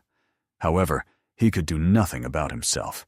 After all, this girl had always remained his number one in the ranking since he returned to the past. But at that moment, breaking the awkwardness of the atmosphere, an observer came who suggested starting the duel and called representatives of each faction to the stage. For Li Chols, this was the very moment when he took his first steps as a martial arts master. Moreover, for all the handsome men of the Central Lands, this performance was literally a statement about themselves, but the young man could in no way accomplish this just as usual. Therefore, approaching the organizer, he asked to speak before the duel began. After receiving the floor, He immediately turned to the Queen of Swords and officially swore to the lady that he would definitely challenge her as soon as he came of age. And also, if he won today's battle, then, as declared, he would become her spouse. Of course, such words made, to put it mildly, absolutely everyone present stunned. In the end, the crowd simply fell silent, not knowing how to react to what they had heard. But Lee Chols was very proud of himself. After all, the Operation Public Confession went excellently. However, unexpectedly, not understanding how he dared to utter such audacity, the assistant Yun-Solana flared up. It seemed a real insult that he spoke such words to the Queen of Swords. The other observers considered this unheard of, so they were convinced that the student of the Condan school had gone mad. The assistant, however, reminded that the lady was a respected person in the world of righteous schools. In relation to Lee Cheolsu, she was generally a mentor, so his words literally meant that he was challenging their clan, which would inevitably lead to enmity. However, Lee Cheolsu calmly explained that he was seriously determined to win. Even if the entire Hansen school was against him, he was ready to face resistance face to face. Obviously, in such a case, the angry girl could do nothing else but challenge the young man to a duel. However, Lee Cheolsu pointed out that this was an overly violent reaction for a spontaneous duel. But at that moment, the Queen of Swords called the assistant to calm down. She tried to object, but Yun-Solin quickly subdued the young lady with her authoritative gaze. In fact, the girl perfectly understood that Lee Cheolsu was simply ruled by the rebellious blood of youth. She herself was exactly the same when she declared herself and came up with no less crazy a proposal. From his side, it was a daring act. However, recalling the current situation in the Hansen clan, this was exactly what she needed. For this reason, calmly extending her hand to the young man, she accepted his challenge. Of course, Lee Chols bashfully began to shower thanks before the Queen of Swords, and the other attendees could not believe that she had seriously agreed to the proposal of this milksop. But Yun-Solana reminded that by her promise, every representative of the righteous schools could challenge her, so she had no grounds to refuse. However, if the young man's words were merely mockery, he could not expect mercy from her. Lee Chols hastened to bow, promising that he would not let the lady down and would give his all. He himself was inwardly glad that everything went as smoothly as possible. Moreover, he was going to prove the sincerity of his words to Yun-Solana right here and now, and demonstrate that he deserved to become her husband. With these words, he gripped his blade tighter and looked directly at his opponent. In fact, the member of the Black Dragon clan was struck by Lee Chol's audacity, who dared to challenge the Queen of Swords. He was as crazy as they said. Therefore, the warrior personally intended to knock the foolishness out of his insolent head. However, the protagonist asked the young man not to get cocky. Apparently, he was not interested in wasting time on empty talks with a pathetic crowd. Of course, the warrior was shocked by how Lee Chols dared to call him that. Therefore, unable to contain his anger, he already rushed to attack the insolent one to put him in his place. For this, he intended to finish their fight using just a single strike. However, in the end, the young man found himself on his knees, with an enemy blade pressed to his throat. Lee Chols was convinced that he was nothing more than a background fighter. He had put too much effort into the very first moves. He was literally an open book to Lee Chols. Of course, the guy had no idea how Lee Chols managed to dodge his attack at the last moment. The whole subtlety lay in the technique of the reverse flow of pure blood. This skill of the Condan school was perfectly suited for dodging the wide attacking movements of the Black Dragon clan. In the end, the observer immediately declared the winner, the Condan school student, Lee Chols. Those present could not believe that he defeated the enemy with one strike, so they realized the students from Condan were far from as simple as they seemed. However, the defeated opponent ordered the main character not to get cocky just because he defeated him so easily. But Lee Chols was not arrogant. He knew that this guy was the weakest of all. Therefore, he asked him to leave the arena quickly. He was very furious at this little bastard. However, the young man was hastened to be calmed by his senior comrade. He reminded his younger brother that vigilance before the opponent could not be weakened, so now he had to remain calm. After that, the bruiser stepped onto the arena. Frankly speaking, Lee Chores was surprised that these two were relatives. The students had two different physiques. At that moment, the punitive fighter introduced himself as a member of the Black Dragon Sect, who came to repay the debt for the humiliation of his younger brother. Obviously, Lee Chores responded to this bow just as politely. Immediately after that, the man untied his bandaged blade and warned that he would make Lee Chores regret getting involved with his brother. He wanted to see how Lee Chores would cope against an opponent in a real fight. In the end, the warrior began to attack. Despite the power of his strikes, they were quite primitive, so the young man quickly realized these two brothers were indeed very similar. However, the instincts of this fighter worked significantly better, so dealing with him using only the reverse flow technique of pure blood would not be enough. Of course, he wanted to knock out this impudent fellow with one blow, but at the same time, he did not want to waste energy on such trash. Therefore, he took a fighting stance with his blade. Seeing this, the giant rushed at him, understanding that the longer Lee Chores stood still, the faster he would fall under his strike. But when he swung and attacked the shoulder, the silhouette of the opponent dissipated right before his eyes. All because this image of Lee Chores, created by his gaze, was nothing more than an illusion. At that very moment, the young man moved behind his back, and it was clear that he was quite surprised. It was the main technique of the Condan school combined with the shadow disappearance technique of the Chanmun sect, which produced such an unexpected illusory effect. In such a case, even when the opponent understood everything, it was no longer possible to defend. After all, those who strike hard but slowly get nervous when someone breaks into their space, and because of this, they lose vigilance. Therefore, in the end, with one precise strike, the main character disarmed his enemy and pressed the blade to his neck. They froze like that until the crowd was silent, not believing what was happening. The arriving observer immediately announced that the winner was a student of the Condan school. The spectators could not believe what they saw. It was truly an incredibly spectacular duel. The main character himself was glad that he had already defeated two. Now only the last fighter remained, and it was also the main fight of the tournament. A battle against the representative of the Black Dragon clan, Visolon. As soon as she entered the arena, the girl suggested dropping formalities, since she and Lee Chores were already well acquainted. At that moment, the young man realized, by just appearing in the arena, the girl decided to start with provocations. However, he responded in kind, understanding that the younger sister really should not introduce herself in front of her brother, since they were indeed in particularly good relations. The enraged Visolon almost lunged at the guy out of anger prematurely. However, she tried to cool down her passion, promising not to fall for the jokes of this fool anymore. Before the fight began, she was ready to say only one thing: the skill of the Condan school is worthy of respect. Therefore, she apologized for all previous remarks directed at them. The main hero was quite pleased that she finally realized their school was truly incredible, but despite this, Visolon believed that the main hero was weaker than her. Therefore, as a master, she decided to give him a one-hit advantage. At the same time, she said this very seriously, without a hint of a smile. In the fight, Visolon, as befits a true martial arts fanatic, was exceptionally serious.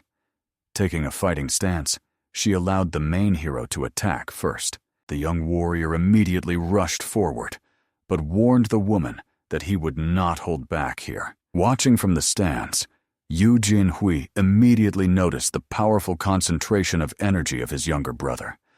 Finally, the true battle began. The brave boy himself knew perfectly well. In any duel, the first strike is the most important. It must be the best of all possible. Now his energy was rapidly rushing through the energy channels, exploding with waves of yin and yang. This was the technique of reverse flow of purest blood in its most perfect form. However, for some mysterious reason, precisely when he was in the air, the muscles of his pelvis began to react unexpectedly. In the end, with a splash of dazzling lightning, the main hero landed on the opponent. A deathly silence fell after the deafening explosion. All the onlookers just gaped, trying to understand where the young man suddenly disappeared. However, Visolon blocked his swift strike and even praised the hero for a decent hit. However, she warned that he was still too weak, Therefore, she aimed her fist at his stomach and immediately threw the boy back, causing him to even drop his blade. Looking at this pitiful sight, Visolina warned the youth that his pathetic sword was nothing compared to her half-dragon clan technique. Only after a moment did the main hero manage to get back on his feet and defend himself with his blade. Visolina was quite impressed by the guy who withstood even the echoes of this crushing attack. She wanted to find out how long he would hold out and test his true strength. And indeed, the difference in physical training was too great. But the young warrior still could not give up, so he pressed on, pushing the opponent away. Then she realized her enemy was far from being as weak as she initially expected. However, the experienced girl did not intend to babysit him for long. Already feeling the destructive energy of the attack, Lee Cholz understood. He would not be able to block this strike, but still, it was vitally necessary for him to carry out his cunning plan to the end. The goal of his entire life is a dignified existence, without obligations. If he wins against Visolina, his fame will soar, which will lead to a conflict with his older brother. He came to Condan school to become a respected master of the martial arts world. Therefore, from the very beginning, he did not strive for victory. All he wished for was to lose heroically. If he uses the technique of reverse flow of purest blood, his little dragon will not rise.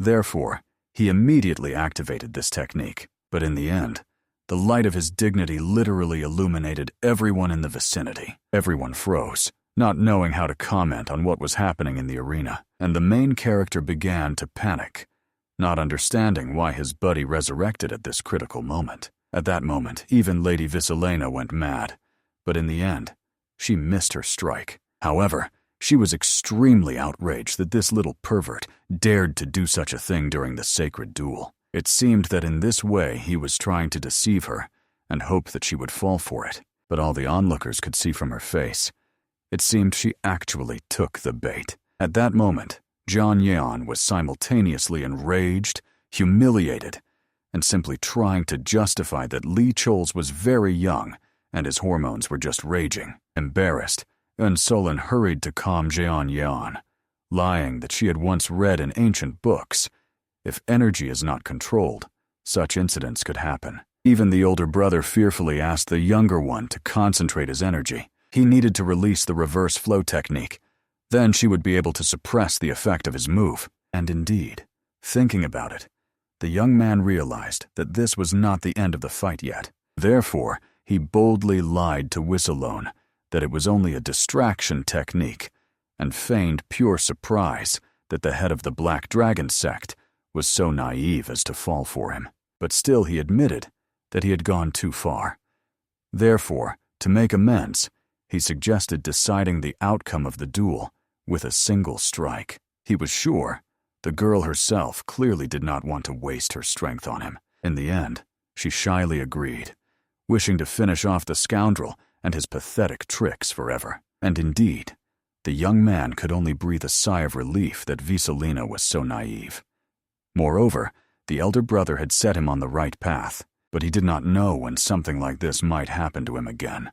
So he decided to lose quickly and pass the baton to his older brother. In the end, both rushed into battle, giving their all. Then the mentor realized the energy of his junior student had increased significantly. Obviously, if last time he had not overdone the meanness and interrupted the course of the fight, he could have been on the same level as the Black Dragon Master. But he allowed himself to lose and ultimately fell by her hand. No one could believe that the Black Dragon clan was the winner.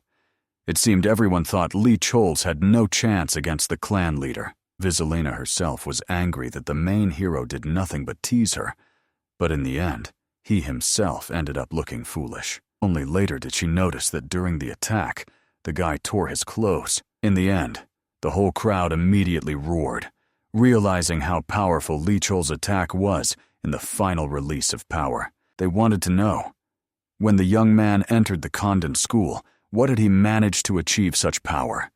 After all, if his combat skill had been slightly higher, the opponent would have been doomed. However, everyone still understood. Despite the fact that it was only a duel, the situation became extremely awkward. First, the rebellious hormones of Lee Chols, and then the torn clothes of the opponent. But still, the observers believed that this was the original plan. After all, the Condan school still had one more student. Apparently, Lee Chols consciously chose the path of defeat to shake the spirit of the head of the Dragon Clan. Only a truly eccentric hero could have planned such a fight. This meant that today they could celebrate the birth of the crazy genius of the Condan school. At that moment, the older brother hugged the younger one, understanding that it surely hurt him, but he thanked him for giving his all in this fight and promised that from now on it would be his turn. Obviously, Visolon immediately caught Eugene Hua's wild gaze on her. Moreover, she admitted that the duel with the younger one was too low level, so she wished for Eugene Hua to please her. Frankly speaking, Eugene Hua had no idea what to do. He wanted to tell the master that he had never in his life been as angry as he was now. It seemed he was ready to kill anyone who got in his way. This confidence of the enemy was immediately felt by Visolona's opponent. At that moment, without even waiting for the introduction, Eugene Hua immediately attacked, starting this fight. Feeling the rushing power of the attack, Visolona immediately realized this opponent would really be far from easy. In the end, the very first strike caused a real explosion. The crowd began to whisper. After all, as expected, Eugene Hua made a simply stunning start. Solana was watching everything, not even knowing what to say. All she could admit was that Zhongyuan's students truly amazed with their abilities. The mentor himself was glad that such gifted students chose his school. Moreover, Solana was happy about this fight, the climax of the confrontation between the righteous and demonic sects. She hoped that Zhongyuan was truly confident in his strength. It was quite a tricky question. However, the old man honestly admitted that he worried most not about his own students, but about the opponent of Visolon. At that moment, the girl was really panicking. After all, if her energy shield had not worked, the fight would have ended with a single blow. Moreover, the opponent seemed to have vanished underground. Speed, strength. All of Eugene Hua's characteristics were beyond comprehension. She herself was completely disoriented. Therefore, she decided to rely on her sixth sense and take a defensive position. At that moment, she felt an attack, and only at the last moment managed to dodge. The attack speed was truly insane. She didn't even have time to figure out what technique the enemy used before he immediately vanished into thin air. If this continues, she won't be able to land a single truly serious strike. Therefore, she decided to do everything so that the enemy would not be able to hit her. The girl instantly began to slash through the space with her sword in all directions, clearly believing that now the enemy definitely would not be able to catch her off guard with a sudden attack. Observing the level of energy that literally danced in the air, everyone present realized a battle between the highest masters of martial arts was unfolding before them. To everyone's surprise, no one could see where the heir of the Condan school had disappeared.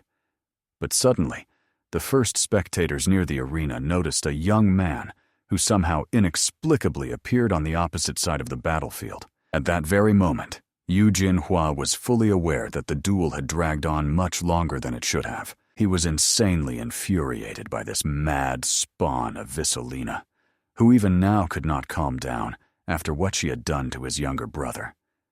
The opponent herself mockingly laughed, believing that the heir was so frightened by her half-dragon technique that he even decided to flee. However, for the older brother, her words became the last straw that overflowed the cup of patience.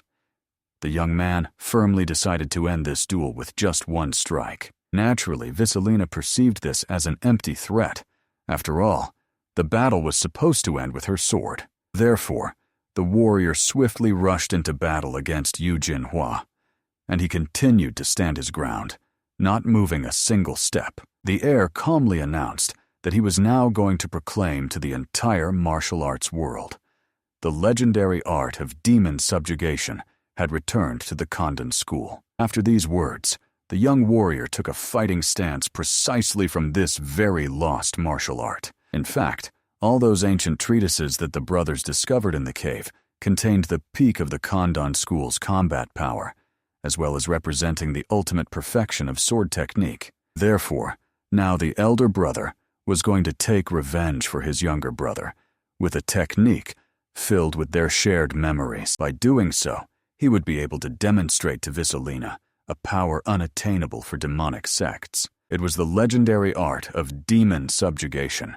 a strike of colossal power from which lightning literally danced across the skies. Visolina was truly struck by the amount of released energy and wondered when the Condan school had managed to regain such a powerful combat technique. Moreover, at that very moment, the opponent noticed how her dragon blade began to crumble into small shards. As a result, the warrior was left weaponless and helplessly fell to the ground. After the destructive attack, scarlet blood poured from her mouth, and she instantly remembered why Eugene Hua was called a genius. However, these words turned out to be a lie. He was not a genius, but a true martial arts monster. But despite his own victory, for Eugene Hua, this was still not enough. This woman had made his younger brother shed tears, which meant that bloody streams should also flow from her eyes as proper retribution. But at that very moment, the opponent loudly and publicly declared that she surrendered. Unfortunately for the heir, now if he harms her, it will be a violation of the sacred tournament rules. Therefore, Eugene Hua had to yield, but he sternly warned the defeated warrior woman that next time she should not even think of mercy. At that very moment, the observer joyfully announced the winner, the heir of the head of the school, Eugene Hua. In the end, luck was on the side of the righteous sects, which could not but please those present. Moreover, after that strike, which was demonstrated by the student of the Condan school, the whole world learned the art of demon subjugation had returned. This technique was considered irretrievably lost after the bloody massacre on the mountain 50 years ago. It was its legendary return to the world of martial arts. Only now did Su Alin understand. The confidence of the heir of the head was by no means unfounded. The return of the art of demon subjugation was undoubtedly a great blessing for the righteous world of martial arts, and Zhang Yan was no less proud of his student, who brilliantly demonstrated the revived technique. And what was even more important, in the opinion of the Sword Queen, the student of the Condan school possessed the body of a heavenly warrior, and it seemed that the whole world of martial arts would discuss for a long time what happened on this momentous day. And now the events moved to the lair of the Blood Moon, 3 days after that epical duel. When the news reached the servants of darkness, one of them immediately came to the Lord to report everything that had happened. A young man with a scar on his face respectfully bowed before the Blood Lord. The envoy patiently waited until his master appeared from the lake and did not dare to raise his gaze. And finally, the young man with scarlet hair and blood-colored eyes decided to ask his assistant why he had come to him. He hurried to explain that the Condan school had won the duel against the Black Dragon, and also, during the duel, the art of demon subjugation was used, and obviously, the Lord of the Blood Cult could not help but be interested in such news. Also, from the reports, it became known that the heir of the school head possessed the body of a heavenly warrior, and it seemed they also discovered the cave of the great master, Han Wan Kam. Of course, the more news the cult lord heard, the more interesting the unfolding events became for him. The assistant himself did not know how best to act in the current situation. Therefore, the Lord immediately ordered to speed up the actions. Obviously, those who hesitate will immediately face death. Therefore, he threateningly warned his assistant about this, and he, instantly bowing, apologized for the sluggishness and immediately hurried to carry out the order. And the Lord of the Blood Cult calmly reassured his subordinate. After all, the appearance of the heavenly warrior's body changed nothing in his plans. Everything was still going exactly according to their plan. And this meant that very soon the whole world of martial arts would be at his feet. Meanwhile, at that very time, Li Chol was resting in his room, and Su Alin was watching him attentively, patiently waiting for his awakening. Finally, the main character came to his senses, and, of course, was quite surprised when he saw the little girl in front of him. The young man realized that it seemed he was once again indebted to her, and decided to find out how long he had been unconscious. However, When he learned that he had been unconscious for a whole 3 days, he anxiously asked how the tournament had ended, and with a radiant smile, Su Alin reported the joyful news. They had won the tournament. In the battle, the Condan school triumphed, and now the whole world calls Lee Chols and Eugene Hua the hero duo of Condan. The boy could not help but rejoice that they had indeed won. Moreover, their title sounded simply magnificent. Girls would definitely not resist such a nickname. Su Alin also explained that now the school had 2 outstanding heroes. The first noble hero, Eugene Hua, and the second worried hero, Lee Chols. And obviously, the boy himself was quite surprised that he was given exactly such a nickname. However, the young man gradually began to remember what had happened during that ill-fated fight. The main character protested in despair. Now he finally understood why the word worried appeared in his nickname. Such a nickname was given only to the most reckless characters in the martial arts world. He could not understand why people did not realize that he had absolutely no control over it. Now his life had turned into a real catastrophe. Well, at least it was pleasing that the victory remained with them. So even though he was disgraced, he could now at least annoy Visolon with this triumph. Soon the teacher called all 3 students to himself and thanked the boys who had won the tournament against the Black Dragon. Obviously, the young warriors respectfully bowed before their mentor, and also Chang'an hurried to explain the joyful news. Now, Su Alin had officially joined their school. Therefore, the master hoped that the boys would properly take care of their new sister. And the hero, of course, was very surprised that the girl had consciously made this decision. The little girl herself respectfully bowed before the teacher, promising to study diligently and give her all 100%. And Chang'an proudly looked over his 3 students. With such outstanding talents, he had nothing more to dream of. But at that very moment, the awkward hero explained that he wanted to say something else to the teacher. The thing was, it seemed he would have to fight against the Samunsa school, and Chang'an clearly did not understand how the boy had come to this, so he had to explain the whole complicated situation. Soon the teacher understood the essence. The girl was spying on Lee Chol's training.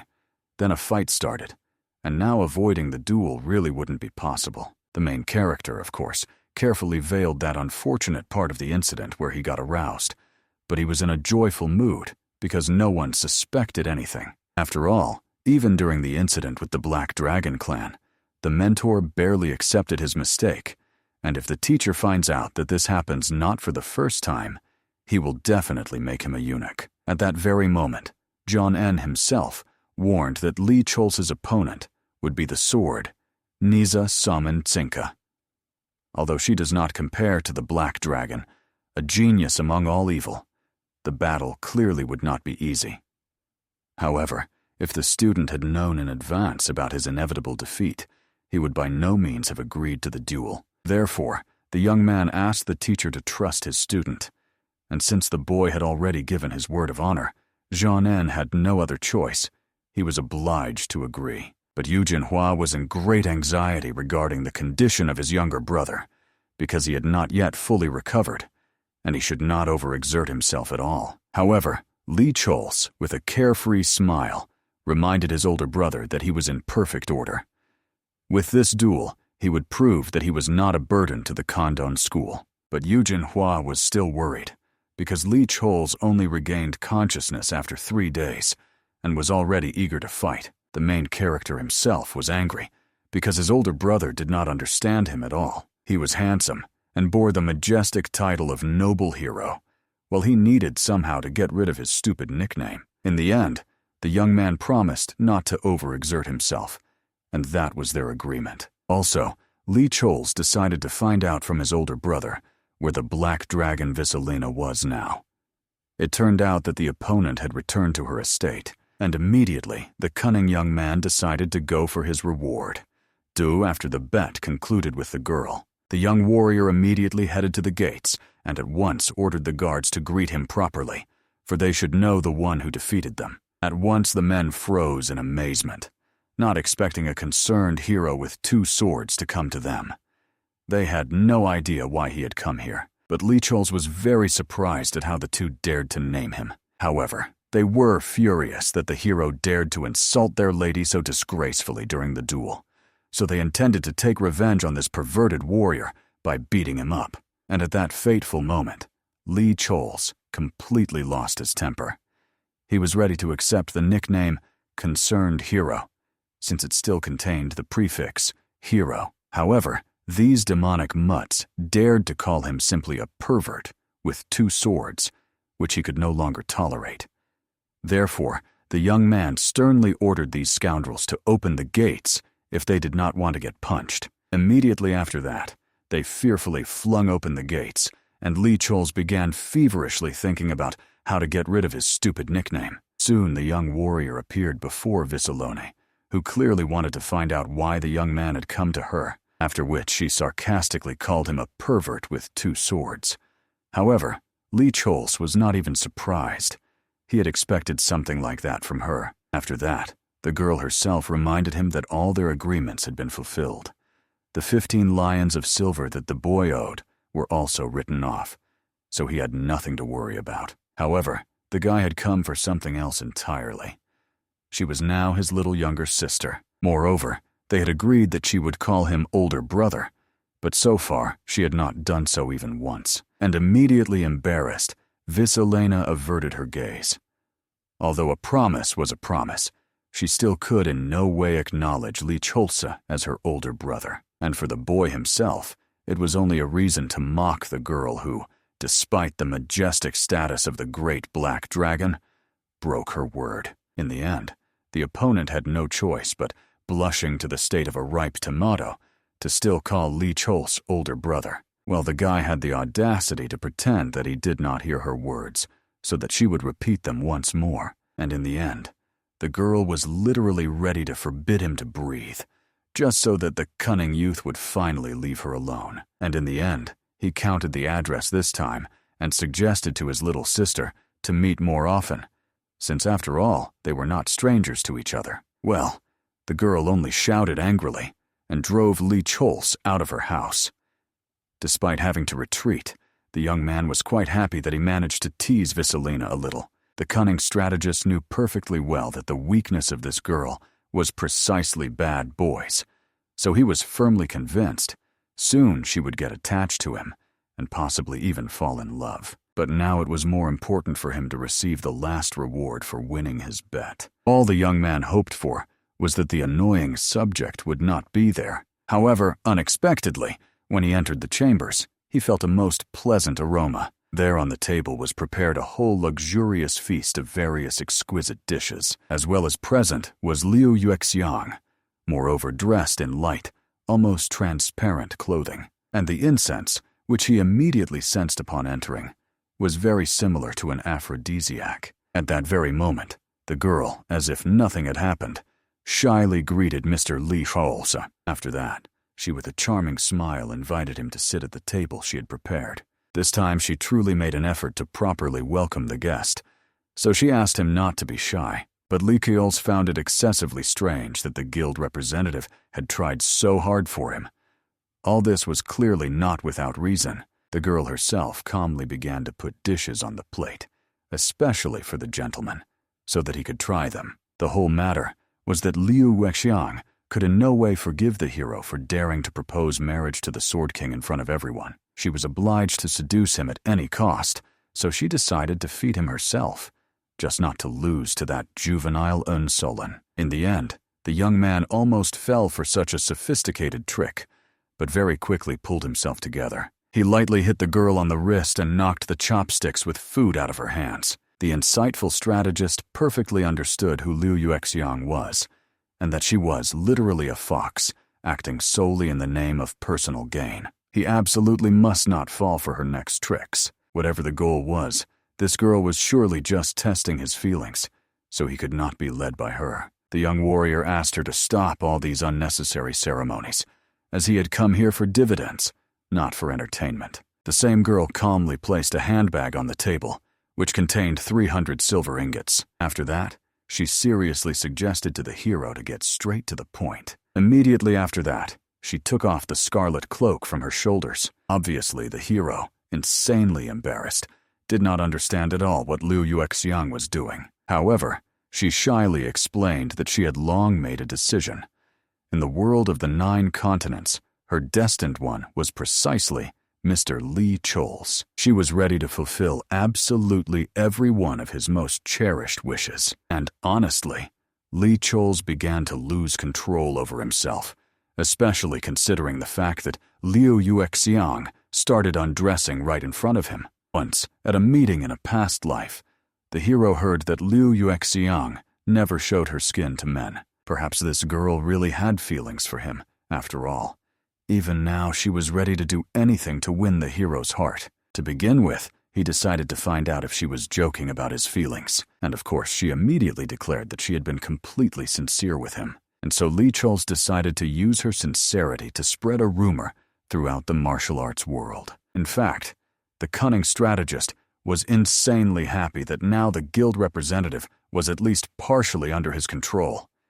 He could take full advantage of the situation, but Liu Yueshan herself was clearly in a very irritated state, because Lee Choles simply did not want to keep her company, have fun with her, and again forced her to spread rumors about him. But what was important for the hero besides carnal pleasures was that everyone should know that the youngest daughter of the So family agreed to a duel on the condition that the loser becomes the servant of the winner. After that, he gently stroked Liu Yueshan's hair, hoping that she could do such a small favor for him. His eyes shone with a strange light when he confessed to dear Liu Yueshan that he could rely exclusively on her in this matter, and she, insanely embarrassed by his words, was ready to fulfill her beloved's request. And of course, Lee Choles was quite pleased by the fact that in the end, the girl fell for his game, and herself fell into the trap. Immediately after that, the main hero said goodbye to the beauty,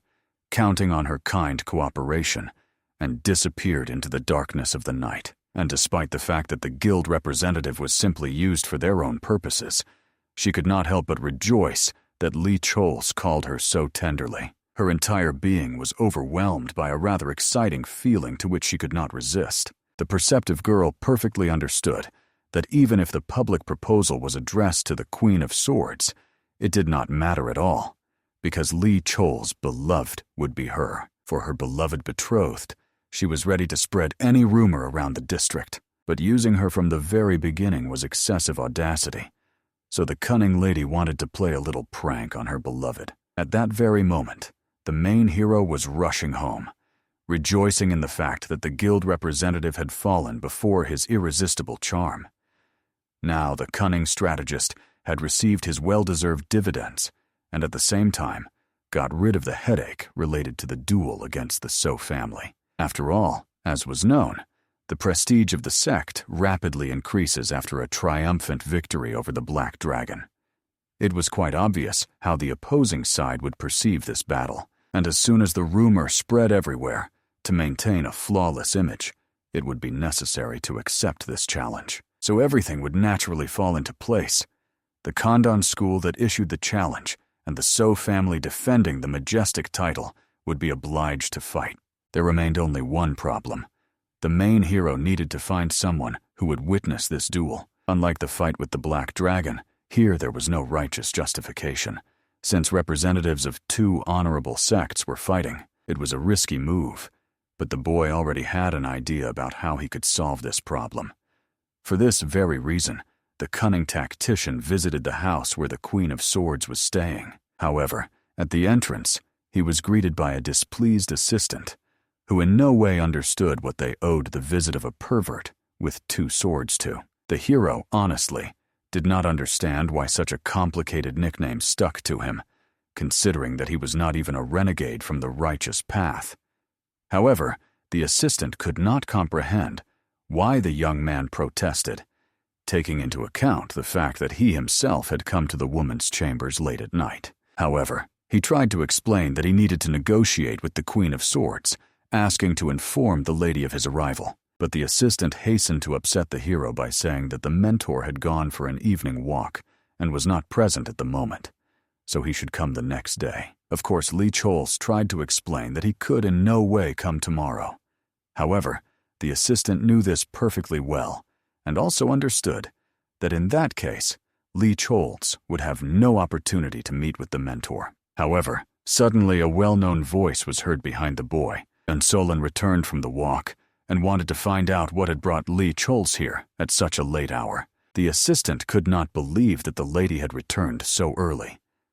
Meanwhile, the hero, bowing respectfully, explained that he had come to ask her for a favor, and she immediately invited the young man to her chambers to talk in private. The assistant, of course, resented the decision of the Queen of Swords, as well as the fact that the boy was so lucky. Immediately after that, the young man escorted the woman to the secluded chambers belonging to the Condan school and apologized for their modest conditions. However, it seemed that the lady was not at all concerned. Being here as a guest, she had a good rest, examined the surroundings, and looked at the sights, so there was no need to worry. At that very moment, Li Cholz hurried to explain that the request he came with concerned the upcoming duel. Right away, Su Alin listened cautiously, expecting the young man to tell her, and he hastened to explain that soon he was going to fight a representative of the younger generation of the Su family, putting the honor of his sect at stake. Therefore, he asked Su Alin to act as an impartial witness. Having heard the request, the girl calmly sipped her tea and pondered something for a long time. However, to Li Cholz's astonishment, she made it clear that she had no reason to participate as a witness in this battle, and Li Cholz fully understood that this request was quite burdensome for her. However, he reminded her that he had previously openly challenged the lady, but Su Alin still did not understand in any way how the challenge to her could be connected with the upcoming fight. However, Li Cholz recalled his words.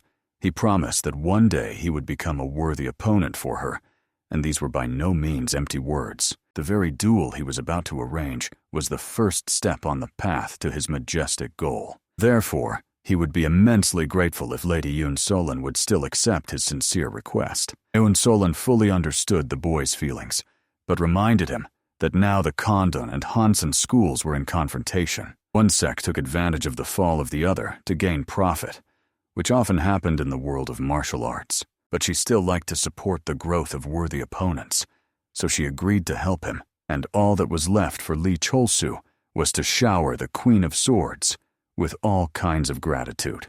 But it turned out that the lady had a reciprocal request towards the young man. Surprised, Li Cholz decided to find out how he could help such a great lady. Well, she calmly promised to tell about this request later, when the right moment came, and Li Cholz, obviously, eagerly awaited that moment. In his past life, there was excessively little information about Hansen, so he could not even imagine what kind of request from the leader it could be about. In any case, the insightful strategist could not help but rejoice at the fact that he managed to secure the support of an impartial witness. This meant that the duel with Somun Chinke would still take place. Soon, Somun Chinke had to tell her father that she had agreed to a duel with this savage from the Condan school. The girl was extremely ashamed before her parent.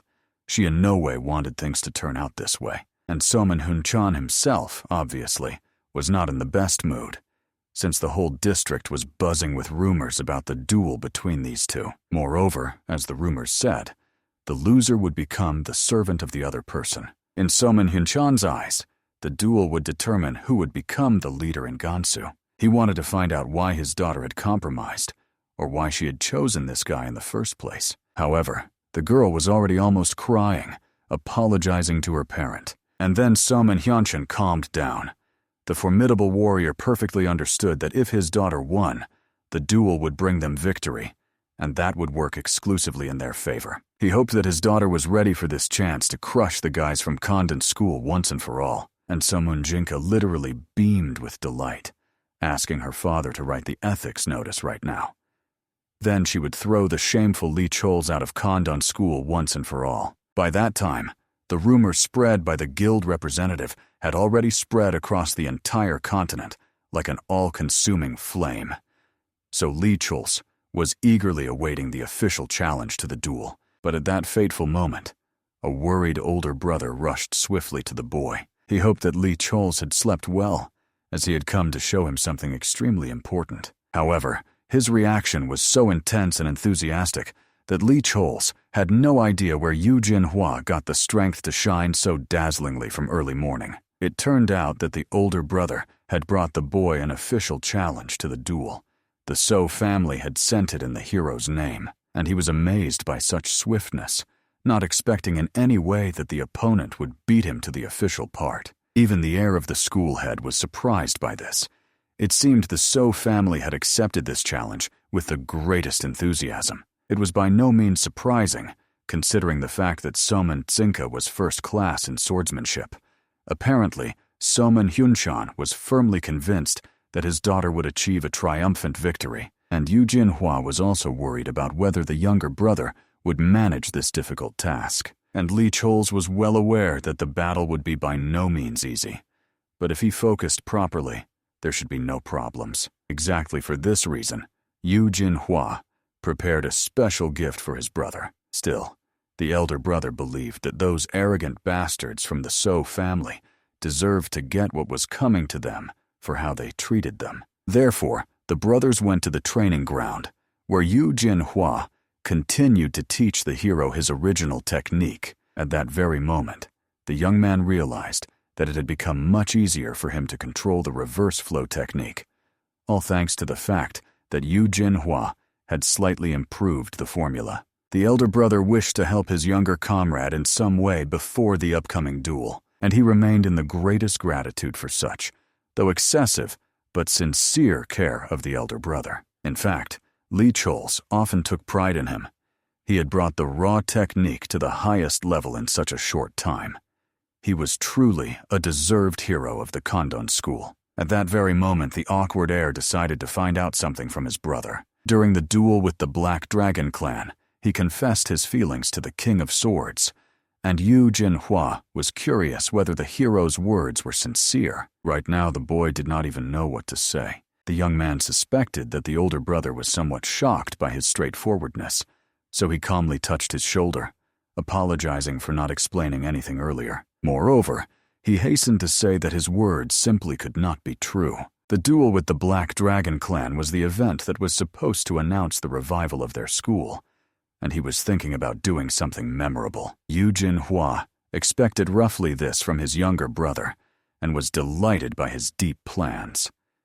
This was natural, because since the hero was dealing with a genius and the possessor of the body of a heavenly warrior, he could not do without cunning tricks. Therefore, the older brother was immensely grateful to Eugene Hua for understanding in this delicate situation. But suddenly the heir grabbed his cheeks and began to knead them with all his might. He was delighted with his clever little brother, and it was quite obvious that he was excessively happy about such ordinary news. From that very day, Lee Chols continued his relentless training. A whole week passed like this.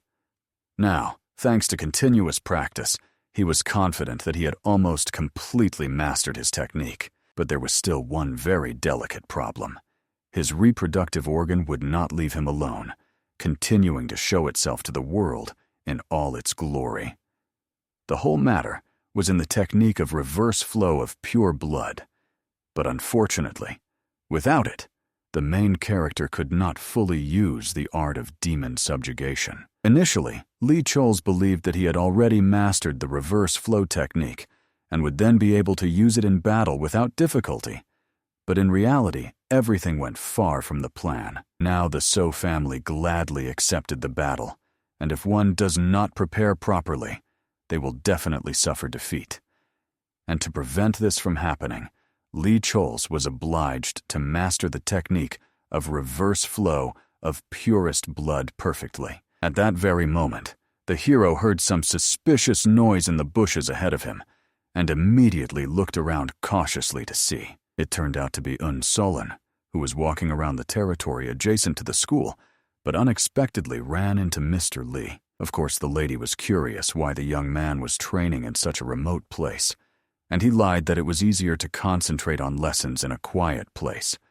But in reality, he simply could not allow just anyone to see him in such an indecent state. Then the Queen of Swords noticed that the young man looked quite exhausted, and was worried that he might be having problems with his training. However, he explained that because he was overly nervous before the duel, nothing was really going as it should, and Su Alin decided to help the boy since they had met so unexpectedly, after which she drew her majestic blade. Taking it out of its sheath, Lee Chol's could not believe his luck. Such a beautiful woman, moreover, a master of the highest rank, decided to render him an invaluable service. He immediately bowed respectfully, for it was the greatest honor for him to receive instruction from the legendary Queen of Swords. And she yielded the first move to the young man. And indeed, for Lee Chol's himself, Su Alin was literally the perfect partner for the duel. He decided to use all his strength, and as he knew, the first attack was the most important, so he simply could not afford a mistake. No matter how swiftly he attacked, Su Alin easily dodged his strikes. It was the legendary invisible moon technique of the phantom sword from the Hansen school. She effortlessly blocked his demonic sword. Moreover, she immediately noticed that the boy's attacks were not precise enough. Now it was time for a counterattack, she said with an excessively cunning look. The lady wanted to see how Lee Chol's would try to repel her attack. In the end, she attacked lightning fast. The young man noticed her attack at the last moment, but she immediately noticed that Lee Chol's had not sufficiently trained in sword technique defense. Of course, Lee Chol's tried to explain that the demon subjugation art of the Condan school was purely offensive in nature. However, the lady thought quite differently. She decided to prove it visually. In the end, she attacked so swiftly that his clothes were torn into small pieces. Immediately, the boy shyly lowered his gaze, while the lady herself explained that the Condan school was based on the inversion of yin and yang. However, the essence of this teaching was still the harmony of these two principles. Indeed, the boy understood that if they praised only the yang energy, they would not differ at all from demonic schools. However, the lady also noted that the hero's sword bends only in one direction, and indeed, if you think carefully, he mainly practiced techniques that enhanced yang to strengthen life energy. It turned out that this disrupted the balance and became an obstacle to his future improvement. Therefore, the lady asked the boy to try attacking once more, but now taking into account the harmony of yin and yang. And indeed, Lee Chol's tried to exert all his efforts to overcome the injuries of his past life. Because of memories that he was a eunuch, unknowingly, he tried to suppress the yin energy within himself. This disrupted the balance and exclusively hindered his improvement. He was obliged to consciously strive for balance. Only then could he use his techniques in harmony. First, he had to strengthen his internal energy, and then double the effectiveness by applying the technique of reverse flow of pure blood. This attack was the art of conquering demons in the final phase, demon absorption. And with this technique, he attacked Su Alin, and this strike she could truly appreciate. Moreover, the lady was in mad joy at how rapidly the young student was learning, and Lee Chol's himself could not help but be proud of himself, for he managed to release the energy of the sword. Moreover, this time there was no unfortunate mishap. He could not stop rejoicing at the fact that he finally managed to overcome that boundary and reach the level of master. With these words, the young man began to slowly lose consciousness, and the Sword Queen swiftly rushed forward to help Master Lee not to fall. In the end, the young man fell straight onto the soft chest of the girl, and losing consciousness, decided only to find out whether she liked the sword technique of the Condan school. And she, with a charming smile, said that his technique was indeed simply magnificent. Soon the young man came to himself, lying in his bed in his own chambers. What happened that night seemed to him like a dream.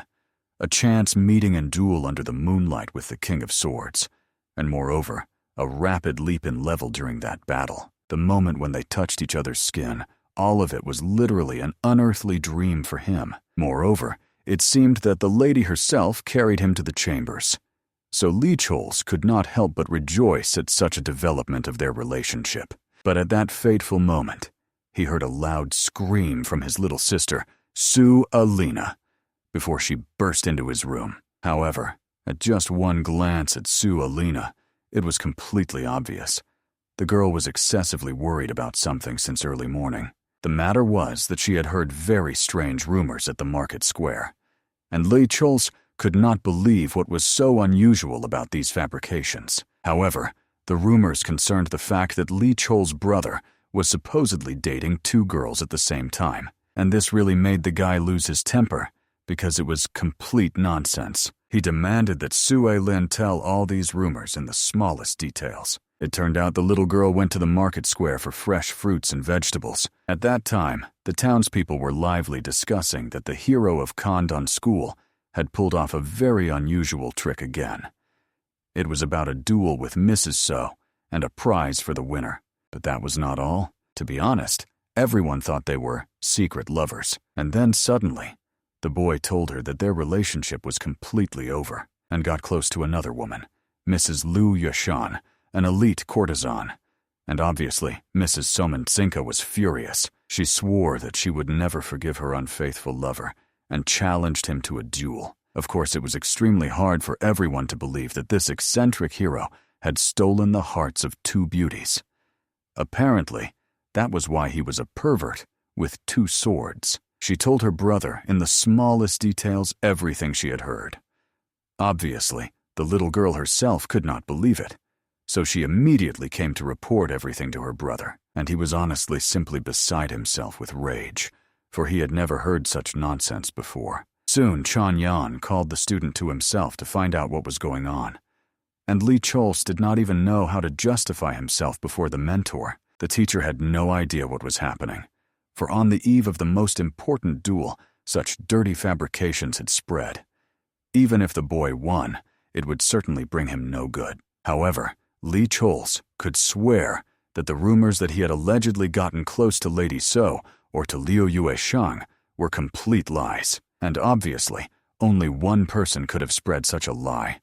It was surely the beautiful guild representative, the damn fox, who invented this nonsense, because the fact that Liu Yueshang was dragged into the story was excessively clumsy. It even made one angry. So the guild representative most likely wanted everyone to think that he and she were really a couple. Therefore, the young man hurried to explain to the mentor that during the duel with the Black Dragon, he once visited Howman. It was necessary to send a message to quietly find a witness, bypassing surveillance from the So family. And obviously, the teacher was well aware of this matter, but Leech Holz tearfully told that they, angry at the defeat in the battle with the righteous schools, decided to slander them, and took that unfortunate case as a basis. And of course, this deeply shocked Chan Yan. He could not believe that the dark schools knew no limits in such matters. Well, tearful Lee Chols asked the mentor not to worry about anything. He promised to deal with this issue and nip the false fabrications in the bud. Soon in a snack bar, these news about the pervert with 2 swords were being hotly discussed. The guy had just gained fame and he was already in trouble. However, the men could even be envious, because his body was, to put it mildly, in perfect condition. Lee Cheolsu was already extremely uncomfortable hearing all this about himself from others. The rumors were increasingly distorted, which filled him with rage. However, fortunately, the men were right.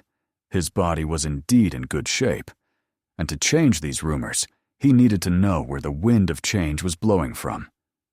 So for now, he decided to sit in ambush. At that very moment, the young man who appeared scolded the visitors for spreading gossip without even knowing where it came from, because as far as was known, Liu Yueshan herself was jealous, believing that Lady So and Li Cheolsu had a relationship. Everyone knew that Lady Liu Yueshan was closely connected with Haoman, so spreading such rumors was by no means too difficult for her. And of course the boy could not help but be surprised that right before his eyes the rumors began to change rapidly. In the end, he went around the entire market in half a day and realized someone was deliberately twisting the rumors to their own advantage. Moreover, the rumors turned against their own author, and now it was believed that Liu Yueshan herself was the instigator of all these fabrications.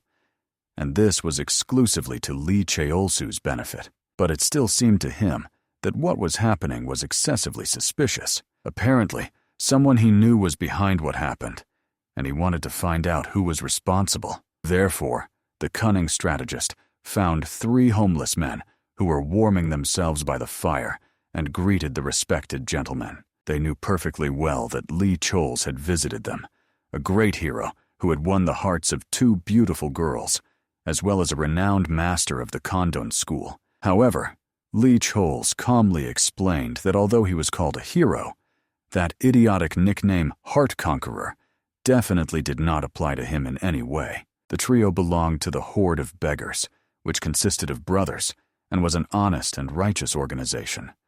There were many of them, so gathering information was their specialty. Yes, although they were sometimes annoying. Now that he had a conflict with Howman, there was no better assistant to be found. Therefore, he came to them with a personal request, and of course, the homeless men were interested in a special order from the hero of Condan. After that, he invited the boy to his hut to discuss the details. The matter concerned the fact that the hero needed the poor to find out information about a man named Zhang Yihen, originally from Beijing. This scoundrel kidnapped boys and sold them castrated to the emperor's palace, and immediately the poor man realized, if this was true, then the man was a real monster who deserved no forgiveness even in 3 subsequent lives. And Lee Choles did not argue. He really was a terrible guy who could be torn to pieces with pleasure. And seeing how the boy was furious, obviously the beggar thought that he wanted to bring justice to this man. This was by no means strange, because this bastard was the one who had made him a eunuch in his past life. He finished off the slave trader Van on the very first day after returning, and that very buyer was one of the last people he was obliged to destroy. In the end, the poor man took on this task, and as a representative of the righteous sect, he decided to gather information for a small fee and asked for about a week. Moreover, he was surprised by such an unexpected order, but the boy hurried to explain that he had his own reasons for it. After that, he quickly said goodbye and left. As he was leaving, the young man wondered what kind of organization could change the rumors spreading from Howman, and the only one who came to his mind was Dunchen. Only one person is capable of moving such a powerful structure, the Empress. Of course, the boy did not want to make foolish guesses, but if anyone knows everything about Zhang Yihen, it is the Empress. If the boy starts digging in that direction, he might find a connection. It was pleasing that now the rumors were over, and only one unfinished business remained: to win the duel, and once and for all, change public opinion. Finally, the day of the fight arrived, and Soman Tsinka and Lee Choles drew their blades against each other. Soman Tsinka was obviously angry because Lee Choles dared to spread rumors that she had gotten close to him. So today she wanted to fully take revenge on the pervert with 2 swords for the humiliation she had endured. Undoubtedly, Lee Choles himself felt deep indignation, as he considered himself a true gentleman who had been undeservedly slandered. For this reason, the young man longed to put an end, once and for all, to the unfair and ridiculous nickname that haunted him. Watching these two quarrel with each other, the onlookers involuntarily felt that the rumors of a romantic relationship between them indeed had some basis. After all, their altercation seemed overly passionate and emotional.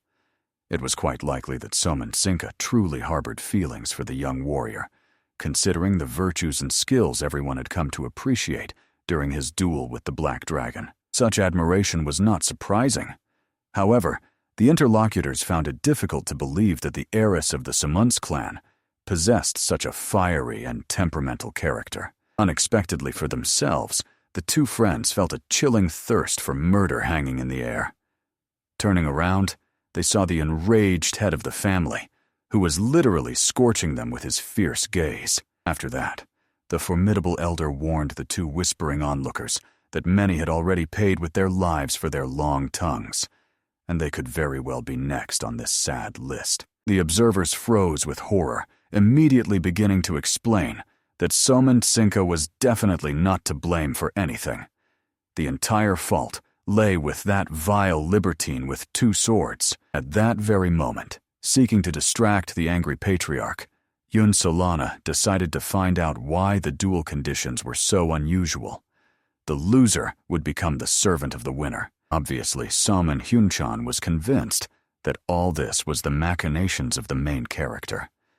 The young man had skillfully trapped his beloved daughter. The mentor quite logically noted that it was unlikely the head of the Samunts clan was aware of how everything actually happened.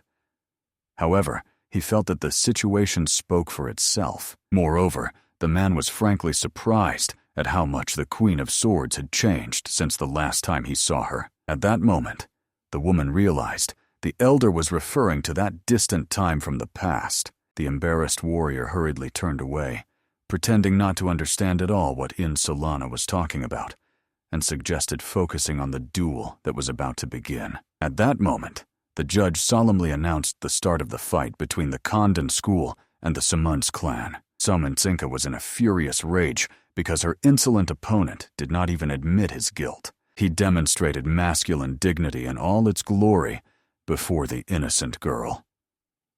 The clan heiress was eager to set him straight, so she ordered the young man to prepare for her crushing power. And truly, the girl's aura was so majestic that it encompassed the entire arena. Licholsa was well informed about the martial arts of the Sumun's family. These are sword techniques combining skillful control of internal energy while using the blade. Striving to deliver a decisive blow, such a technique leaves no room for retreat. And at that moment, the girl swiftly rushed at him, using the technique, Sword of the Heavenly Conqueror from the 8 Wastelands. As a result, her blade struck the hero's weapon with incredible force, causing even the arena to instantly crack deeply. Although the attack seemed quite measured, it still possessed destructive power. However, the techniques of the Condan school were in no way inferior to the martial arts of the Sumun's clan, so the young man repelled the onslaught by applying the art of demon subjugation. The observers were amazed to see how the young warrior concentrated his internal energy in an instant for a counterattack. This meant that the hero had also mastered the very technique previously demonstrated by Daniil. Even Solana was forced to admit Licholsa had outstanding talent. The young man figured out how to use the art of demon subjugation to equalize the opponent's energy wave. However, the warrior woman wanted to see how he would handle more difficult attacks from her side. In the end, the girl went on the offensive, and the young man hurried to defend against all the attacks coming his way. Suddenly, when the hero's sword slipped to the side, Sominsinka grabbed him firmly by the head. After that, she delivered a powerful knee strike right to his face. As a result, the warrior was left with a broken nose and obvious rage, which was reflected even on his bloodied face. The young man understood perfectly well. The Sumun's family sword was restraining and overwhelming. Their school preferred aggressive strikes, combined with simultaneous defense. So Licholsa needed to end the confrontation as soon as possible, so that his strength would not be completely exhausted. Therefore, the warrior simply decided to press the lady with double power. Obviously, Sominsinka quickly realized that her opponent's technique had changed radically. At that moment, the hero attacked using an authentic defensive style. In the end, a colossal explosion occurred, impressing the entire watching crowd. Eugene Hua was beside himself with joy, seeing how his younger comrade had so virtuously mastered the defensive move. It seemed that not long ago, during the duel with Solana, he was barely grasping the basics, but he had already achieved unprecedented progress. However, the mentor understood. The student must not lose vigilance under any circumstances. After all, his opponent was truly an outstanding warrior woman of the Sumun's clan. It turned out that Licholsa perfectly anticipated that she would deflect his strike, although the girl admitted that it was by no means simple. After all, the art of demon conquest was the true embodiment of overwhelming power.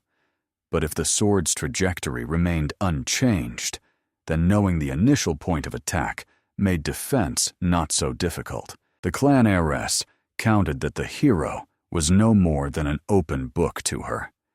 This youth could not accomplish anything that would help him defeat her. Therefore, the girl went on the offensive, continuing to methodically pressure the opponent and forcing him to retreat. Moreover, she made it clear, if he simply continued to defend, he would quickly become exhausted, and the hero was well aware of this.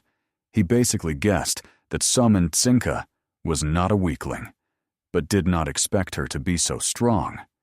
So the young man did not know how to get out of such a difficult situation. But suddenly, the warrior remembered the instructions of Solana, that his style leaned in one direction, and realized if the art of demon conquest was predictable and easily blocked, then he should make the attack more chaotic and unpredictable. The opponent noticed his pensiveness and warned that the youth's tricks would no longer work on her.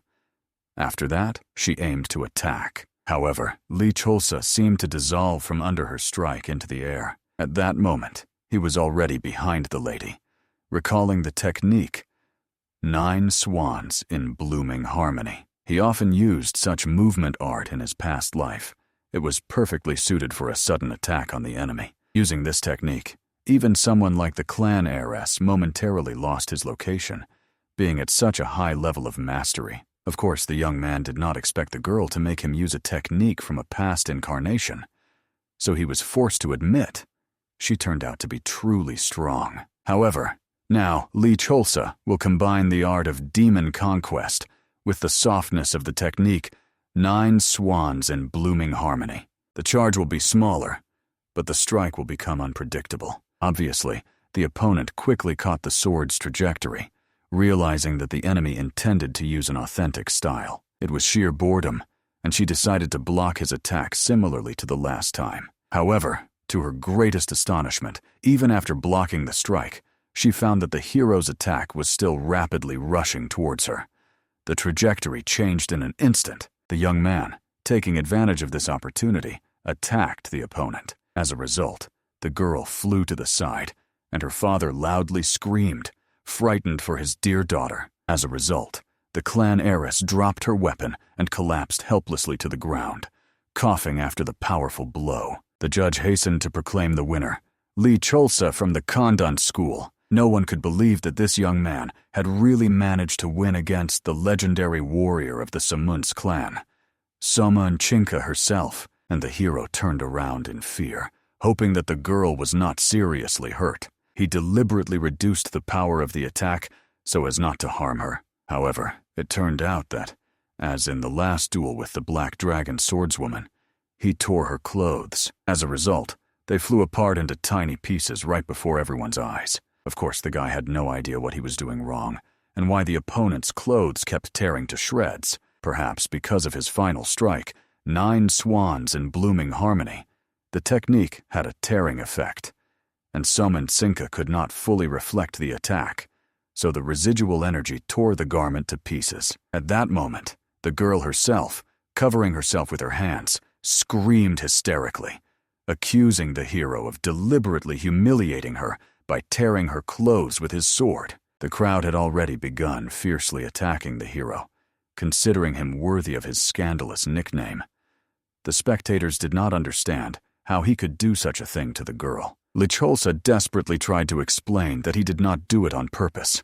However, everyone still considered him a pervert, and Soma Nchinka, who was observing what was happening, only added fuel to the fire with her accusations, and the young man no longer knew how to prove to those around him that he was truly not guilty of anything. In order not to worsen the already deplorable situation, the warrior asked the girl to calm down. Immediately after that, he pulled off his outer clothing and threw it over her to cover the naked body. After that, the young man hurried to apologize for damaging her garment. He did not think that his technique, which possessed the dispersed energy of the sword, would ultimately affect the fabric of the clothing. He truly had not planned anything like that, which made him feel even worse. But at that moment, he heard the angry voice of the head of the Somin Hunchan clan behind his back. The patriarch could not accept the outcome of this duel. Moreover, the boy not only disgraced his daughter, but also their entire clan with his past actions, so the enraged elder was ready to deal with him personally. The guy could not understand how Somin Hunchan came to such a conclusion, considering that they had only fought in an honest duel. Fortunately, the young warrior was defended by Yun Solana, who called on the clan head to calm down. After all, the victory was determined fairly. Soma Nchinka lost, and they simply had to acknowledge the defeat in the duel with pride and honor. Honestly, for Somin Hunchan, it was a real shock that the Sword Queen herself defended this boy. It seemed that their schools were not on particularly good terms. However, Yun Solana still acted as a witness from the Condan school, and was obliged to stop attempts to refuse to recognize the results of a fair duel. Soman Hyunchan was no less angry that Yoon Solana was turning a blind eye to the disgrace that the boy had caused here. The mentor reminded that she could understand the feelings of Somun Tsinki and the shame she experienced when her body was exposed.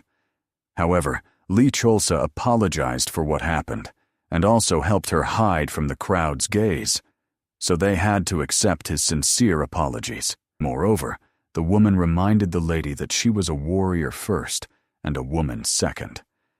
And Lee Cholsa could not be happier that Yoon Solana stood up for him, as befits his future first wife. However, Somun Hyunchan thought that Yoon Solana was bewitched and seemed to have fallen in love with the hero after the young man confessed his feelings to her during the previous competitions. Therefore, the patriarch immediately attacked the woman, shaming her.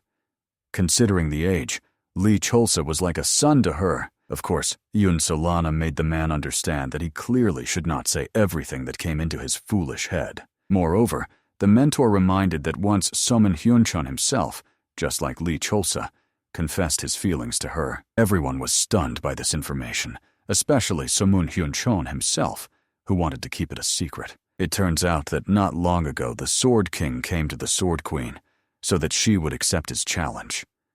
This was 30 years ago, at the Dragon and Phoenix Assembly. Of course, Yoon Solana accepted his proposal.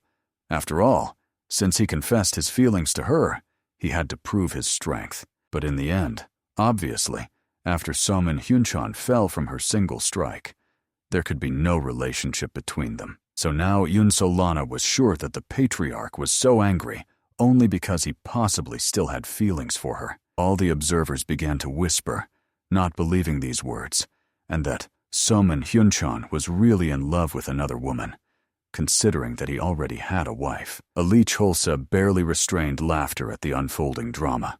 He himself did not know such spicy stories from the past. The very Yoon Solana demanded that Somun Hyunchan personally tell the bored crowd the details of what happened on that distant day. In the end, just to get this shameful situation over with quickly, Somun Hyunchan admitted that although Lee Cholsa had committed an unforgivable act, since it happened during the duel, he was ready to forgive him. The young man bowed respectfully and was very grateful for such leniency. Already after the duel, the head of the Condan school, Zhang Yang, personally thanked the Queen of Swords for standing up for his student when Somun Hyunchan became furious, but she considered it her duty as a witness from the Condan school. Moreover, thanks to this small quarrel, everyone saw that the relations between their schools had improved. Obviously, taking advantage of this opportunity, Yoon Solana proposed to the respected teacher to arrange a friendly exchange between their schools. It seemed the woman was talking specifically about an exchange between students. Zhang Yang considered it an excellent training for his protege. In the end, both mentors considered it an excellent proposal and agreed. Lee Cholsa was amazed because in his past life, Hansen was an isolated and closed school. They never held such events. At that moment, while Lee Cholsa was pondering this, the Queen of Swords herself, together with her assistant, bowed in a farewell bow and hurried home. At the end, the mentor only promised Lee Cholsa that they would definitely meet again at the competitions, and then they could talk a little with the young man alone. It seemed the conversation was about that very request that Yoon Solana had hinted at last time. Therefore, the hero immediately nodded understandingly in response. Still, watching the departing beauty, he was curious about what the Queen of Swords had planned. He would have to wait until the competition to find out everything. After that, the young man smugly decided to go and claim his well-deserved reward. Soon he came to the young lady and reminded her that now she was obliged to become his servant. Of course, the older brother tried to calm his sister. She could still turn to the family for help if something terrible happened. Moreover, the brother warned the hero that if he made the sister cry even once, bloody streams would flow from his own eyes. However, Lee Cholsa assured the master that he need not worry. Now he was the owner of Somun Zinki and would take very good care of her. Of course, the brother was furious at how boldly this pervert addressed his sister. Undoubtedly, the hero was outraged by this address, but admitted it was fair, considering he had twice caused disgrace during duels by undressing opponents. In the end, all that was left for Lee Cholsa was to weep in despair. After all, he wanted to achieve a worthy victory and change this cursed nickname. But instead, it became even more firmly attached to him. At that moment, the brother continued shouting, threatening retribution if the hero treated the sister badly, and the girl could not believe she had truly become the servant of this pervert. However, the hero quickly interrupted the lady's hysteria, asking her to follow him. They will go to the main residence of the Condan school, where he will allocate her a room for the night. While they climbed in silence, the clan heiress kept lamenting how she had come to such a life, and when the hero tried to talk to her, the girl only rudely demanded that he leave her alone. She could not come to terms with her life as a servant of a pervert. Somen-Tsinka had no idea why, out of all the people in the Celestial Empire, she ended up with Lee Cholsa. At the same time, the young man thought that, although he tried to take care of the girl, all he heard was only dissatisfaction and scolding directed at him, completely unfounded. Finally, they arrived at the school's residence, and the warrior hurried to explain that, although the day was already ending, they needed to finish a couple of tasks. Therefore, he asked the servant to follow him. Of course, the beauty was worried, not understanding what a man and a woman could be doing at such a late hour. She was concerned that Lee Cholsa had taken her as a servant to do something unforgivable with her. For example, to make her his obedient dog. Moreover, the further they went, the darker it became around them. So the girl became more frightened with every step. Finally, they stopped in a dark, secluded place, and at that moment, genuine horror was reflected in Somen-Tsinka's eyes. She even trembled, not knowing what this guy was plotting, and was ready at any moment to arm herself with her sword. However, the young man, not understanding her anxious reaction, calmly explained that he wanted to find a secluded place to give her a task. He wished for her to take the plaque to Huanzhongyan and collect his reward, which was assigned in his name. Honestly, Somen-Tsinka could not believe that this was the entire task, and that the hero was not going to grab her like a wild beast and do something inappropriate to her. And Lee Cholsa himself could not believe that the girl had imagined such a thing. Initially, he thought she was a modest girl from a noble family, but it turned out she was quite a shameless one with her own depraved thoughts. But the hero was more interested in the cunning fox Ye Ren, who would surely soon start spreading new rumors after the previous ones failed. At that moment, the girl herself was quite happy that her beloved had managed to win. Such a reputation suited her chosen one. However, Lee Cholsa realized that he could no longer fall for the fox's tricks. He had to make her life hell until she came to her senses and apologized for her misdeeds. Finally, by morning, Somen-Tsinka arrived at the city, where, by Lee Cholsa's order, she was to collect his reward.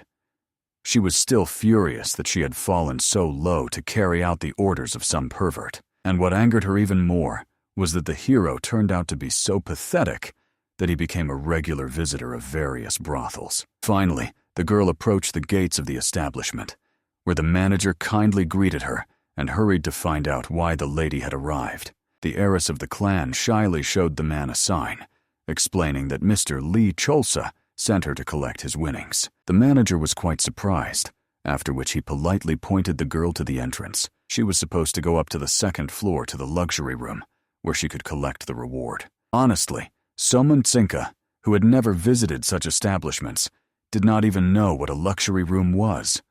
All she knew was that such chambers were intended for rich and influential people. Before sending her here, the hero asked the girl to go to the luxury room and told her not to be afraid, but just to come and collect the money. Only now did she realize that the young man was not trying to deceive or show off in front of her. He was truly expected in the luxury room. Finally, in these luxurious chambers, she met Liu Yueshang, who introduced herself as the manager of this place, after which she politely invited Mrs. Somen-Tsinka to sit at the table. The heiress of the clan looked at Mrs. Liu, her mouth open at her otherworldly beauty, and it was no wonder she was considered the top courtesan of all Sichuan. The beauty herself at that moment looked at Somen-Tsinka with displeasure, the girl who caused a commotion after the duel with the gentleman. Sumun Tsinka felt uneasy under her disapproving gaze. It seemed that she might have behaved somehow incorrectly in front of Liu Yueshang, which angered her, but gathering herself, Liu Yueshang calmly said that she was already aware that Sumun Tsinka came for the gentleman's winnings. However, she wanted to know if the young man had given her any message. After that, the courtesan thought shyly. Perhaps Li Cholsa wanted to give her at least some small note. Sumun Tsinka, however, was in wild shock because Liu Yueshan called Li Cholsa master. Apparently, the rumors about their relationship turned out to be true. But when it came to the message she was supposed to deliver, the girl's confidence diminished. It turned out the young master asked to convey that he was extremely disappointed that Liu Yueshan spread false rumors. The courtesan immediately trembled anxiously, pretending not to understand what was being talked about. But that was not the whole message. Among other things, Li Cholsa asked to tell Liu Yueshan that he hated lies more than anything in the world, but at the same time, highly valued honest people. Even then, the young man perfectly understood that Liu Yueshan would be shocked when she heard these words. However, the woman was so upset that tears appeared in her eyes. She did not believe that the master truly said this. The message was finished at that point, so Sumun Tsinka politely asked to be given the winnings so she could return. Saddened, Liu Yueshan immediately lowered her gaze to the floor and pointed to the bag with the reward. Picking it up, the clan heiress immediately hurried to the exit and asked Liu Yueshan not to be sad, promising to convey her feelings to the master. However, even after the guest left, the courtesan continued to sob. In the end, Li Cholsa had only recently said goodbye to her with such tenderness, and after that message, she had the feeling that she had become repulsive to him. Perhaps because of that lie, the girl was unbearably pained by the mere thought that she might never see her beloved again. She fervently blamed herself for that joke, because of which Li Cholsa truly hated her. This meant that such a person could not be won over by cunning or deceit, and it was necessary to urgently improve herself. Returning home, Sumun Tsinka was still trying to understand how it happened that a woman like Liu Yueshang was head over heels in love with Li Cholsa. After that, she went over in her mind all the people who admired the young man. There was Eugene Hua, mentor of Zhongyun, and even little Su Alin. Even the Queen of Swords herself behaved friendly towards Li Cholsa and clearly sympathized with him. It seemed a strange coincidence that so many venerable personalities treated him so favorably. Therefore, Sumun Tsinka even thought that perhaps everything she had imagined about the young man before was a mistake.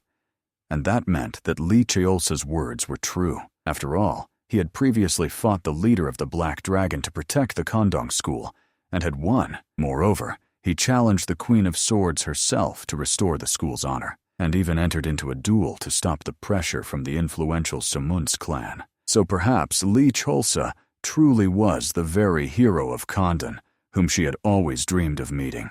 However, unexpectedly, noticing the girl's return, Li Cholsa calmly called her by name. At that moment, he looked like a complete fool, instantly shattering all the castles in the air of the clan heiress. Yet she still tried to convince herself that perhaps this young man had a good side. She just hadn't seen it yet. After she handed the winnings to Li Cholsa, the girl received thanks for having done the task so well. Seeing his genuine joy at that moment, even the usually cold Sumun Tsinka could not help but admit that the boy had a sweet side. For this reason, without much thought, she apologized to the hero for having treated him poorly before. But unfortunately, the young man had no idea which specific case Sumun Tsinka was talking about now. However, she, embarrassed after her apology, immediately ran away, calling the hero a stupid fool on the way. Seeing such a strong reaction, the guy realized he would have to calm the girl's imagination, but still, he was more pleased with the bag of money that now rested in his hands.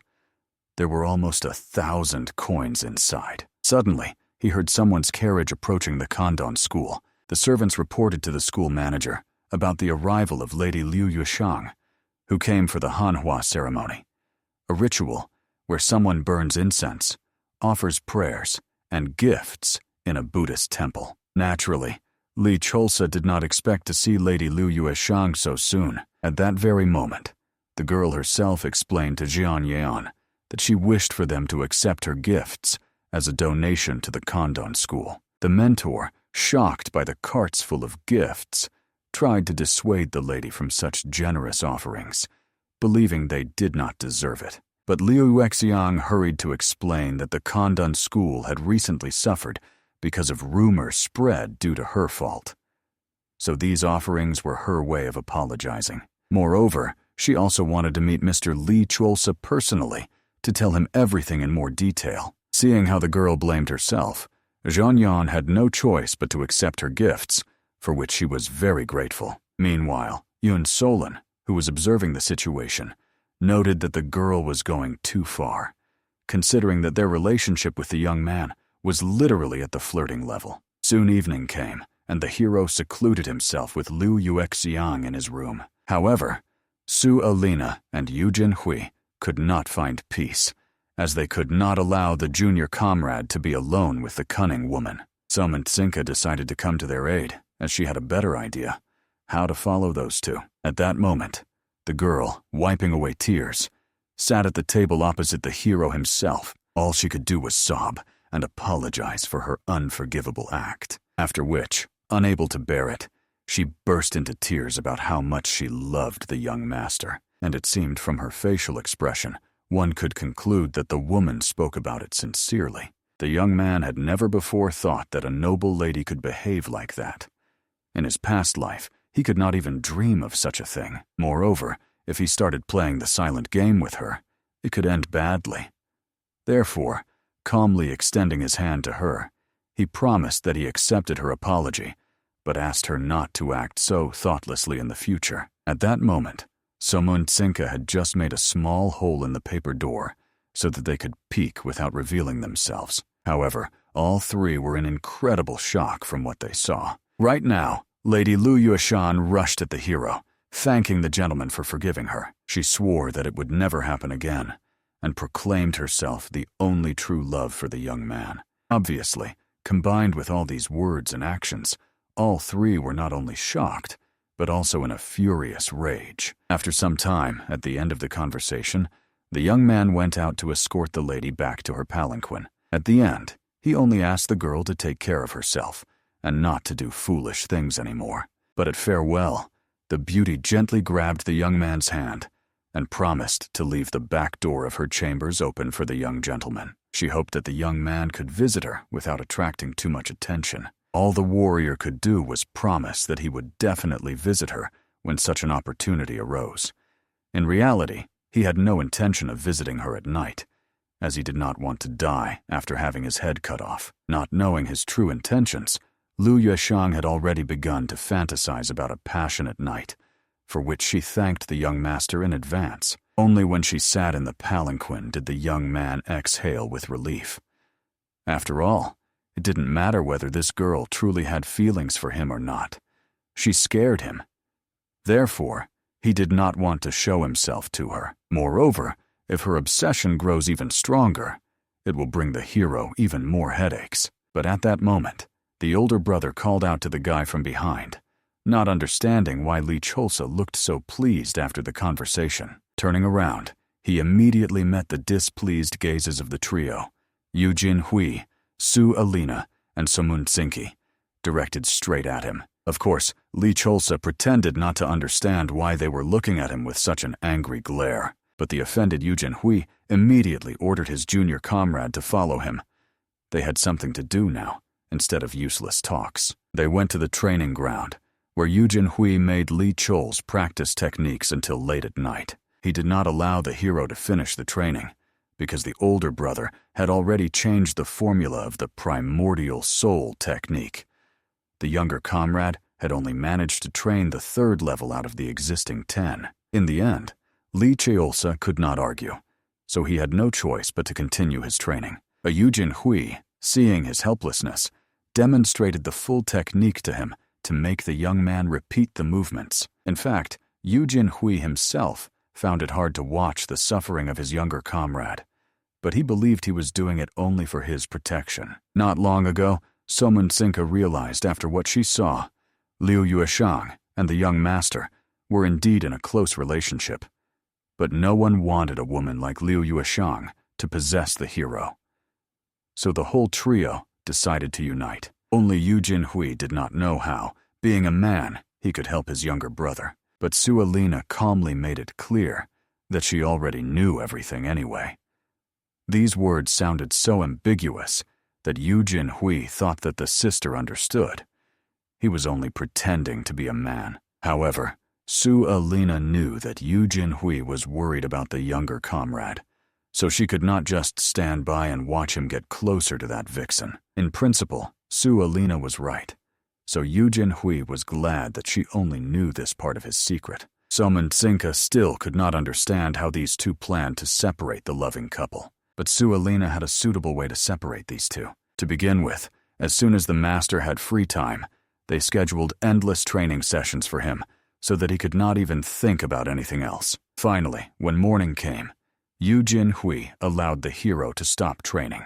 However, he warned, after a brief rest, they would continue training on the large training field. Immediately going on a break, the young man rejoiced that he had finally escaped this training hell and decided to have some fun in the city today. However, unexpectedly, he was called from behind by the bored Soman Tsinka. When the hero said that he needed to go to the valley to settle something, the clan heiress offered to accompany him and go together. Su Alin also supported this idea, as she was not against taking a walk around the city. In the end, these two followed the young warrior everywhere, taking turns watching over him and not allowing him to go to the brothel.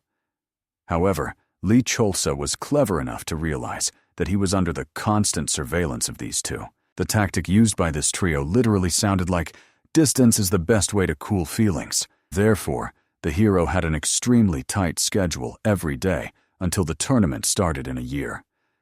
They did not allow him to take even an extra step towards Condan. Finally, after a whole year filled entirely with training, Li Cholsa had grown considerably. Moreover, what was most surprising was that during this year, while he was engaged in constant training in isolation, he did not notice how the school began to be built right before his eyes. In the end, he understood. Money was a great thing. So now not only had the school started to be built, but the students' nutrition had also significantly improved. Now they could eat natural tonic pork at least once a day. Considering the martial arts tournament, the Condan school became widely known, and sponsors began investing good sums into the school. But that was still not enough. The young man wanted to achieve a level where they could eat pork 3 times a day. But obviously, to raise funds, they needed an investment for him. And to attract these influential persons, it was necessary to demonstrate results. While Li Cholsa was eating and pondering the future, his elder brother sneaked up behind him. He asked the hero to pack his things immediately, as the time for the tournament with Hansen had already come. The year flew by unnoticed. However, Li Cholsa had the feeling that he had spent this year in prison, and the reason was rumors that he had a romance with a courtesan. After the things were packed, all 3 disciples led by Soman Chinka followed the mentor to greet him. Zhang Yang was clearly grateful and proud of the disciples who worked so hard preparing for the tournament. Seeing all their efforts, he was confident of victory. Now it was time for them to go to show the Hansen school that Condan was still alive and strong. Li Cholsa was glad for the opportunity to finally return to the world of martial arts. It was literally a feeling of freedom. Moreover, considering that he would be able to see his first candidate for the role of spouse, the Sword Queen Visolon, he hoped that his love would wait for him. In fact, Hansen itself did not believe that the tournament with Condan was about to begin. The assistant was very angry that these ragamuffins actually dared to appear in Hansen. This fact alone spoiled her mood. However, Visolon, on the contrary, wanted the reception of guests to go perfectly. After all, the honor of the school was at stake. However, the assistant did not understand why the Queen of Swords was making such an effort to organize this tournament.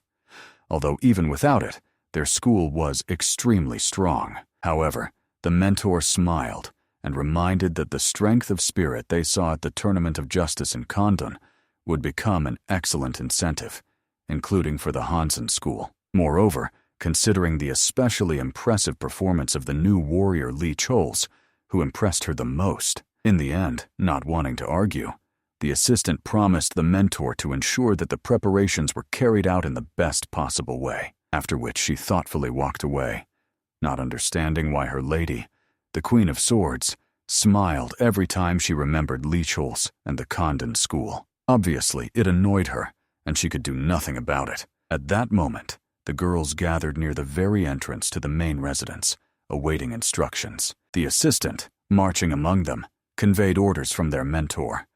They needed to prepare thoroughly for the tournament. This literally meant that they had to show the insolent Li Chols and his school who truly was the master among the martial arts schools. The students immediately became fired up with a passionate desire to punish this daring youth. After all, they were students of the Hansen school, as well as the younger sisters of the Queen of Swords herself. This meant that they would make every possible effort to defend the honor of their exalted mentor. The assistant ordered the disciples to exert all their strength in order to expose the true nature of that boor, Li Cholsa, and not allow him to disgrace their wonderful teacher. Soon, representatives of the Condan school reached a truly rocky terrain on foot. Li Cholsa hurried to explain to his companions that this was indeed a sacred place, worthy of the title Northern Peak of the Central Plains. At that moment, a disciple finally approached the group of 5, greeting the representatives of Condan. Bowing respectfully,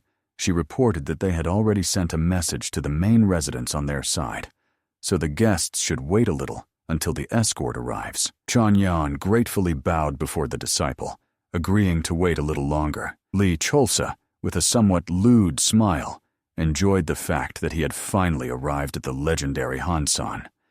Since his previous incarnation, he had dreamed of visiting here. After all, originally Hansen was the Pavilion of Swords, organized by female warriors to protect the women's monastery. However, marriage was not forbidden here, nor were contacts with men restricted. But after Su Alin made a bold statement that she would choose her beloved through a duel, such situations became common among the disciples who admired the Queen of Swords. Since then, the vow of celibacy became an unspoken rule for everyone.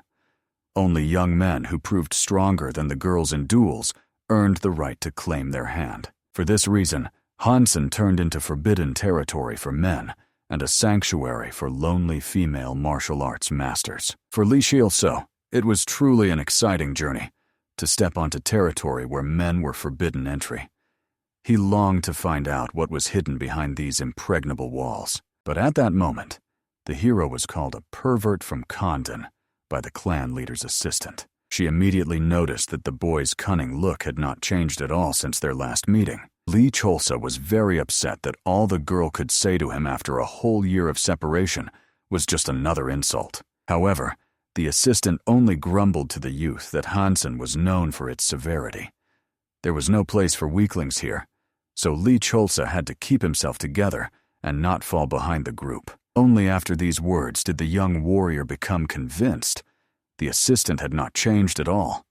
Her character was simply unbearable, like that of a wild beast. But in the end, having no other choice, they all followed the one accompanying them up the mountain. Moreover, Li Cholsa was surprised that Hansen was famous for its impassable ascents to the summit, where outsiders could not get in. But it turned out everything was much simpler than in the legends.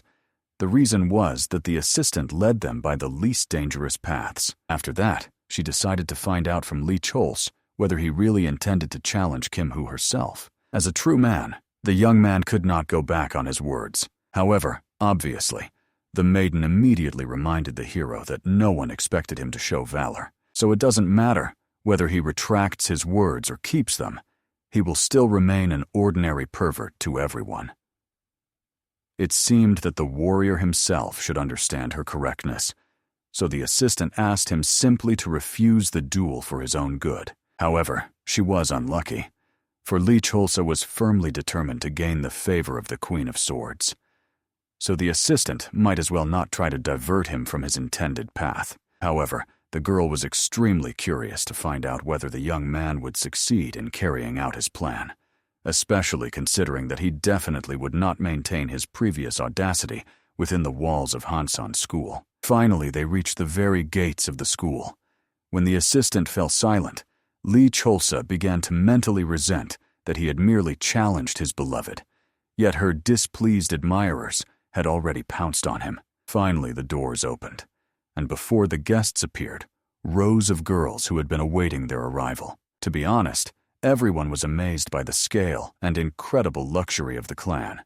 They did not know that there was such a majestic school, whose splendor could even rival the emperor's palace. However, Lee Cholsa immediately noted that the scale of the school was still smaller than that of the Forbidden City, but the buildings lined up against the backdrop of the sea of clouds created a truly majestic and breathtaking view. Finally, the head of the school herself appeared, warmly welcoming her dear guests within the walls of Hansen. Chanyan immediately stepped forward, thanking Lady Queen of Swords for such a warm reception and promising that their school would not forget her kindness. But Yunsolana objected that it was she who should thank the guests for responding to Hansen's invitation. Moreover, she understood.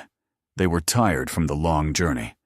Therefore, she asked them to rest in the waiting room. Immediately, everyone bowed with deep gratitude to the Queen of Swords. Only one young man was bashfully licking his lips, realizing that a whole year had passed since their meeting, during which she had become even more beautiful than before. The lady herself immediately said goodbye to the guests, promising that they would meet tomorrow at the competitions between the schools. Lee Cholsa was a little surprised.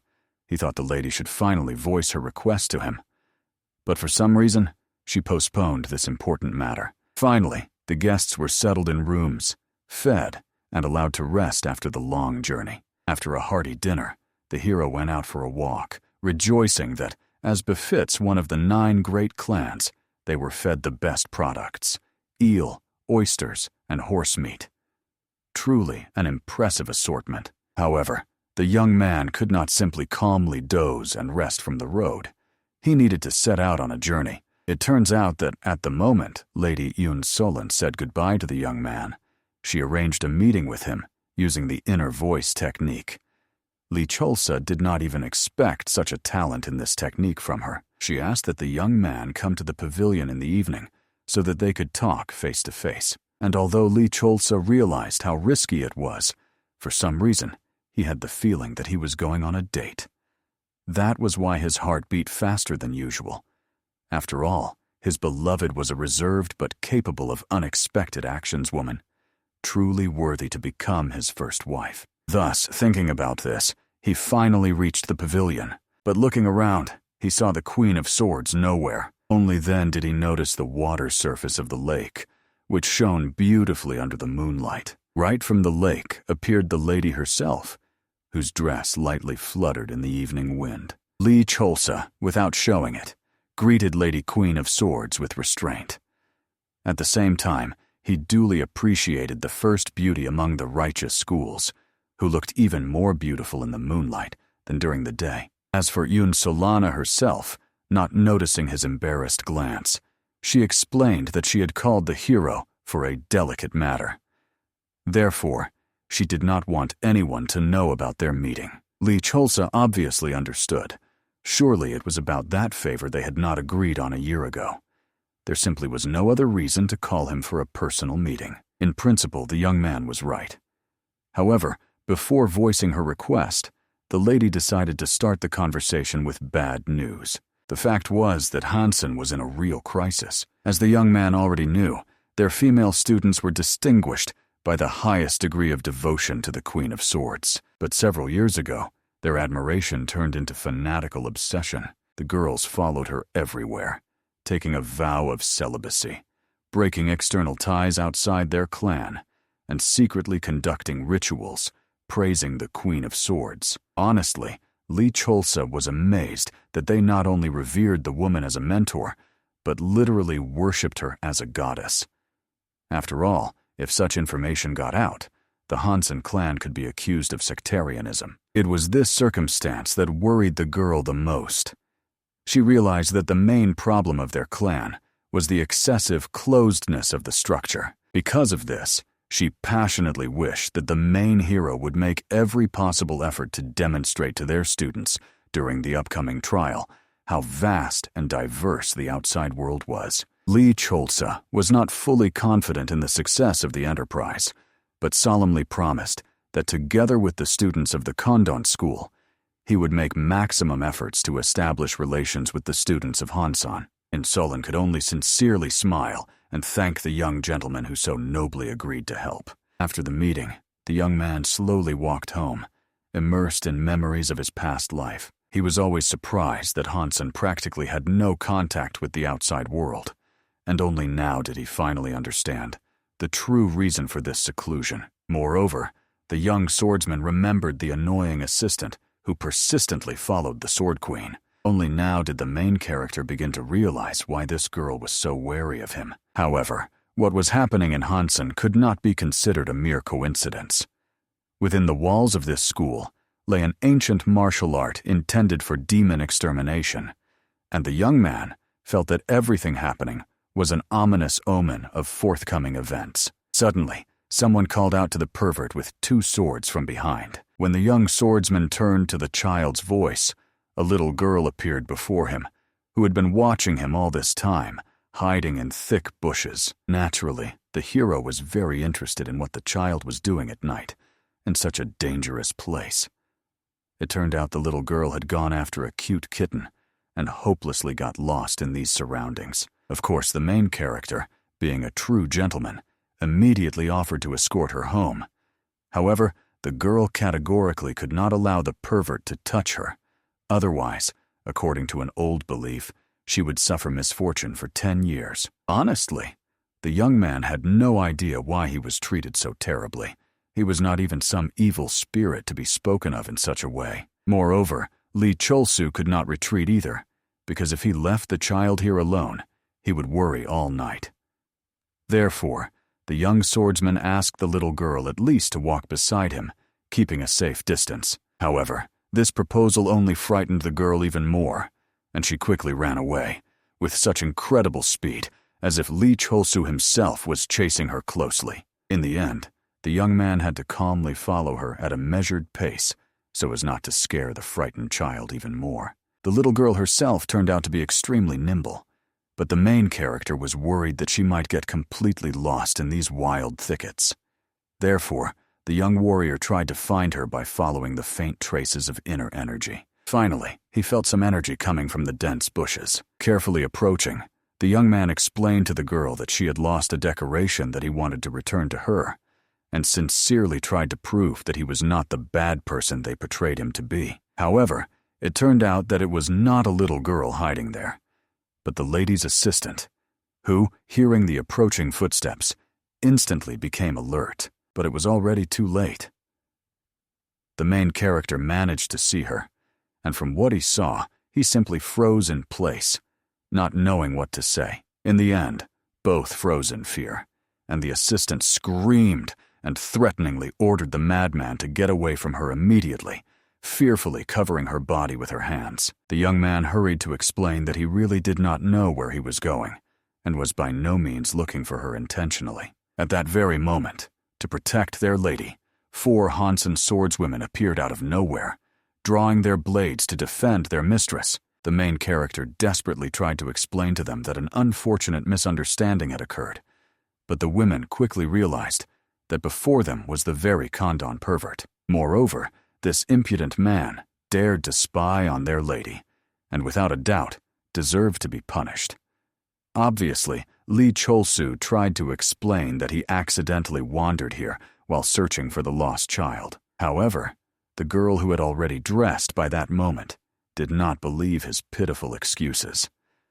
Most likely, if she had not noticed the presence of the young man, he would have continued to spy on her, enjoying the spectacle. The main character sincerely felt sorry that she had formed such a terrible impression, but the girl was clearly mistaken, and she was not going to admit it, believing that the young swordsman was only trying to avoid the deserved punishment. Moreover, she angrily scolded the young man who came here to participate in the competitions between schools for allowing himself such a disgrace.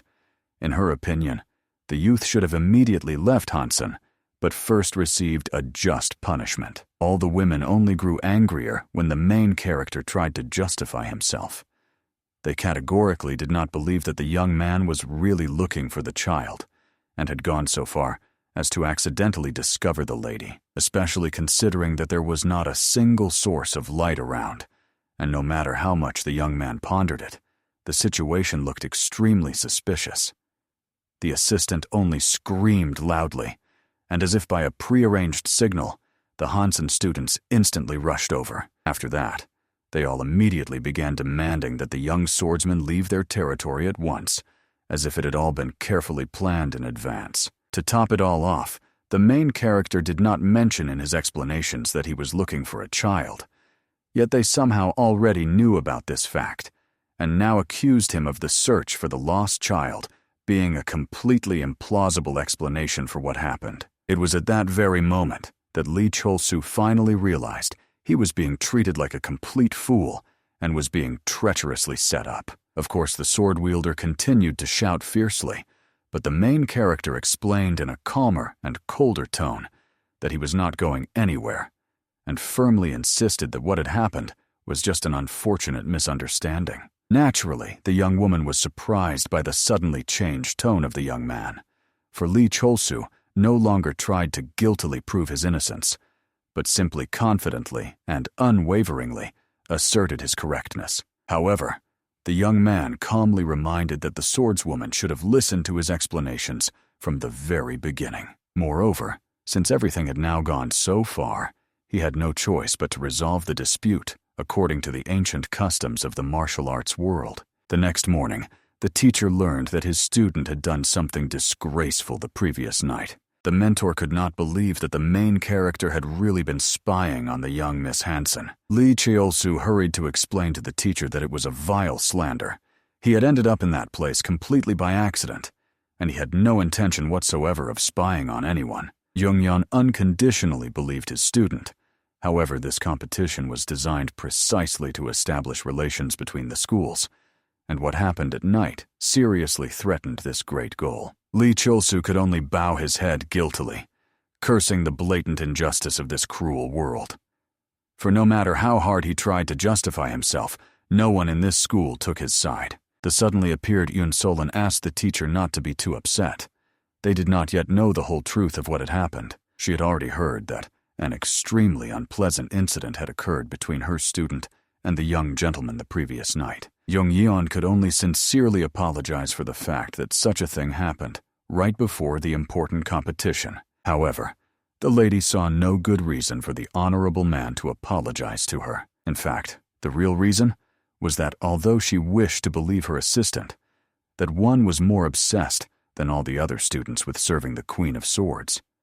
As the gentleman suspected, perhaps this whole situation was a calculated plan to disgrace his name. And considering also the circumstance that the young man himself suggested resolving the matter according to the sacred laws of the martial arts world, they could simply hold a duel instead of the official start of the competition. Lee Cheol-soo could only bow deeply with gratitude before the lady, the Queen of Swords, for the opportunity given to him to clear his tarnished reputation. Soon, numerous heads of various schools gathered to witness this duel. Somin Hyunchin was quite astonished that Hansen decided to arrange a competition between schools so swiftly. However, the organizers tried to explain this by saying they decided to speed up the process of establishing relations with each other. What surprised Somin Hyunchin the most was the fact that, although the young man represented the venerable Condan school, wherever he appeared, serious problems inevitably arose.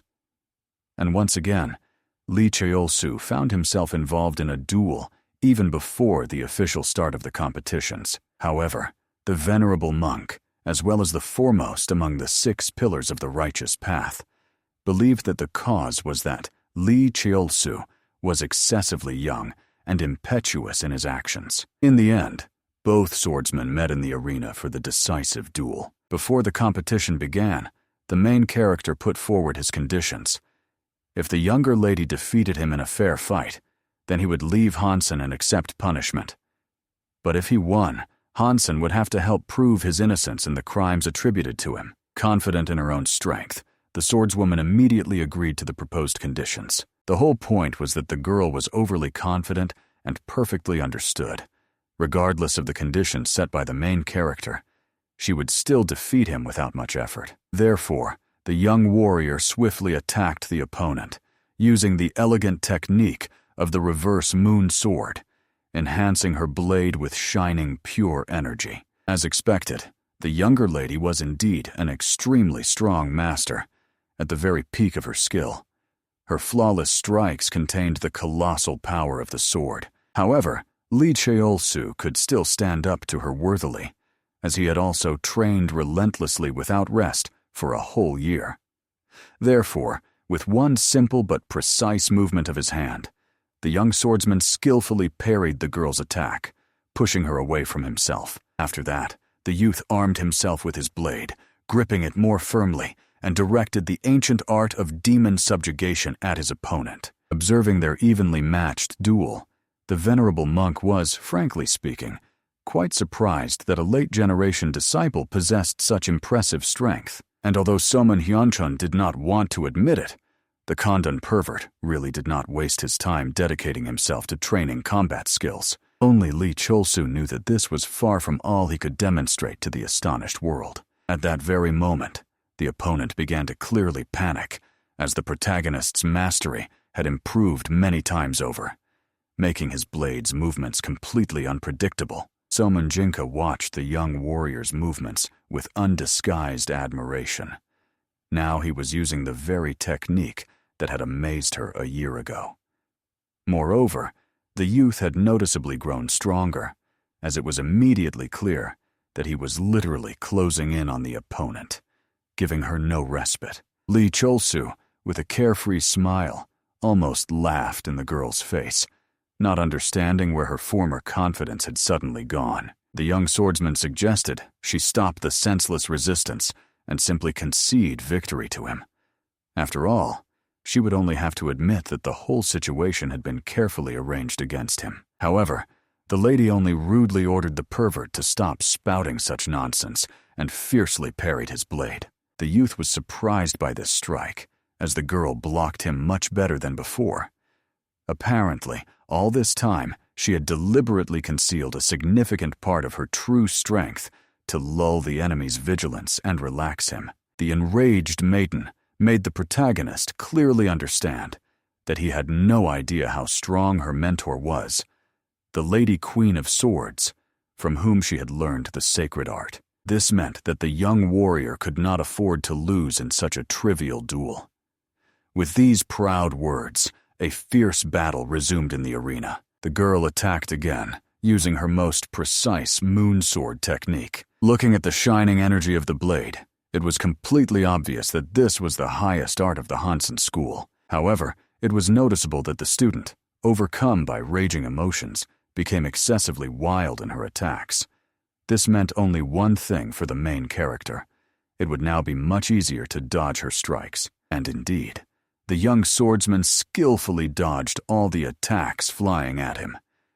The opponent could only resent that the main character was incredibly slippery and agile, like a sea eel. Lee Cheol-su only sighed heavily, making it clear to the opponent that she had lost the very moment she irreversibly lost concentration. Now the girl was completely exhausted, so the young warrior considered this the perfect moment to end the pointless battle. With these decisive words, the youth repeatedly enhanced his demon absorption art and swiftly rushed at the girl.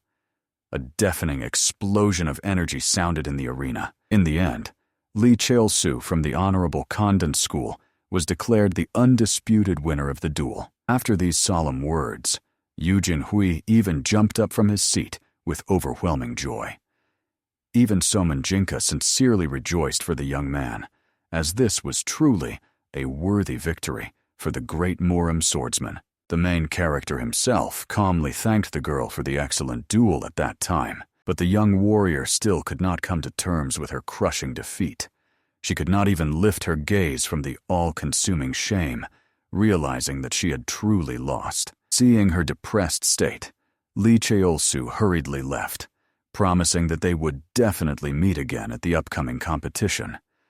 Deep down, the young swordsman was glad about his brilliant victory, especially considering that no serious consequences had occurred. At that moment, the girl convulsively grabbed her head, which was unbearably aching from the 1,000 thoughts swirling in her mind. She was extremely angry and jealous because Lee Chulsu was getting closer to taking away their beloved mentor. Therefore, with a voice distorted by rage, she swore that she would not allow anyone to claim their great queen of the sword. After that, the mad girl ordered the young man to stop immediately, and at the same time armed herself with a blade, aiming it straight at the unsuspecting opponent's heart. Lee Chulsu instantly noticed the ominous changes in the girl's aura. Without defending himself, the young man only asked her to stop.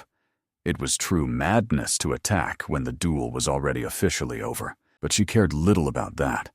So the mad swordswoman attacked with the blade straight into his unprotected chest, after which she fiercely ordered the pervert to finally die and not interfere with their collective happiness with the beloved lady. In the end, amid the frightened cries of the spectators, the main hero collapsed to the ground, coughing up scarlet blood. The elder brother immediately hurried to the fallen young man. He gently took the lifeless body of the young swordsman and laid it on his knees, desperately trying to bring the guy to consciousness. However, the heads of the schools could not believe that the senior student had really used a vile, deadly move after the duel was already over. They could not understand how anyone could have allowed such a thing to happen in the sacred arena. Eugene Hua, maintaining outward calm, decided first to find out from the girl why she had acted so cruelly toward his younger brother after the duel was over. However, the girl believed that the main hero simply got his just deserts for disgracing the greatest swordmasters. After all, even if the young man had been a member of their own school, such unworthy behavior would inevitably have led to his death. The other female students unanimously supported the lady, fully understanding that she had acted completely correctly with this insolent scoundrel. This only further fueled the insatiable thirst for murder in the mad girl. Therefore, she resolutely set out to finish off the fallen enemy so that he would never walk this land again. But Eugene Hua coldly made the girl clearly understand that she had not given him a single reason to spare her, considering that even after inflicting a fatal wound on his younger brother, the mad swordswoman still did not relent in her cruelty. Fortunately, at that moment, Mrs. Su Alin arrived, who herself swiftly struck her own student, instantly immobilizing her without serious harm. Obviously, the fans of the Queen of Swords were outraged that their mentor suddenly attacked the younger lady. They believed that the girl had the perfect opportunity to finally finish off the insolent Lee Chulsu. However, the lady, glaring sternly at the pupils, strictly ordered them to be silent immediately. Immediately after that, she anxiously approached the senior student to find out if everything was all right with his younger brother. However, the young man calmly but firmly ordered the lady not to approach. After everything that had happened, he could not allow anyone from Condan to come near the defeated younger brother. Honestly, even the chapter was amazed at the unimaginable mess that ended the usual competitions between martial arts masters. All present were extremely surprised that the voice unexpectedly came from the great monk. However, he wished to find out whether the lady realized how serious the offense committed by his disciple was. She used a deadly move in an honest duel between representatives of righteous schools, and all that remained for the saddened woman was only to sincerely apologize. But the great monk perfectly understood that simple apologies would not suffice here. The lady had to thoroughly explain to them all what was actually happening in her school. Soon, they secluded themselves in her chambers, where the venerable monk learned that the disciples of Hansen were insanely devoted to their leader. That was precisely why they had so far carefully avoided any communication with other schools. This was their dark side, which they did not even try to hide. That was exactly why Yun Solin was ashamed of this circumstance, for such a thing was incredibly shameful to admit. It seemed that it was Yun Solin's own obsession that had led her disciples to such unacceptable behavior. But the great monk perceived a certain strangeness in this, which Yun Solin could not comprehend. The venerable one hastened to explain that the very fact that the girl used a deadly technique in an official duel was completely inappropriate, considering that this was a battle between worthy representatives of righteous schools and not a fight to the death. Such an attack could cause the disciple to die prematurely. And indeed, the swordswoman should have understood this better than anyone else. Fortunately, the great monk, who had been carefully observing the duel, noticed something extremely strange. From all the disciples of Hansen, from the youngest lady who used the deadly technique, and from the disciples who unanimously supported her insane action, emanated a subtle but quite tangible energy, and it definitely did not belong to the righteous path. Rather, this sinister energy was extremely similar to demonic energy. Therefore, the venerable monk warned that the situation might be much more serious than they all expected. If Hansen was connected to a magical cult, they were obliged to immediately report this to Murim, and the school was supposed to be ready for the harsh sentence, complete closure, as well as the expulsion of all students without exception. And indeed, there was nothing more terrible than receiving such a merciless order. It was an irreparable disgrace that would forever remain with Hansen. The great monk himself decided to show mercy to Visolon and granted her 3 days. During this time, she had to find out what was happening in her clan and solve this problem. Otherwise, even he would not be able to help her avoid inevitable punishment. Somewhere, at the very same moment, Eugene Hua was burning with righteous anger and could not believe that someone dared to use a deadly move during an honest duel. The young warrior begged the head of the school to allow him to fight the younger lady and avenge his younger brother. John Yan himself found it incredibly difficult as a mentor to watch not only the suffering of his student. If the Queen of Swords had not intervened in time, he would have gone to the battlefield without hesitation. Fortunately, the lady offered them sincere apologies, so the wise mentor did not want to escalate this situation into a large-scale conflict. After all, quarrels between righteous schools, as is known, lead to nothing good. Fortunately, Li Chulsu's wounds were not so serious. When the young swordsman recovers, they will be able to return to Condan Mountain.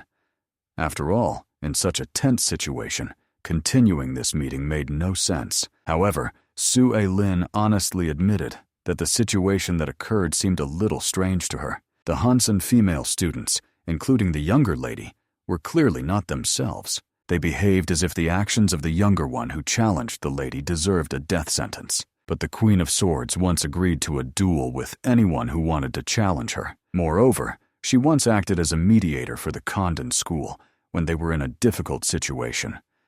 It is unlikely she would have instilled such cruelty and hatred in her students. And indeed, the deeper Chongyan pondered this circumstance, the more he understood.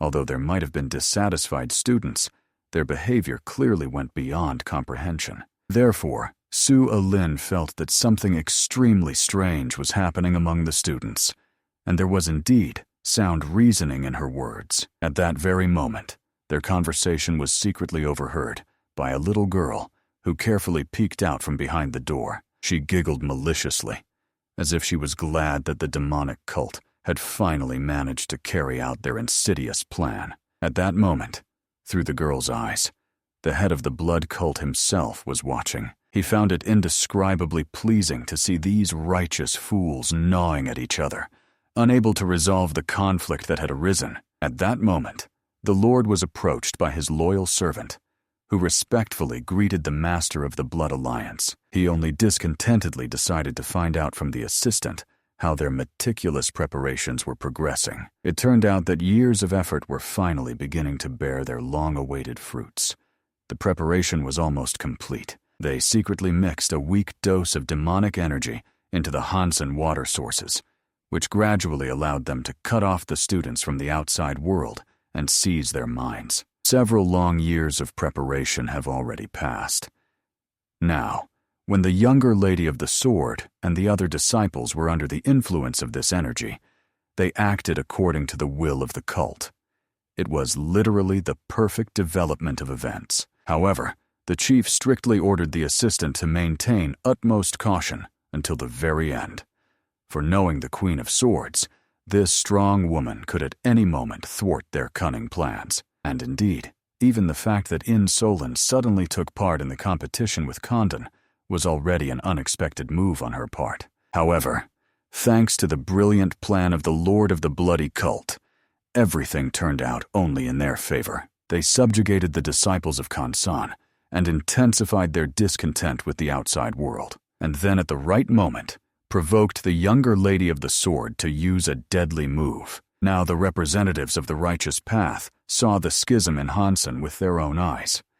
It will be extremely difficult for them to avoid the closure of the school, so according to the carefully thought-out plan, Hansen will slowly but irrevocably disappear from the face of the earth. But in the mind of the ruler of the bloody cult, this was only the first step toward achieving their ultimate goal. Soon, all the righteous schools will become sworn enemies of each other, and then they themselves will begin to mercilessly destroy one another. This will be a wonderful opportunity to capture these weakened fools and subjugate them to your demonic will. Meanwhile, John Yan came to Visolon to inform her of his firm decision to cancel the competition with Hansen. The lady fully understood the seriousness of the incident that had occurred, but sincerely asked the leader to reconsider his decision. But the man was very surprised by these words, since the woman should have been grateful, at least for the fact that the Condan school did not make a fuss about what happened. The lady fully understood his just anger,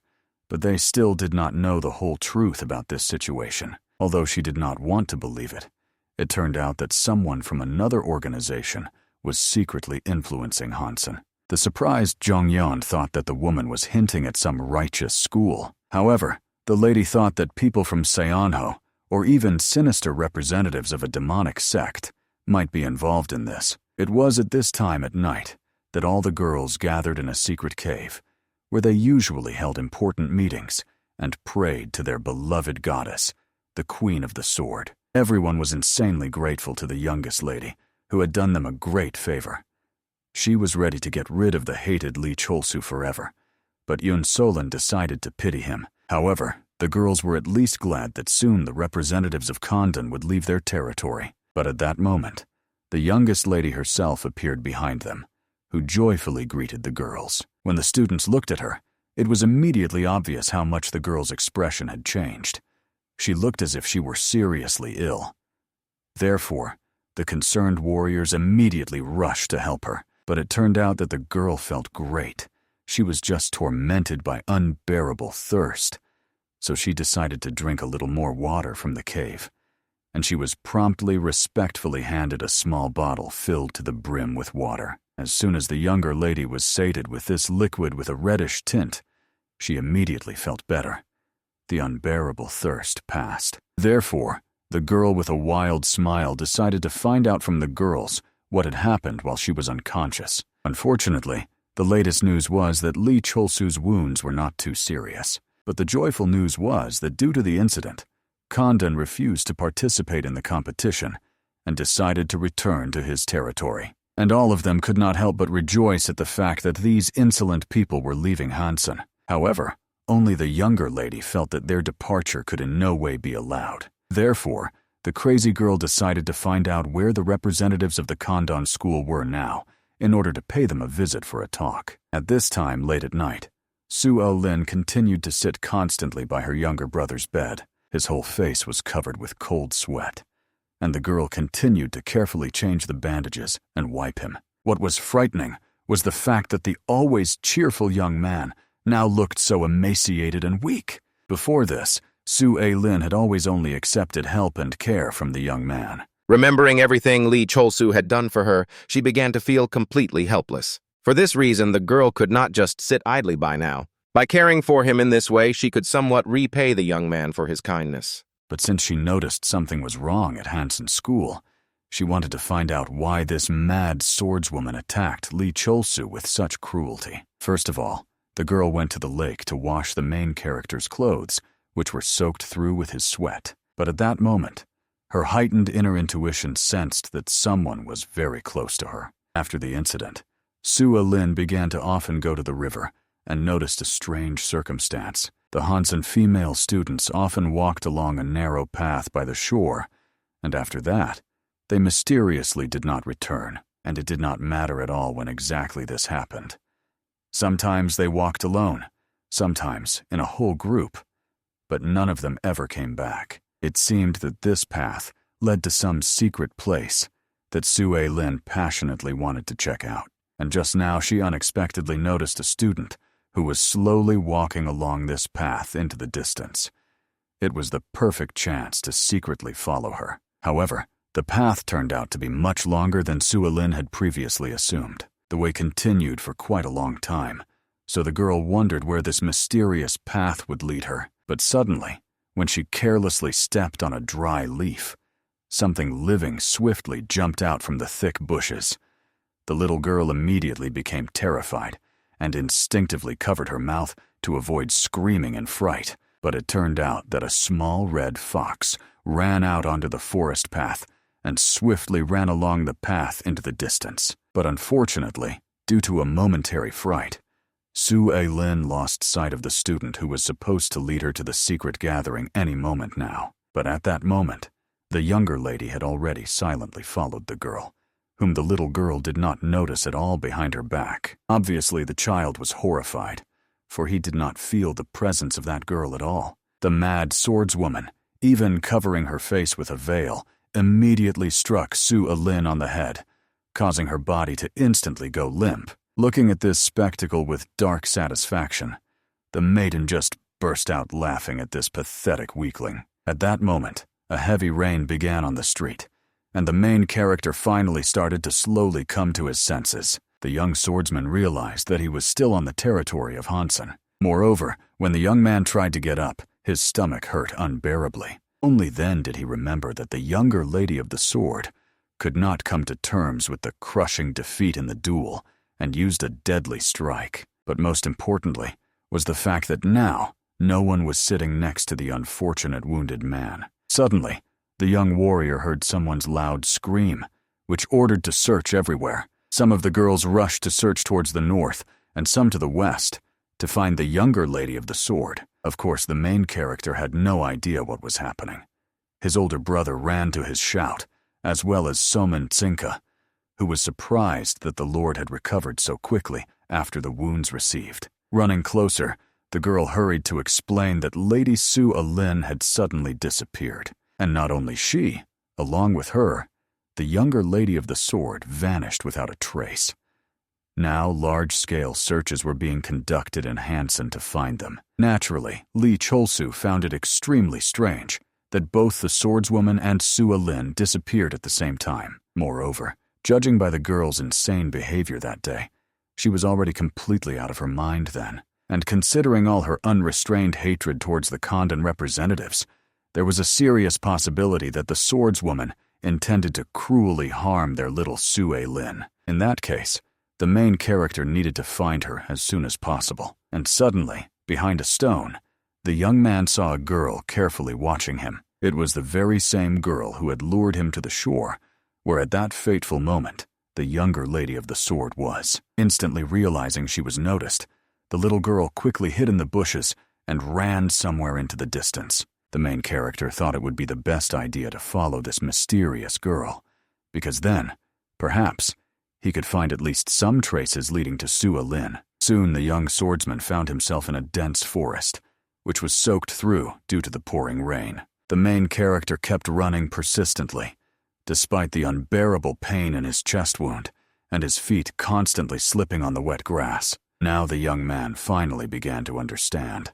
The fact that last time he lost sight of the girl was not a coincidence at all. It was frankly hard to believe that someone so young could move with such incredible speed, and also so skillfully hide their inner energy. Apparently, the students from Hansen's school did not rely solely on perceiving the opponent's energy, so the young warrior would have to look for even the smallest traces. And finally, he heard the characteristic rustling of bushes and immediately ran in that direction. There, the young man noticed the very girl, rapidly running away from him. Therefore, the main character rushed after her. When the young swordsman closed the distance, he immediately ordered to stop the senseless resistance and to halt. Instead, the little girl dashed off with doubled strength. The main character continued to relentlessly pursue her, trying at the same time to explain that he did not intend to harm her. He just needed to ask a few questions. After that, the young warrior reached out his hand to her, desperately trying to stop her somehow. However, the little girl only laughed maliciously, making it clear to the young man that she was clearly too much for him. Immediately after that, as if nothing had happened, the girl swiftly rushed down from the cliff to which she had led the main character. The young swordsman hurried after her without hesitation. In the end, rushing forward, the young man caught the girl in midair to save her. He was incredibly lucky to grab a sturdy tree branch with his free hand at the last moment, thanks to which they both managed to escape a deadly fall to the ground. In the end, under the shelter of the same tree, they made a small fire to warm up a little after the heavy rain. Licholsu, of course, began to question the girl about what had happened, and was genuinely surprised that she remembered absolutely nothing of the incident. The little girl fearfully explained that she only remembered lying down to sleep in her room, and then suddenly waking up here in the forest. Then the young man decided to find out about their meeting by the river, which had happened a few days ago. However, the girl fearfully explained that she had never met anyone from the Condan school. Looking at her sincere face, one could confidently say the child was not lying to him and fully believed what she was saying. Apparently, she really remembered nothing of what had happened under the influence of the dark force. Therefore, the young man, rummaging through his clothes, immediately gave her the hairpin that the little girl had lost a few days ago. The girl was immensely happy, as it was an extremely valuable item for her. However, the young man hastened to explain that this hairpin was irrefutable proof of their meeting by the river. He hoped that if the little girl remembered something, or had any assumptions, she would definitely tell him. However, the girl calmly explained that her older sisters categorically forbade her from talking to people from Condan school. Despite a momentary annoyance, Lee Cholsu explained to the little girl as calmly as possible that his younger sister from Condan school, who was extremely dear to him, had disappeared tonight. So the young warrior hoped the girl would help them find her.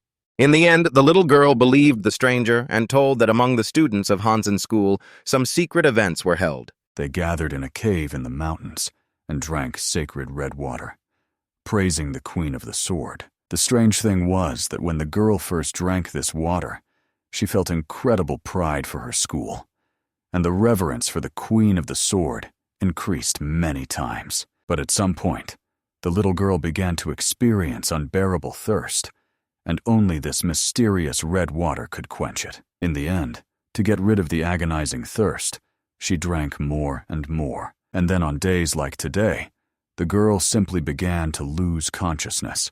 The child could not really remember anything else. Soon, the little girl led the main character to that very secret cave. It was exactly here that the students of Hansen's school gathered all this time. After that, the girl showed the lake where the mysterious red water flowed. The main character immediately plunged his hand into it and felt the faint energy that permeated this liquid. This ominous energy was well known to him from his past life. When the young swordsman went to the descendants of the Bloody Union to inquire about the rebirth ritual, they had similar water.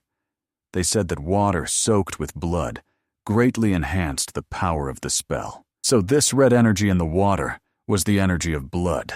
There was very little of it, so a person who had not reached the Hyungan level would hardly be able to feel it. But even such a negligible amount, with prolonged exposure, can cause a strong addiction.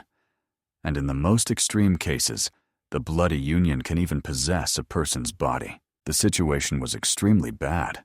The Bloody Union had already extended its sinister tentacles to the Hansen school. In his past life, Lee Cholsu clearly remembered that a tragic massacre occurred, which went down in history as a brutal conflict of righteous schools within Hansen itself. The cause was that very secret Sword Queen's cave, where the true heritage of the school was kept. At that time, everything was presented as an ordinary bloody fight over techniques and elixirs.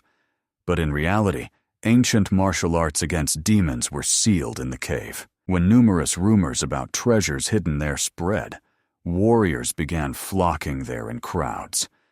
In that chaos, the martial art against demons was irretrievably lost.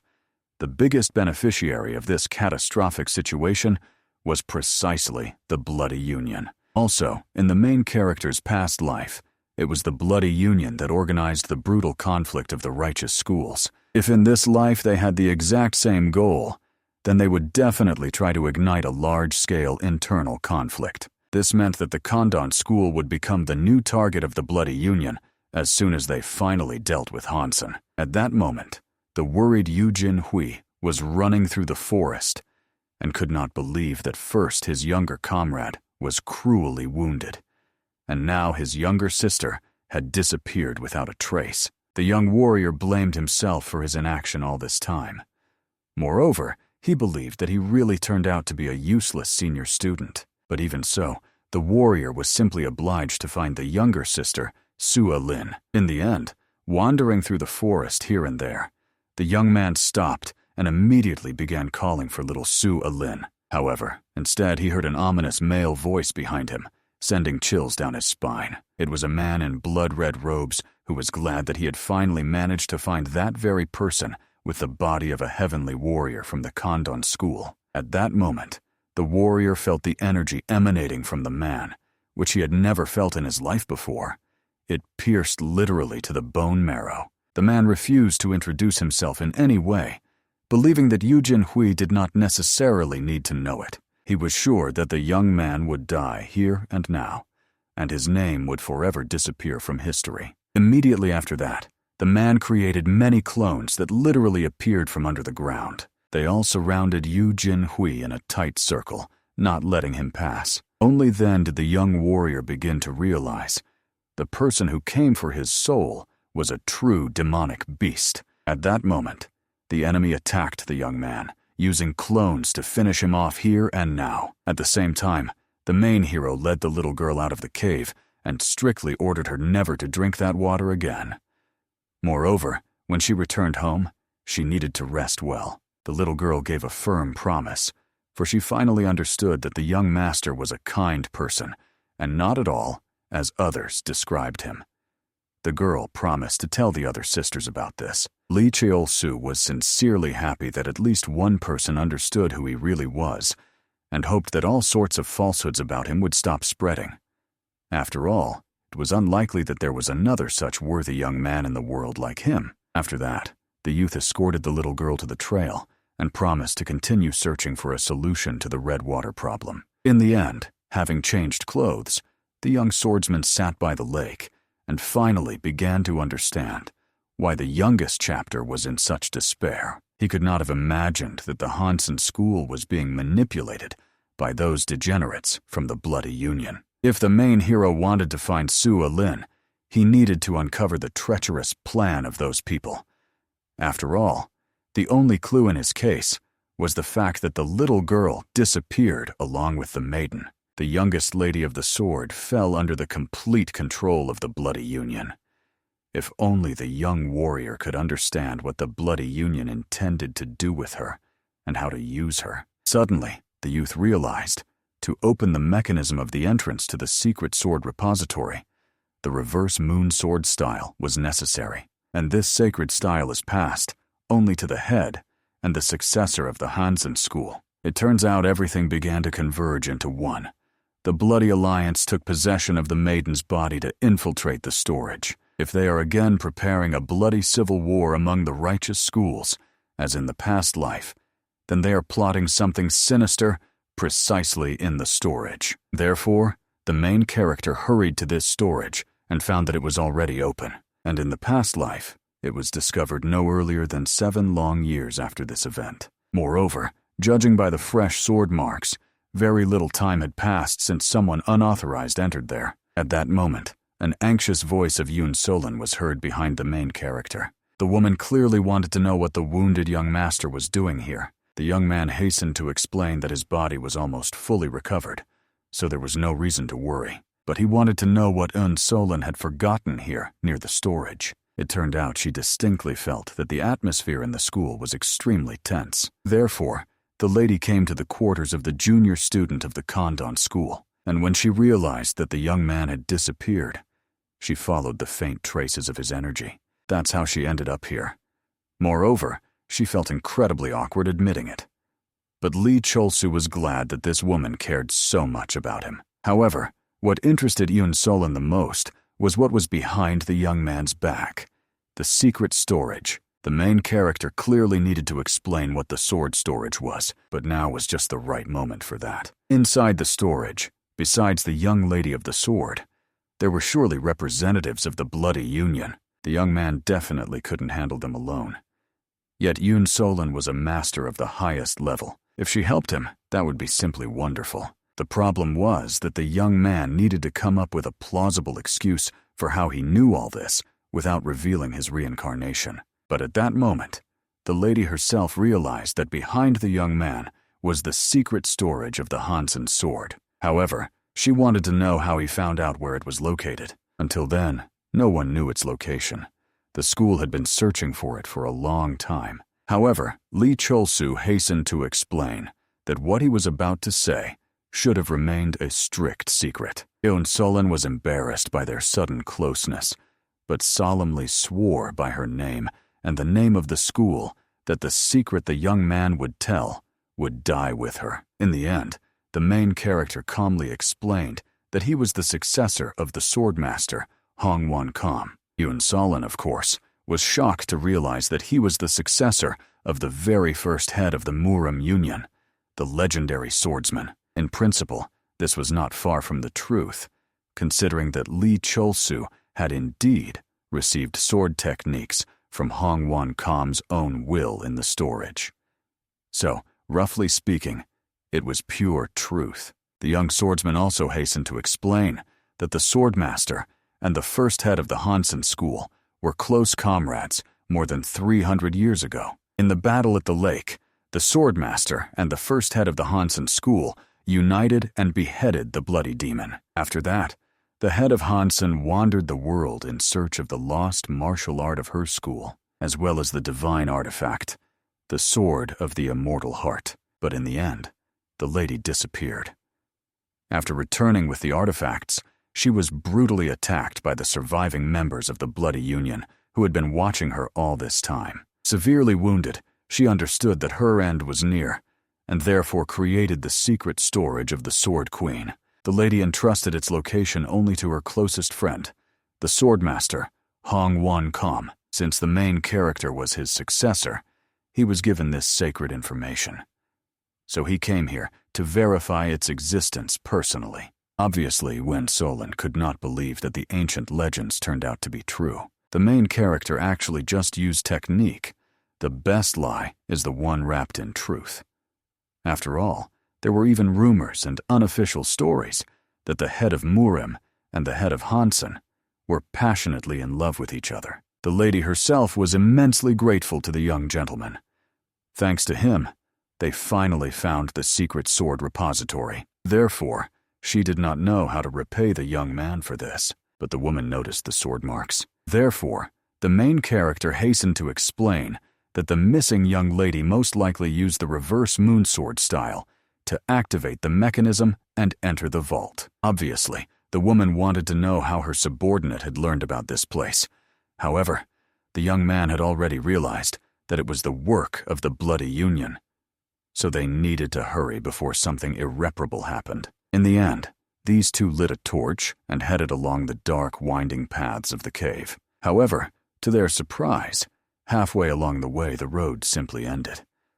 Of course, the storage was located deep underground, and since they had no other choice, they had to jump down. Therefore, they followed one another, rushing into the very depths. However, in reality, the depth turned out to be much greater than Lee Cholsu had assumed. After all, even after flying such an impressive distance, the young swordsman saw neither end nor edge. However, the hero did not even have time to blink when in the next moment, rocky cliffs appeared before the youth's eyes, and water splashed below. Seeing Lee Cholsu rapidly falling down, Solana immediately reached out her hand to the young master. In the next moment, the head of the school gracefully landed, catching the youth in her arms and saving him from an inevitable strike against the water. The woman sincerely hoped that the heir had not received serious injuries.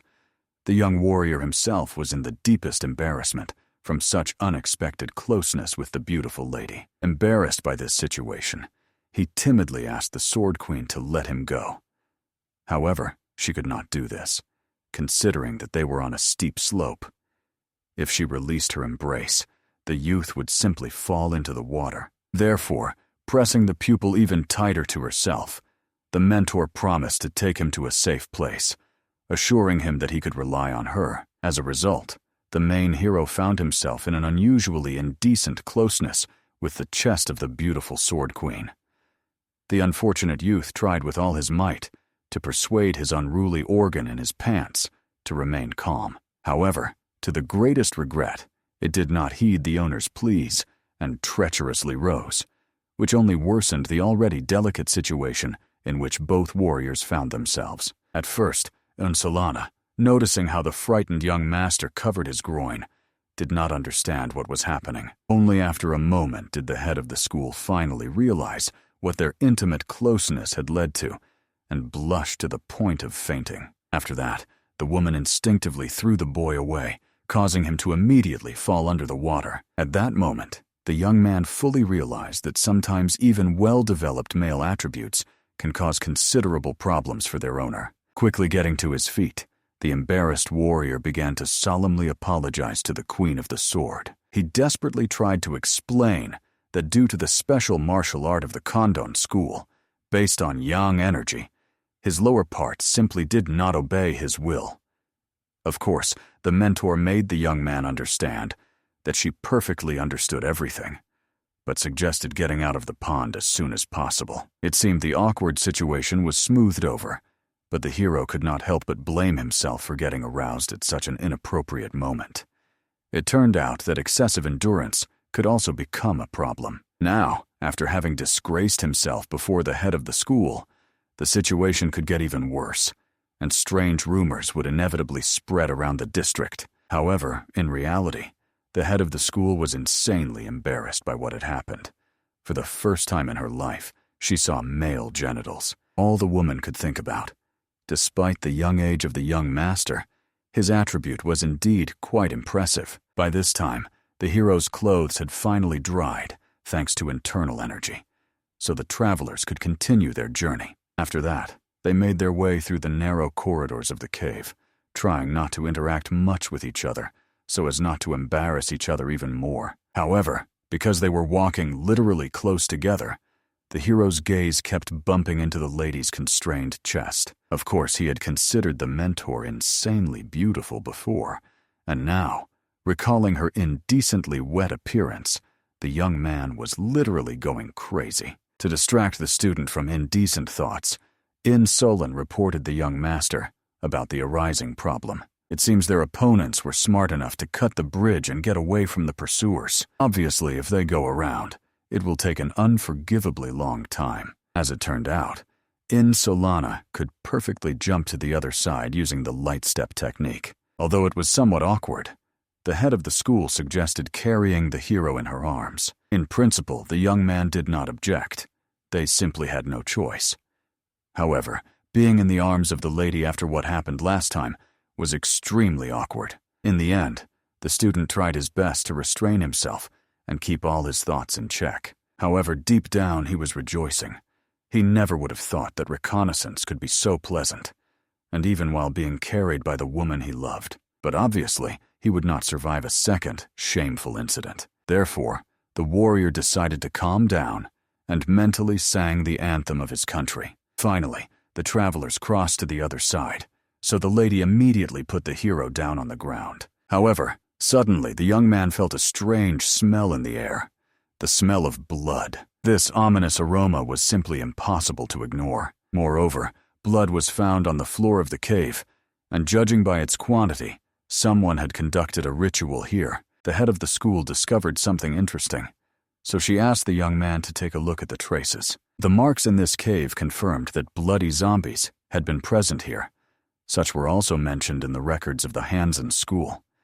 This indicated the involvement of the blood cult in the ongoing events. Solana was convinced that the bloody zombies had disappeared long ago, but it seemed these creatures had reappeared, and since someone was using corpse control techniques, it meant the enemies had thoroughly prepared for their mission. It was logical to assume that the situation was much worse than they thought, so the travelers had to be on guard every moment. At that very moment, Eugene Hua continued fighting the zombies, which kept attacking the young warrior. Unfortunately, their skin was too tough, so the youth's sword was unable to pierce it. However, the student devised a new method of fighting against these creatures. In the next moment, he struck the zombie on the head with the pommel of his sword, and the head immediately came off, and the living corpse collapsed to the ground, lifeless. The Bloodmaster immediately praised the student for this style of combat. Although it was crude, it corresponded to the spirit of the Condan school. However, the cultist wanted to test the youth even more. He was sure that if he pressed a little harder, Eugene Hua would finally give up and die. The zombies began moving even faster than before. Therefore, the young warrior constantly retreated, trying to anticipate what the next strike would be. But at that moment, the zombie that had lost its head grabbed his leg, causing Eugene Hua to tumble to the ground. All the enemy could do was laugh at this famed bearer of the body of the heavenly warrior. The cultist was extremely disappointed with Eugene Hui's abilities, so he ordered his zombies to immediately kill the pathetic boy. The living corpses literally surrounded the warrior from all sides, so he had to fend off the zombies with all his might, trying to push them away. But unfortunately, he did not have enough strength to repel the dead, and the sword proved simply useless against them. Eugene Hua could not accept the fact that he would die so ingloriously. This literally meant that he would never see his younger brother apprentice again, as well as his teacher and other members of the Condan school. Moreover, right now his comrades were clearly in danger, and he could do nothing about it. And yet Eugene Hua did not want to remain a weak and pathetic warrior forever.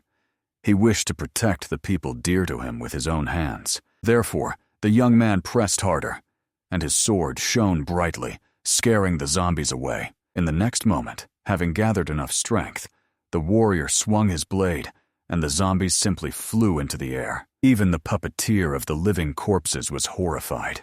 He did not understand where such power suddenly appeared in this weak guy. However, Eugene Hua finally realized that he was capable of cutting down all these zombies with one strike. And indeed, when he turned around and spun in a furious dance of battle, the heads of the living corpses flew off their bodies one after another. Only then did the enemy finally recognize the aura of sword energy.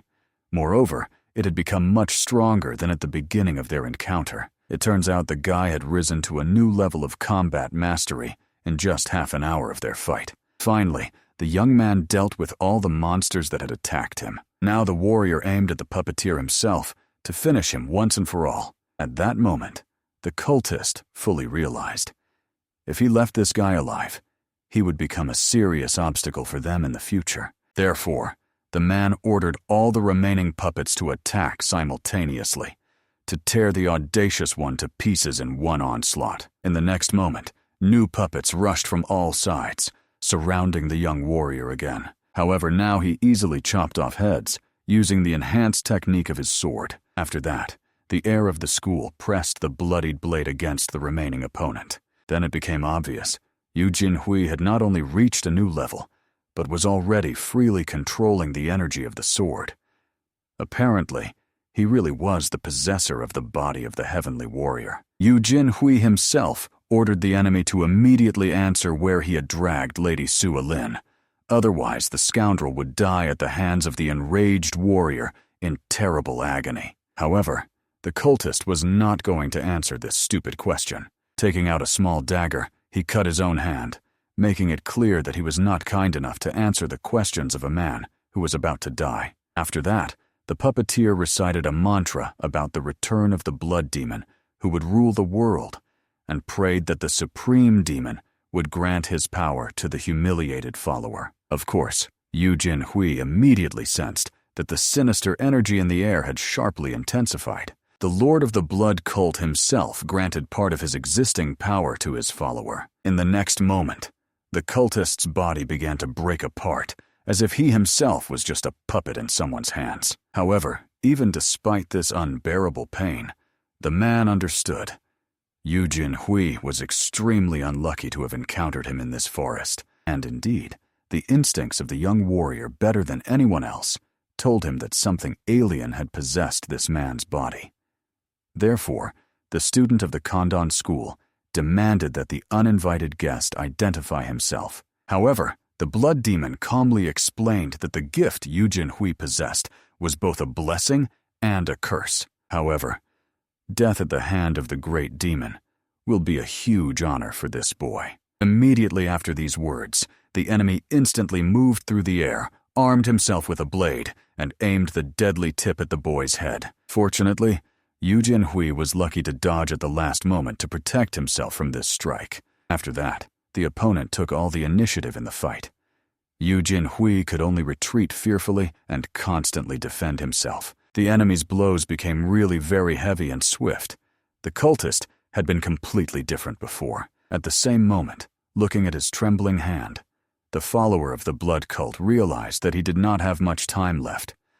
Therefore, unfortunately, he could not fight longer with this talented fighter. The man struck the boy in the chest with all his might, aiming roughly at the area where the young warrior's heart was located. The young warrior immediately jumped back to the rock and coughed up blood. It seemed all his ribs were broken, and sharp bone fragments pierced his lung from the inside. The blood demon, looking at the suffering boy, even felt a little sad.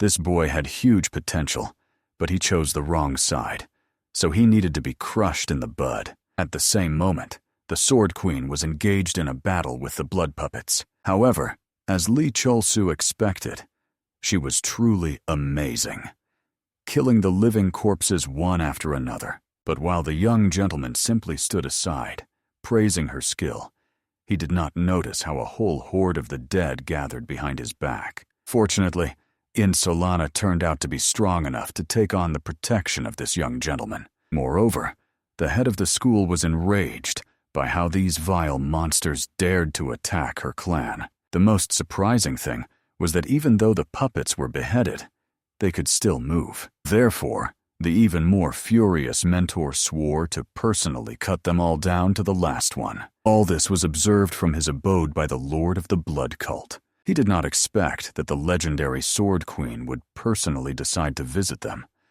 Moreover, she knew about their location. At that very moment, the Lord was contacted by an assistant who reported that all the dead they had placed in the refuge had been destroyed. If this continued, the plan could fail. The man was extremely angry that even the heavenly omen he was reading began to distort.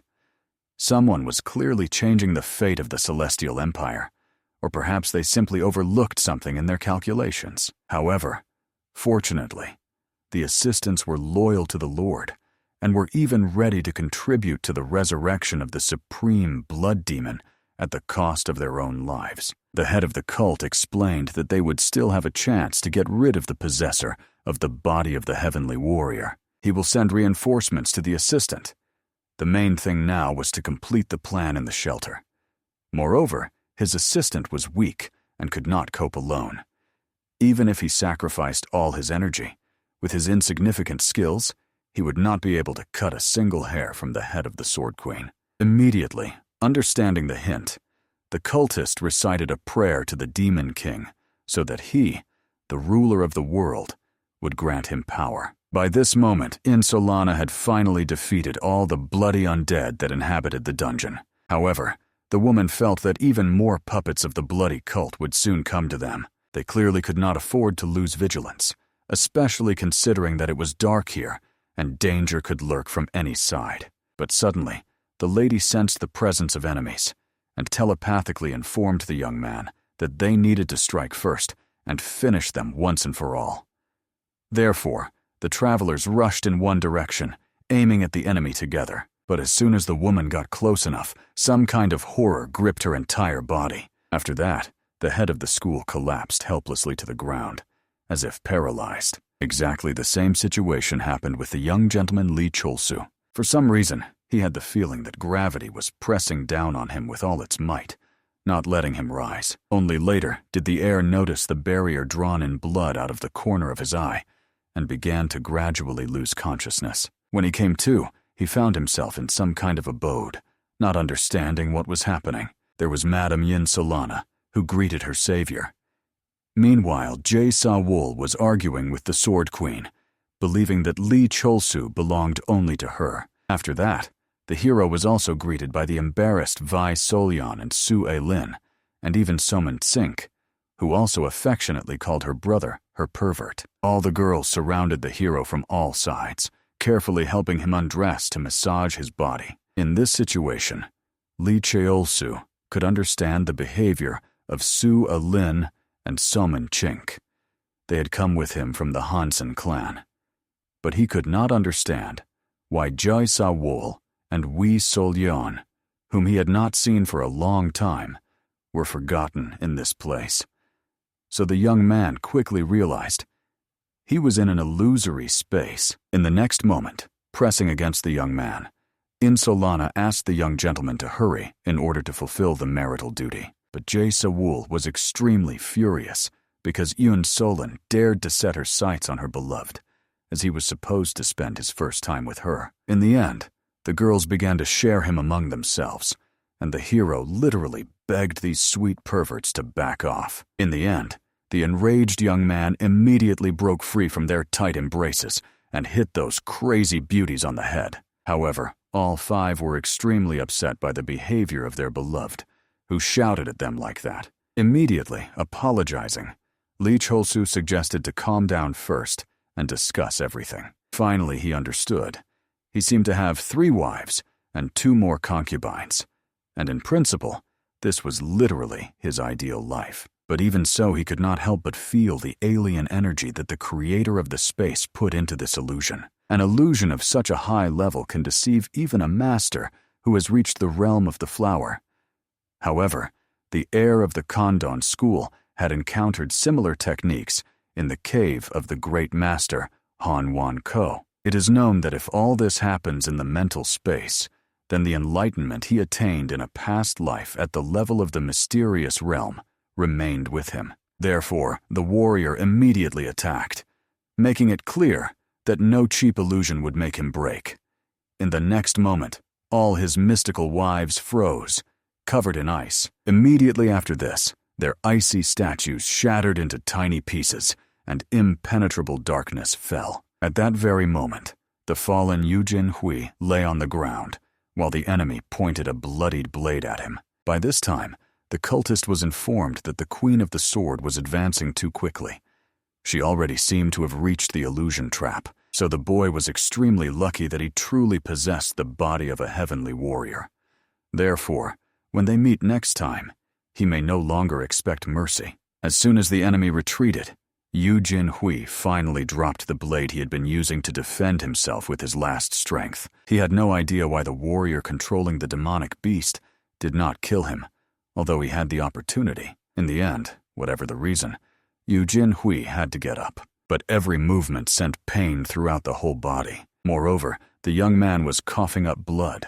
With just one punch, the opponent had damaged his internal organs. And although he needed to hurry to save his younger brother apprentice and the sisters of the Condan school, the warrior still began to lose consciousness. In the last moment, he only saw the silhouette of the teacher, who was rushing towards him with anxious cries. The teacher, kneeling beside the student, desperately tried to bring him to his senses, but unfortunately, nothing helped. At that very moment, the main character finally came to himself, awakening from the treacherous illusion trap. The young man was extremely angry at the creatures from the bloody cult, who used such vile methods to test his will. Then the heir of the Condan school noticed the Sword Queen, who was still trapped in the illusion. He desperately tried to wake the woman, hoping that she would come to her senses. But, as expected, the illusion imposed on the head of the school was so powerful that even the master of the Flower Kingdom could not resist it. To help the mentor escape from this treacherous trap,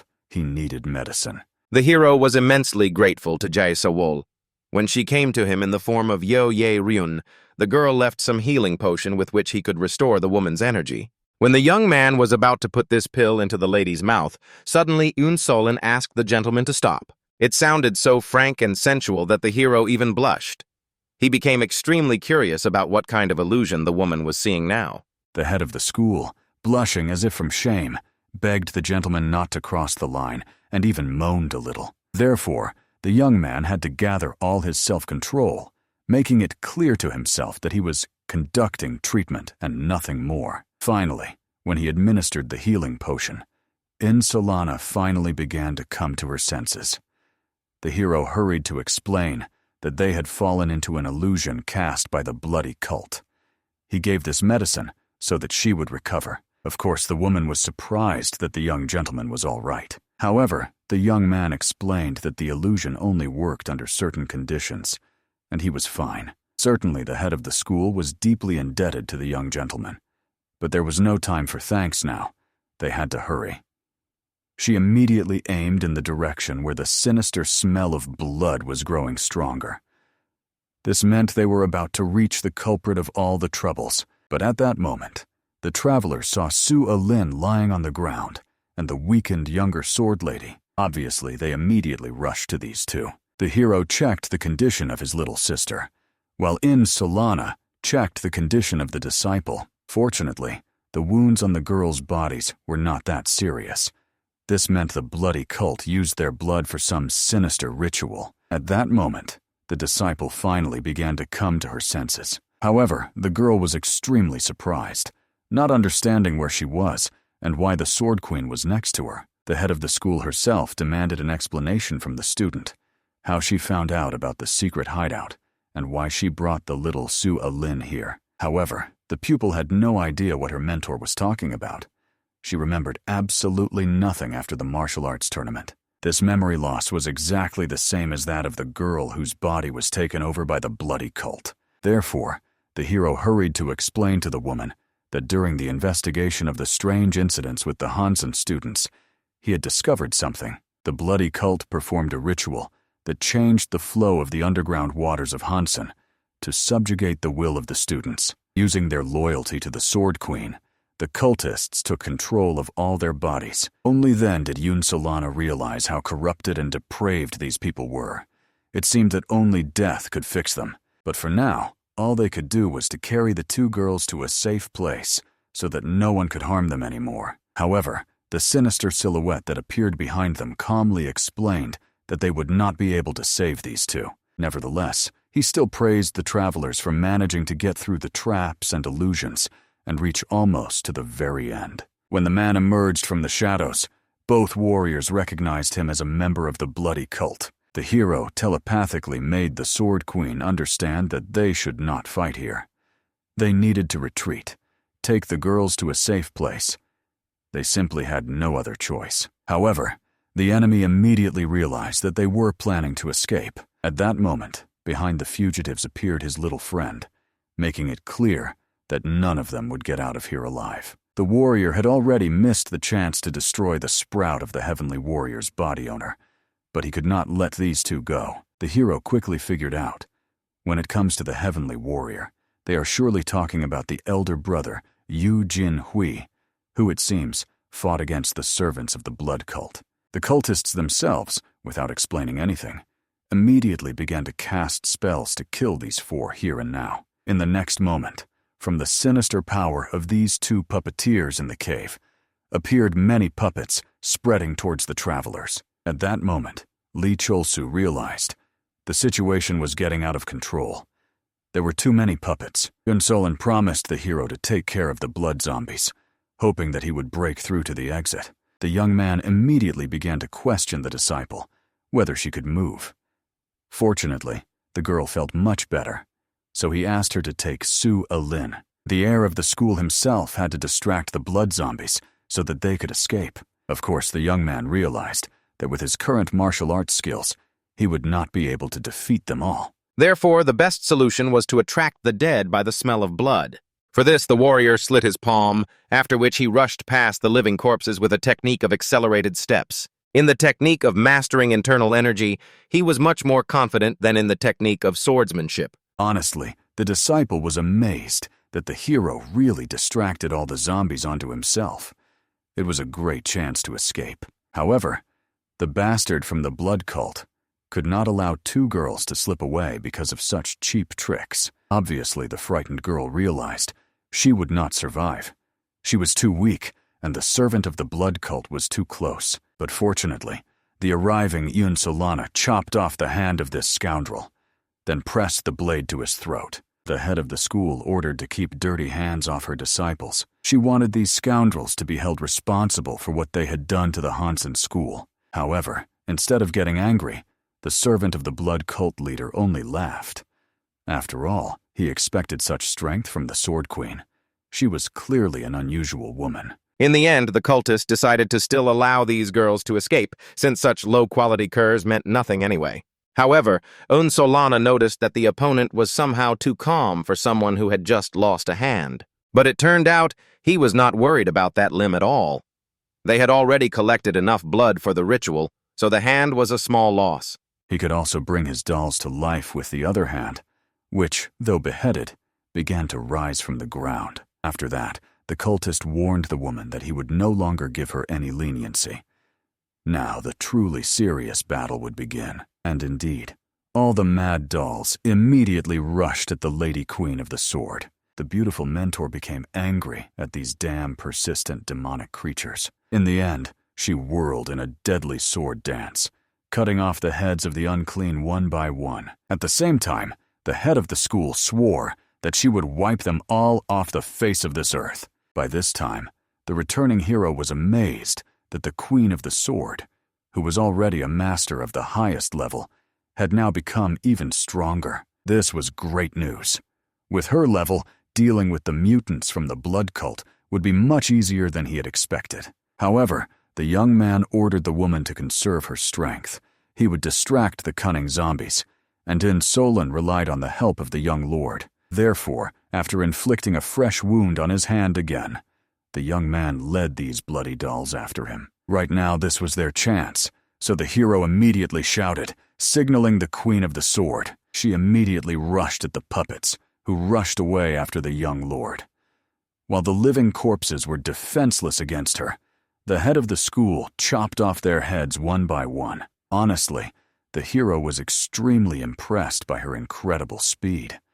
And she, smiling shyly, explained that she was so angry that her body literally felt lighter than a feather right now. Moreover, their proximity to the deepest chambers of the cave had an influence. Here echoed the legacy of the first head of the school. For the students of Hansen, the secret cave of the Queen of Swords was a sacred place, the desecration of which was unthinkable. It is precisely for this reason that the adepts of the school could not allow the followers of the offensive sect to leave this place alive. In the next moment, the puppeteer confessed, with feigned admiration, that the combat skill of the Queen of Swords had surpassed even his boldest expectations. However, he immediately added mockingly that the warrior woman had been granted the greatest honor to fight him personally. Such words sounded absurdly ridiculous, coming from the mouth of a savage whose only skill was summoning the dead. The Blade Mistress coldly warned her opponent. If he dared come even a step closer, she would cut off all his limbs without the slightest hesitation. However, the man only grew angrier at such audacity. This arrogant woman still did not realize how insignificant her true powers were compared to his might. Immediately after these words, the cult follower furiously plunged his own severed hand deep into the ground. But suddenly, his comrade, silently approaching from behind, grabbed his partner's head with an iron grip. He made it clear the hour of truth had come. It was time to reveal their true power. Now, when the ritual was practically completed, thanks to the collected pure blood of the young men and women, only the final sacrifice remained to be made. To the greatest shock of Solana and Li Cholsu, the cult follower began squeezing his comrade's skull with such monstrous force as if intending to crush it in the next moment. The victim, despite the blood gushing from his mouth, solemnly proclaimed a prayer to the bloody lord of demons and offered his own mortal body as a sacrifice. Immediately after the ritual was completed, he plunged the blade straight into his heart and instantly breathed his last. Such a horrifying spectacle, unfolding right before the witness's eyes, shocked not only the young hero,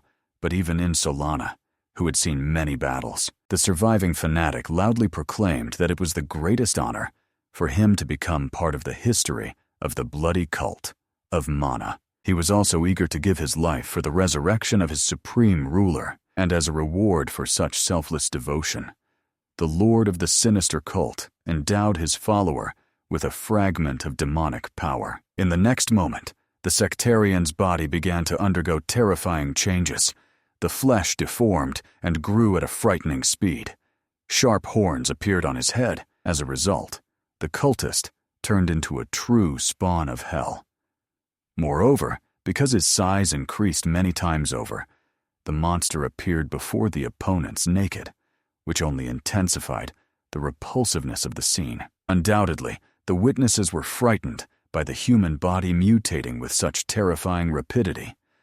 The hero immediately recognized this transformation as the technique of the reverse prohibition of the heavens. The demon burst into a sinister laugh, looking at the pathetic humans whose faces were twisted with surprise and disgust. The spawn of hell confidently challenged them to attack, so they could realize a simple truth. Compared to demons, they were not worth a broken penny. Of course, the young man perfectly understood that the Queen of Swords should exercise extreme caution. After all, the warrior standing before them was on a completely different level of power than all previous opponents. The Blade Mistress herself was well aware of this, but was ready to accept the fight. In the end, the warrior swiftly rushed into battle, giving her full strength to strike down the enemy. However, although the first strike was executed flawlessly, the demon, despite its monstrous size, easily dodged the attack. Attacking from behind, the fiend mockingly warned, "If the Queen of Swords truly wishes to challenge him, she will have to demonstrate something more than these pathetic moves." At the last moment, the woman managed to dodge the deadly attack thanks to her honed reflexes, which saved her from inevitable death. However, the most astonishing thing was that her clothing, barely touching the demon's body, immediately began to decompose. Now the master understood that she had to be even more careful in battle. She could not expose her body to the strikes of this monster. The demon only laughed mockingly at the great warrior, who was only capable of dodging his attacks. At one point, the spawn of hell knocked her off her movement trajectory, and the Queen of Swords tumbled into a stone wall. The fiend immediately rushed to the fallen opponent, intending to finish her off, arrogantly declaring that from this day, the Hansen schools no longer exist. However, suddenly the cave was filled with the loud voice of Lee Cholsu, ordering Visolon to act immediately. At that very moment, the demon began looking around anxiously and noticed that the massive stalactites in the cave's vaults trembled as if they were about to fall down. In the end, the fiend retreated, and a huge stone fragment collapsed, hitting the monster right on the head. The hero laughed triumphantly from above. Although he lacked the combat power to match the demon, he was excellent at navigating the terrain features. Taking advantage of the enemy's disorientation, Visolon swiftly lunged at the foe, intending to finish him off. The attack struck directly at the enemy's torso. Her sword instantly sparkled with the purest ki energy. However, Lee Cholsu quickly realized that something had gone wrong. The demon easily dodged the blow. Defending with his palm, the spawn of hell only praised the two for their well-thought-out tactics. The young man could not believe his own eyes. Even a sudden attack from a master of Hyungyan level had no effect on this monster. Moreover, in the next moment, the fiend struck Visolon with monstrous force, hitting the warrior right on the head. Finally, before finishing off the arrogant woman, the demon wished to find out how she had learned the location of this secret cave. The spawn of hell was amazed at how she had so swiftly broken through the illusion traps and reached the very heart of the sanctuary. However, it seemed the fiend began to understand. The very variable that disrupted all plans was none other than Lee Cholsu. From the demon's piercing gaze fixed on the young man, the hero felt a chill to his very bones. It gave a terrifying sensation, as if the monster saw right through him, reading every thought. Therefore, the fiend targeted the boy to finally eliminate this annoying variable and restore the true course of events to the world. The demon aimed at the stalactite where the young man was sitting, but at the last moment he jumped aside, saving himself from deadly danger. The hero fell to the ground and rolled across the stone floor, but quickly jumped to his feet. However, He had no time to run to a safe distance before the demon rushed at him, intending to crush the daring boy. Fortunately, the Queen of Swords arrived just in time and ordered the young lord to run immediately. The warrior herself put her body in the path of the deadly blow that was meant to destroy Leech Holsu. All that was left for the youth was to shout fiercely and rush to help the blade mistress. At that moment, Yun Solana fell lifelessly into his arms. Huge, bloody wounds were visible on her body, and the warrior's condition began to deteriorate rapidly. Apparently, she did not use the martial art that stops bleeding, choosing to save her strength to protect the hero. The demon was openly disappointed with the Queen of Swords, who had thrown herself into the very inferno because of some pathetic kid. However, the mistress was ready for anything for the sake of the Hansen school. Lee Cholsu desperately tried to explain to the warrior that her wounds were in extremely bad condition, but she told the boy not to worry. The poison would not spread if she controlled the flows of Kuo and blood at the wound site. The Queen of Swords had to buy time so the hero could bring reinforcements to the cave. The demon only mockingly laughed at this tearfully touching story of the couple. Lee Cholsu fully understood. In Yun Solana's current state, fighting this scoundrel was pure madness. He simply would not have time to return with reinforcements, which means he needed to find another way to defeat the monster. The demon, however, asked the two not to worry in vain. He would not separate them. The fiend would finish them both off, and they would die on the same day, like a loving couple from legends. At that very moment, desperately looking around the cave, the hero noticed a hand sticking out of the ground. Before the cultist turned into a demon, the young man clearly heard how he sacrificed himself to some dark entity. It turns out that this monster did not possess its own power, but someone else's demonic energy, which means there must be some spell binding these two together as one. Therefore, to the greatest surprise of the warrior woman, the hero immediately rushed to the hand buried in the ground. The young man hastily explained that he had an idea definitely worth trying. Lee Cholsu asked the Queen of Swords to hold the monster back so it could not approach him. The monster quickly realized exactly where the daring boy was running. However, the fiend hastily and confidently explained that the young man would not succeed. The demon was already about to rush toward the hero, but Yun Solin blocked the villain's path, making it clear he would reach the boy only over her lifeless body. The hero swiftly flew to the hand and grabbed it, knowing perfectly well, if he could break the binding spell, then the Queen of Swords would be able to deal with the weakened opponent. He simply had no other way out. Lee Cholsu immediately pulled the hand out of the ground, but suddenly his whole body was seized by a painful convulsion. In the end, the young man fell onto the stone floor with a painful scream. At that very moment, the Queen of Swords continued her fierce battle. The warrior woman kept glancing at the hero, hoping that he was all right, considering how suddenly he collapsed to the ground. However, she could not afford to be distracted. With each passing moment, the demon became more aggressive and angrier. But the most astonishing thing was that after Lee Cholsu lost consciousness, the enemy noticeably weakened. Now it was much easier for the mistress to dodge his attacks. Apparently, the daring plan that the young man had devised was indeed successful. Moreover, Yun Solana recalled his confession that he was the successor of the great sword master Hong Won Kam. Surely that was why the legendary warrior chose this boy as his heir, meaning the hero definitely had a well-thought-out plan. All the Queen of Swords had to do was to give her full strength to save them both. At that moment, the young man himself found himself in some kind of extraterrestrial space. All he saw around was some incomprehensible crimson veil. The hero decided that he had once again fallen into an illusory space or inside a spell. But suddenly, a huge man appeared before him, standing directly in his path. Obviously, the young man hastened to ask this strange stranger to introduce himself. However, he angrily reminded the impudent intruder that only he himself was allowed to ask questions here. The man spoke, putting such monstrous power into his voice that his shout threw the hero away with a shockwave. Lee Cholsu knew perfectly well.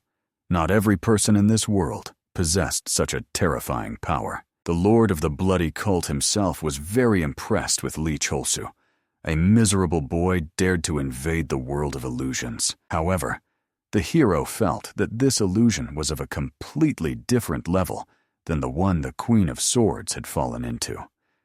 Even a master of elite rank could not guarantee a successful escape from this nightmare. Suddenly, the Lord of the Bloody Cult felt that a power emanated from the boy that went against the heavens themselves. This meant that before him stood a man who had crossed the boundaries of his own destiny. Indeed, in his past life, the hero used the Great Rebirth spell, a secret technique that defied the will of the heavens, one of the spells of the Bloody Union.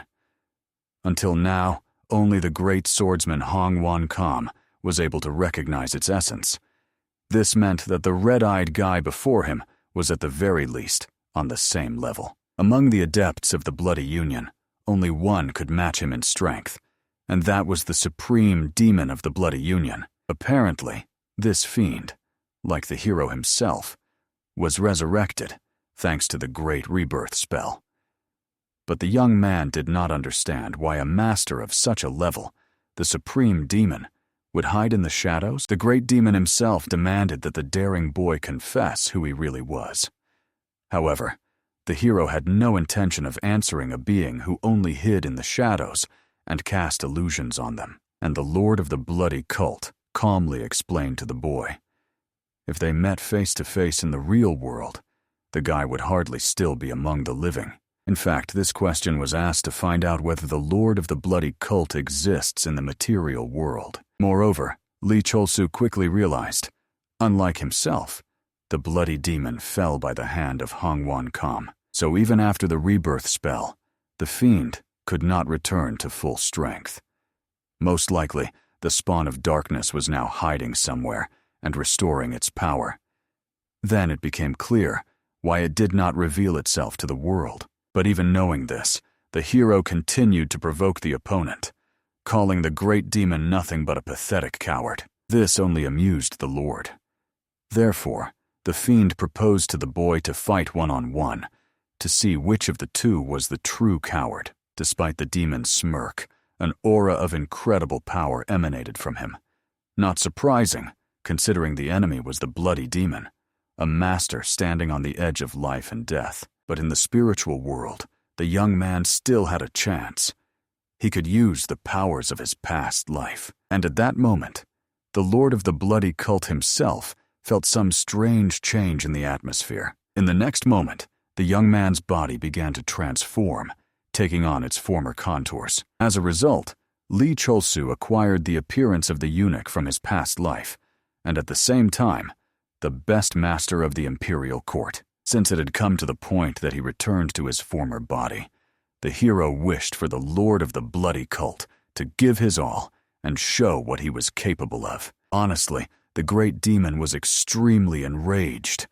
He did not understand what kind of creature stood before him.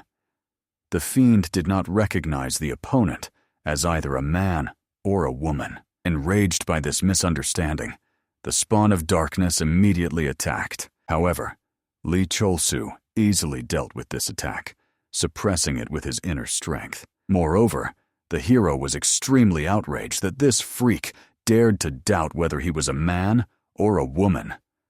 The young man even thought that after rebirth, the Lord of the Bloody Cult's groin had grown backwards. Therefore, angered, he explained that he was a man and asked the demon to just peacefully die. But suddenly, concentrating on the lower half of his body, the hero felt nothing in his groin, which was a very unusual sensation. At that very moment, the Lord of the Bloody Cult himself recognized the energy of the sacred cannon emanating from the opponent. The fiend assumed that a henchman of the princess stood before him. However, the hero did not want to answer questions.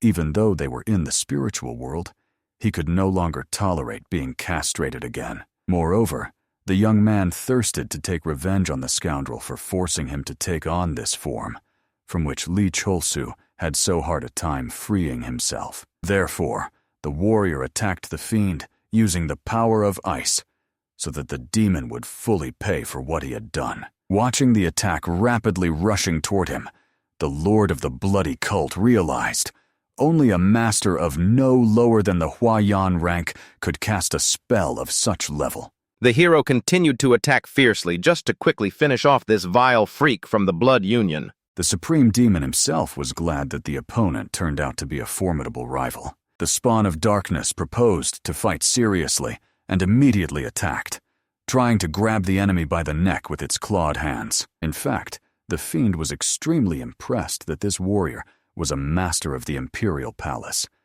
and the Lord of the Bloody Cult himself did not even suspect it. But still, the hero's strength was not enough to defeat the Supreme Demon, and he proved it when he threw the opponent away. The young man coughed up blood, heavily landing on the ground. Considering it was just one blow, the pain was such as if all his internal organs were torn to pieces. So before him was indeed none other than the Supreme Bloody Demon. Fortunately, in the spiritual world, Lee Cholsu could freely manifest the powers of his past life, and the Lord of the Bloody Cult only partially embodied it through a spell. But even in this state, the Spawn of Darkness was incredibly strong. At that moment, the Supreme Demon himself made it clear that he would never allow some eunuch to disrupt his grand plan. Of course, the hero was enraged by these words, which did not go unnoticed by the fiend. However, the demon did not understand the reason for his anger. After all, the Lord of the Cult called everything by its name, but the hero was especially hurt by this insult. Therefore, rushing at the opponent, he ordered the scoundrel to shut his filthy mouth, for Lee Cholsu considered himself a real man. However, in the end, the demon struck him with a powerful fist aimed straight at the stomach, causing further internal injuries, after which, with a brazen smirk, the Spawn of Darkness asked the eunuch to keep himself in check, for excessive excitement always breeds weakness. However, suddenly, the hero gripped his enemy's hand more firmly. He swung, simultaneously casting a spell, and warned that the Supreme Demon should not be so careless. After all, the Spawn also opened itself to attack. In fact, Lee Cholsu perfectly understood. It was disadvantageous for them to prolong this fight. So it was better to risk his life and resolve everything as quickly as possible. Only then did the Supreme Demon realize, all this time, the hero was only pretending to be angry at his words, but in reality, deep in his soul, the young man was truly furious. So Lee Cholsu promised to definitely find that scoundrel and tear the Spawn of Darkness to pieces in the real world. After that, the warrior touched his forehead and began freezing the demon's body, starting from the head down to the very soles. Honestly, the Spawn did not expect at all that the opponent would be a master of such a high level, but time was on his side, so sooner or later they would meet again. With these words, the demon destroyed his own frozen body and disappeared, and the events moved to Visolon, who was still continuing her desperate battle. However, suddenly the opponent simply froze in place and ceased all resistance. This meant only one thing. The bold plan of the young lord definitely worked. The warrior woman did not hesitate for a moment, and launched an attack with all her might to cut down the enemy once and for all. Immediately after the demise of the fiend, the Queen of Swords hurried to the young man to bring the young lord to consciousness. When the craftswoman lifted his weakened body, the hero gradually began to recover, coughing from internal injuries. Now severe internal wounds tormented them both, for they had not even managed to get from the cave to the main temple of Hansen, and moreover, as if by bad luck, no one had even the simplest healing potion at hand. However, suddenly, Yun Solanu was struck with inspiration. This was the secret treasure place of the Queen of Swords. Perhaps here, among the sacred heritage, there would be at least one miraculous elixir capable of healing their wounds. Soon the warrior woman reached the massive stone gates, sealed by an ancient spell. However, to great regret, even here, at the last frontier, the Bloody Union had left its cursed charms.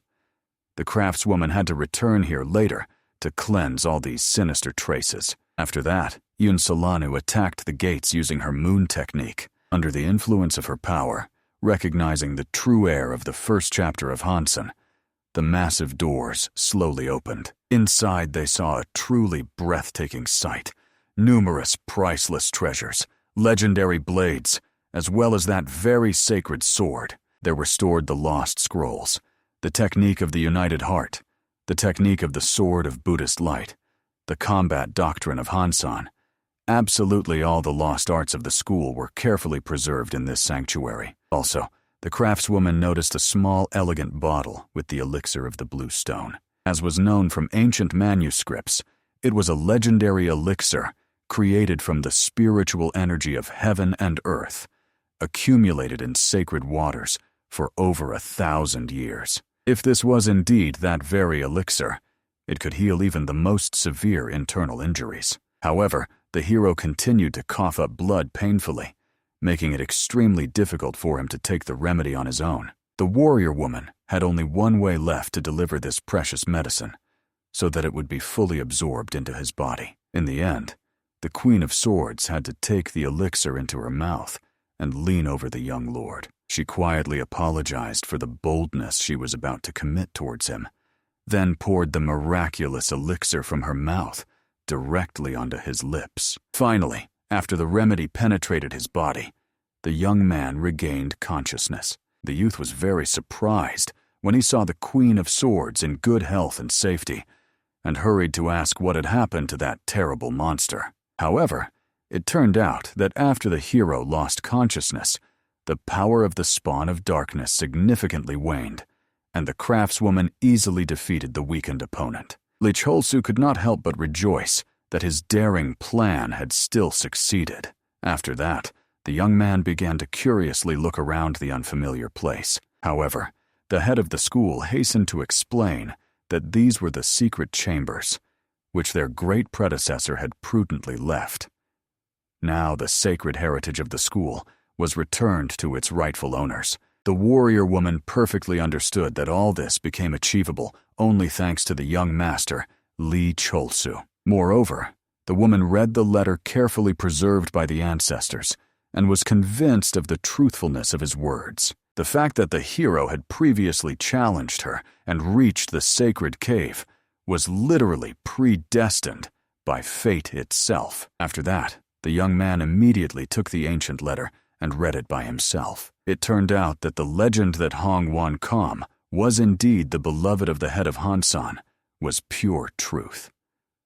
Her last secret wish was to meet her beloved once again, even if only in another reincarnation. Honestly, the hero secretly rejoiced that his cunning lie was not exposed.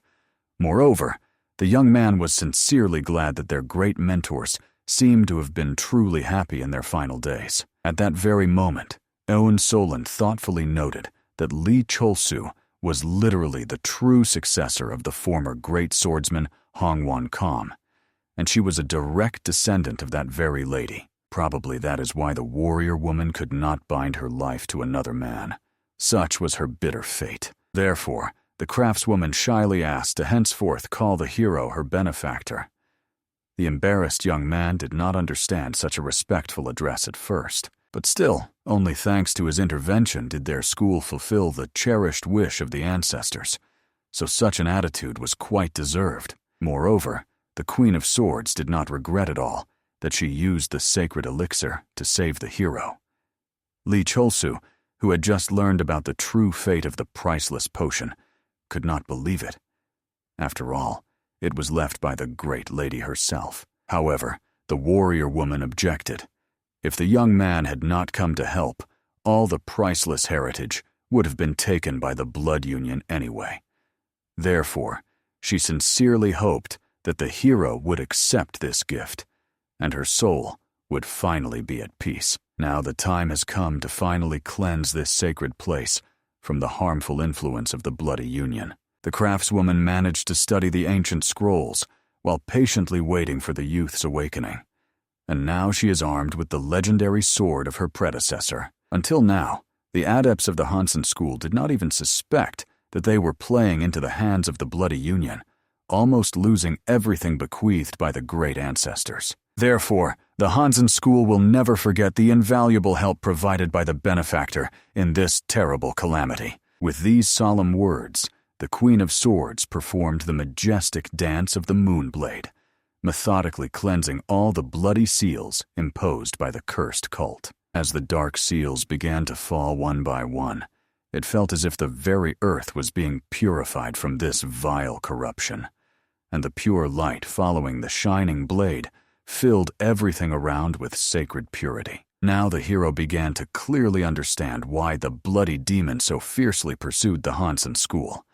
The fiend simply feared this clear and untainted teaching that could dispel the darkness. Soon, when the sacred mission was successfully completed, the youth returned to the main temple together with the Queen of Swords. The disciples immediately gathered around the warrior, joyfully inquiring if she was all right.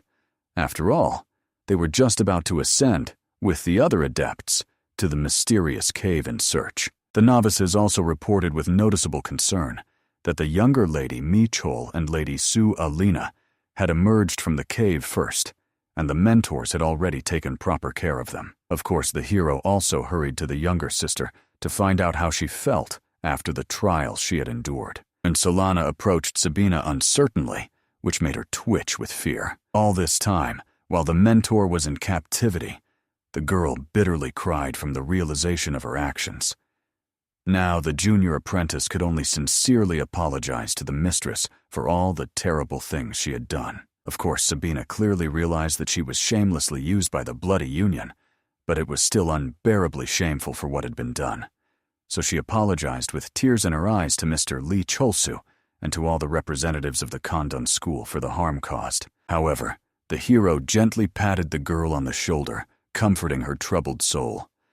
The young man was sincerely grateful for her repentance. Moreover, he knew perfectly well that everything the students did was by no means intentional, so none of the victims held a grudge against them, especially considering that Lee Cheolsu was a true nobleman who never remembered the mistakes made by women. The main thing was that Sabina, despite all the terrible things that happened to her, was still alive and in relative order. At that moment, Solana gently asked her repentant student to return to her chambers with Lady Su Alin, tend to her wounds, and patiently await their return. At that very moment, the hero heard loud, excited shouts of, "Eugene Hua!" The older brother quickly ran to him and immediately threw himself into a tight embrace, sighing with great relief. Lee Cholsu did not even try to push him away.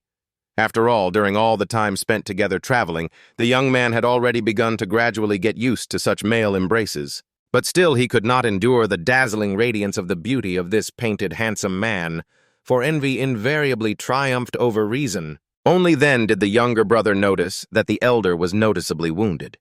Eugene Hua immediately explained that while desperately searching for his younger sister in the mountain labyrinths, he suddenly encountered suspicious people from the Blood Union. Then the hero finally understood exactly what those demons, who mercilessly threw the guy with the heavenly body off the cliff, were talking about. But at that moment, the great shaman silently approached the brothers, who were animatedly communicating from behind. As promised earlier, the sage gave Lady Solan enough time to resolve the dangerous situation. But now it was time for the warrior to give a detailed explanation of what had happened. Bowing respectfully, the Queen of Swords suggested to the sage to retire so she could tell everything without unnecessary witnesses. The three of them settled in a secluded room, and finally everyone present understood the true reason why the disciples of the Hansen school acted so aggressively towards the adepts of other schools. Solan felt deep guilt for not noticing in time the hidden sinister forces weaving treacherous intrigues within the school itself. Because of this criminal oversight, the students of Condan undeservedly suffered defeat and received severe injuries. These sincere apologies were graciously accepted by Zhongyan. The great shaman rejoiced that there was no ill will from the Queen of Swords herself or the school's disciples in this incident. However, the monk did not know what to think about the fact that the Blood Covenant had decided to rise from oblivion. Moreover, judging by how much time the cult adepts spent sowing discord between the Hansen and Condan schools, it was unlikely these scoundrels would stop there. Perhaps the tentacles of the Blood Covenant had already reached all corners of the 9 provinces and 8 domains, so the great shaman clearly understood that the entire Suman alliance of the Roman Brotherhood would have to immediately begin serious preparations for the upcoming trials. Exactly 2 weeks had passed since that fateful day, and the hero continued to train diligently every single day, steadily growing stronger. Now, Lee Cholsu finally clearly felt how the inner energy filled his body to the brim. Thanks to that priceless elixir, the young man managed to reach the ultimate level of mastery. Very soon, at the grand assembly of dragons and phoenixes, he will be able to test himself in worthy duels and acquire the majestic title of Sword Dragon. The hero was already sweetly dreaming about how beautiful women would fall at his feet with just a snap of his fingers. However, suddenly the young man was rudely interrupted from such pleasant dreams by the elder brother who appeared out of nowhere. Of course, this handsome man made his presence known every time Lee Cholsu wanted to quietly dream about girls. Eugene Hua appeared as if from under the ground, like a ghost. It turned out the elder brother came to wholeheartedly congratulate the younger on the great achievement of reaching the ultimate level of mastery. But obviously, Lee Cholsu could not compare to his elder brother in strength. After all, he had reached much greater heights on the warrior's path. However, in reality, Eugene Hua perfectly knew that he was still far from true perfection. When the disciples were in mortal danger in that cursed cave, he did nothing but helplessly lie unconscious, fully relying on the help of his wise mentor. Moreover, now the elder brother came to the younger, not for congratulations, but to talk about something truly serious. It turned out Eugene Hua had firmly decided to embark on a solitary journey along rivers and lakes to temper himself in real brutal battles, but the assembly of dragons and phoenixes will begin very soon. Naturally, it was hard for the hero to believe that the elder brother intended to improve himself in dangerous solitude until the grand assembly. However, it turned out this was already a final and irrevocable decision, which Eugene Hua had informed the mentor about, and now came to share the important news with his younger brother. The elder brother wished to use this harsh journey to glorify the worthy name of their school, hone his warrior skills to perfection, and become such an elder brother that the hero would never feel ashamed of. However, Lee Cholsu felt that it was too hasty and ill-considered a decision. The young man himself was surprised by the fact that for the first time in his life, he was so worried about an adult man. Perhaps the matter lay in the fact that the hero considered Eugene Hua overly naive and trusting. So the handsome man's safety was definitely a cause for concern, especially considering they were important business partners in future achievements. In the end, the younger brother seriously warned the elder that traveling alone on rivers and lakes was extremely dangerous. At least Lee Cholsu should be taken along as a reliable companion. In the end, the hero had no choice but to sincerely support his older brother's decision. However, the young man earnestly asked to be informed immediately if any serious trouble happened to the handsome one. Immediately after this important conversation, Eugene Hua led the hero with him.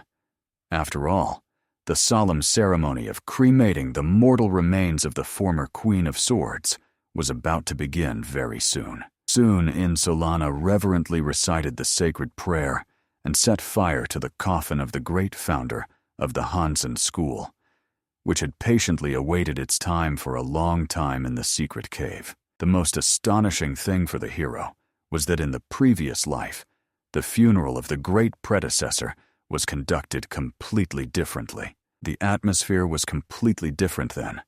After the bloody massacre between the righteous schools, too many innocent people had died, and everything on earth was defiled by streams of blood. But now it looked more like a very ordinary, decent funeral.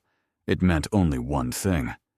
Fate had really changed, and this greatest change was facilitated precisely by the hero himself through his decisive actions. Moreover, given the horrifying fact that the bloody demon has indeed been resurrected from oblivion, Lee Cholsu will have to relentlessly continue changing the predestined fate. And obviously, for this grand undertaking, The young man needed to become much stronger than before. After all, he was supposed to protect his precious women and become a truly worthy man, capable of guarding his beloved. The hero was also supposed to reach the legendary level of absolute master, surpassing even his past life self. The event swiftly moved to the majestic imperial palace, where Her Highness the Princess was visited by her devoted loyal servant. He reported that during the exchange between the Condan and Hansen schools, the legendary sword cave was discovered. Lost sacred combat techniques, ancient demon banishing methods, and priceless relics safely returned to the Hansen school. The Empress only smiled mysteriously upon learning that worthy warriors had decided to reclaim the righteous heritage of their ancestors. But these were far from the last important news. Moreover, alarming information appeared that sinister traces of the bloody union itself were found during the investigation. After hearing this extremely disturbing report, the princess immediately ordered her loyal servant to leave at once so that she could contemplate what she had heard in complete solitude. The events then rapidly shift to Shaanxi province. Upon returning home, the hero unexpectedly met a representative of the beggars and poor sect. He immediately noticed that there was not a living spot left on the young master after the recent trials. This was completely unsurprising, considering all the terrible things that happened during the exchange between the schools. The informant hastened to explain that he had managed to find out important information about that very mysterious master whom the hero had persistently asked about. As a result of persistent searches, he discovered this man hanged himself in his chambers. In the suicide note, the scoundrel admitted that for many years he kidnapped children, castrated them, and sold them to the palace, turning the unfortunate into eunuchs. However, this surprised the hero. After all, throughout his entire past life, only one single person besides Li Cholsu himself knew about this vile man. Apparently, the Empress also underwent a rebirth in this timeline. Otherwise, the young man could not logically explain the sudden suicide of that scoundrel.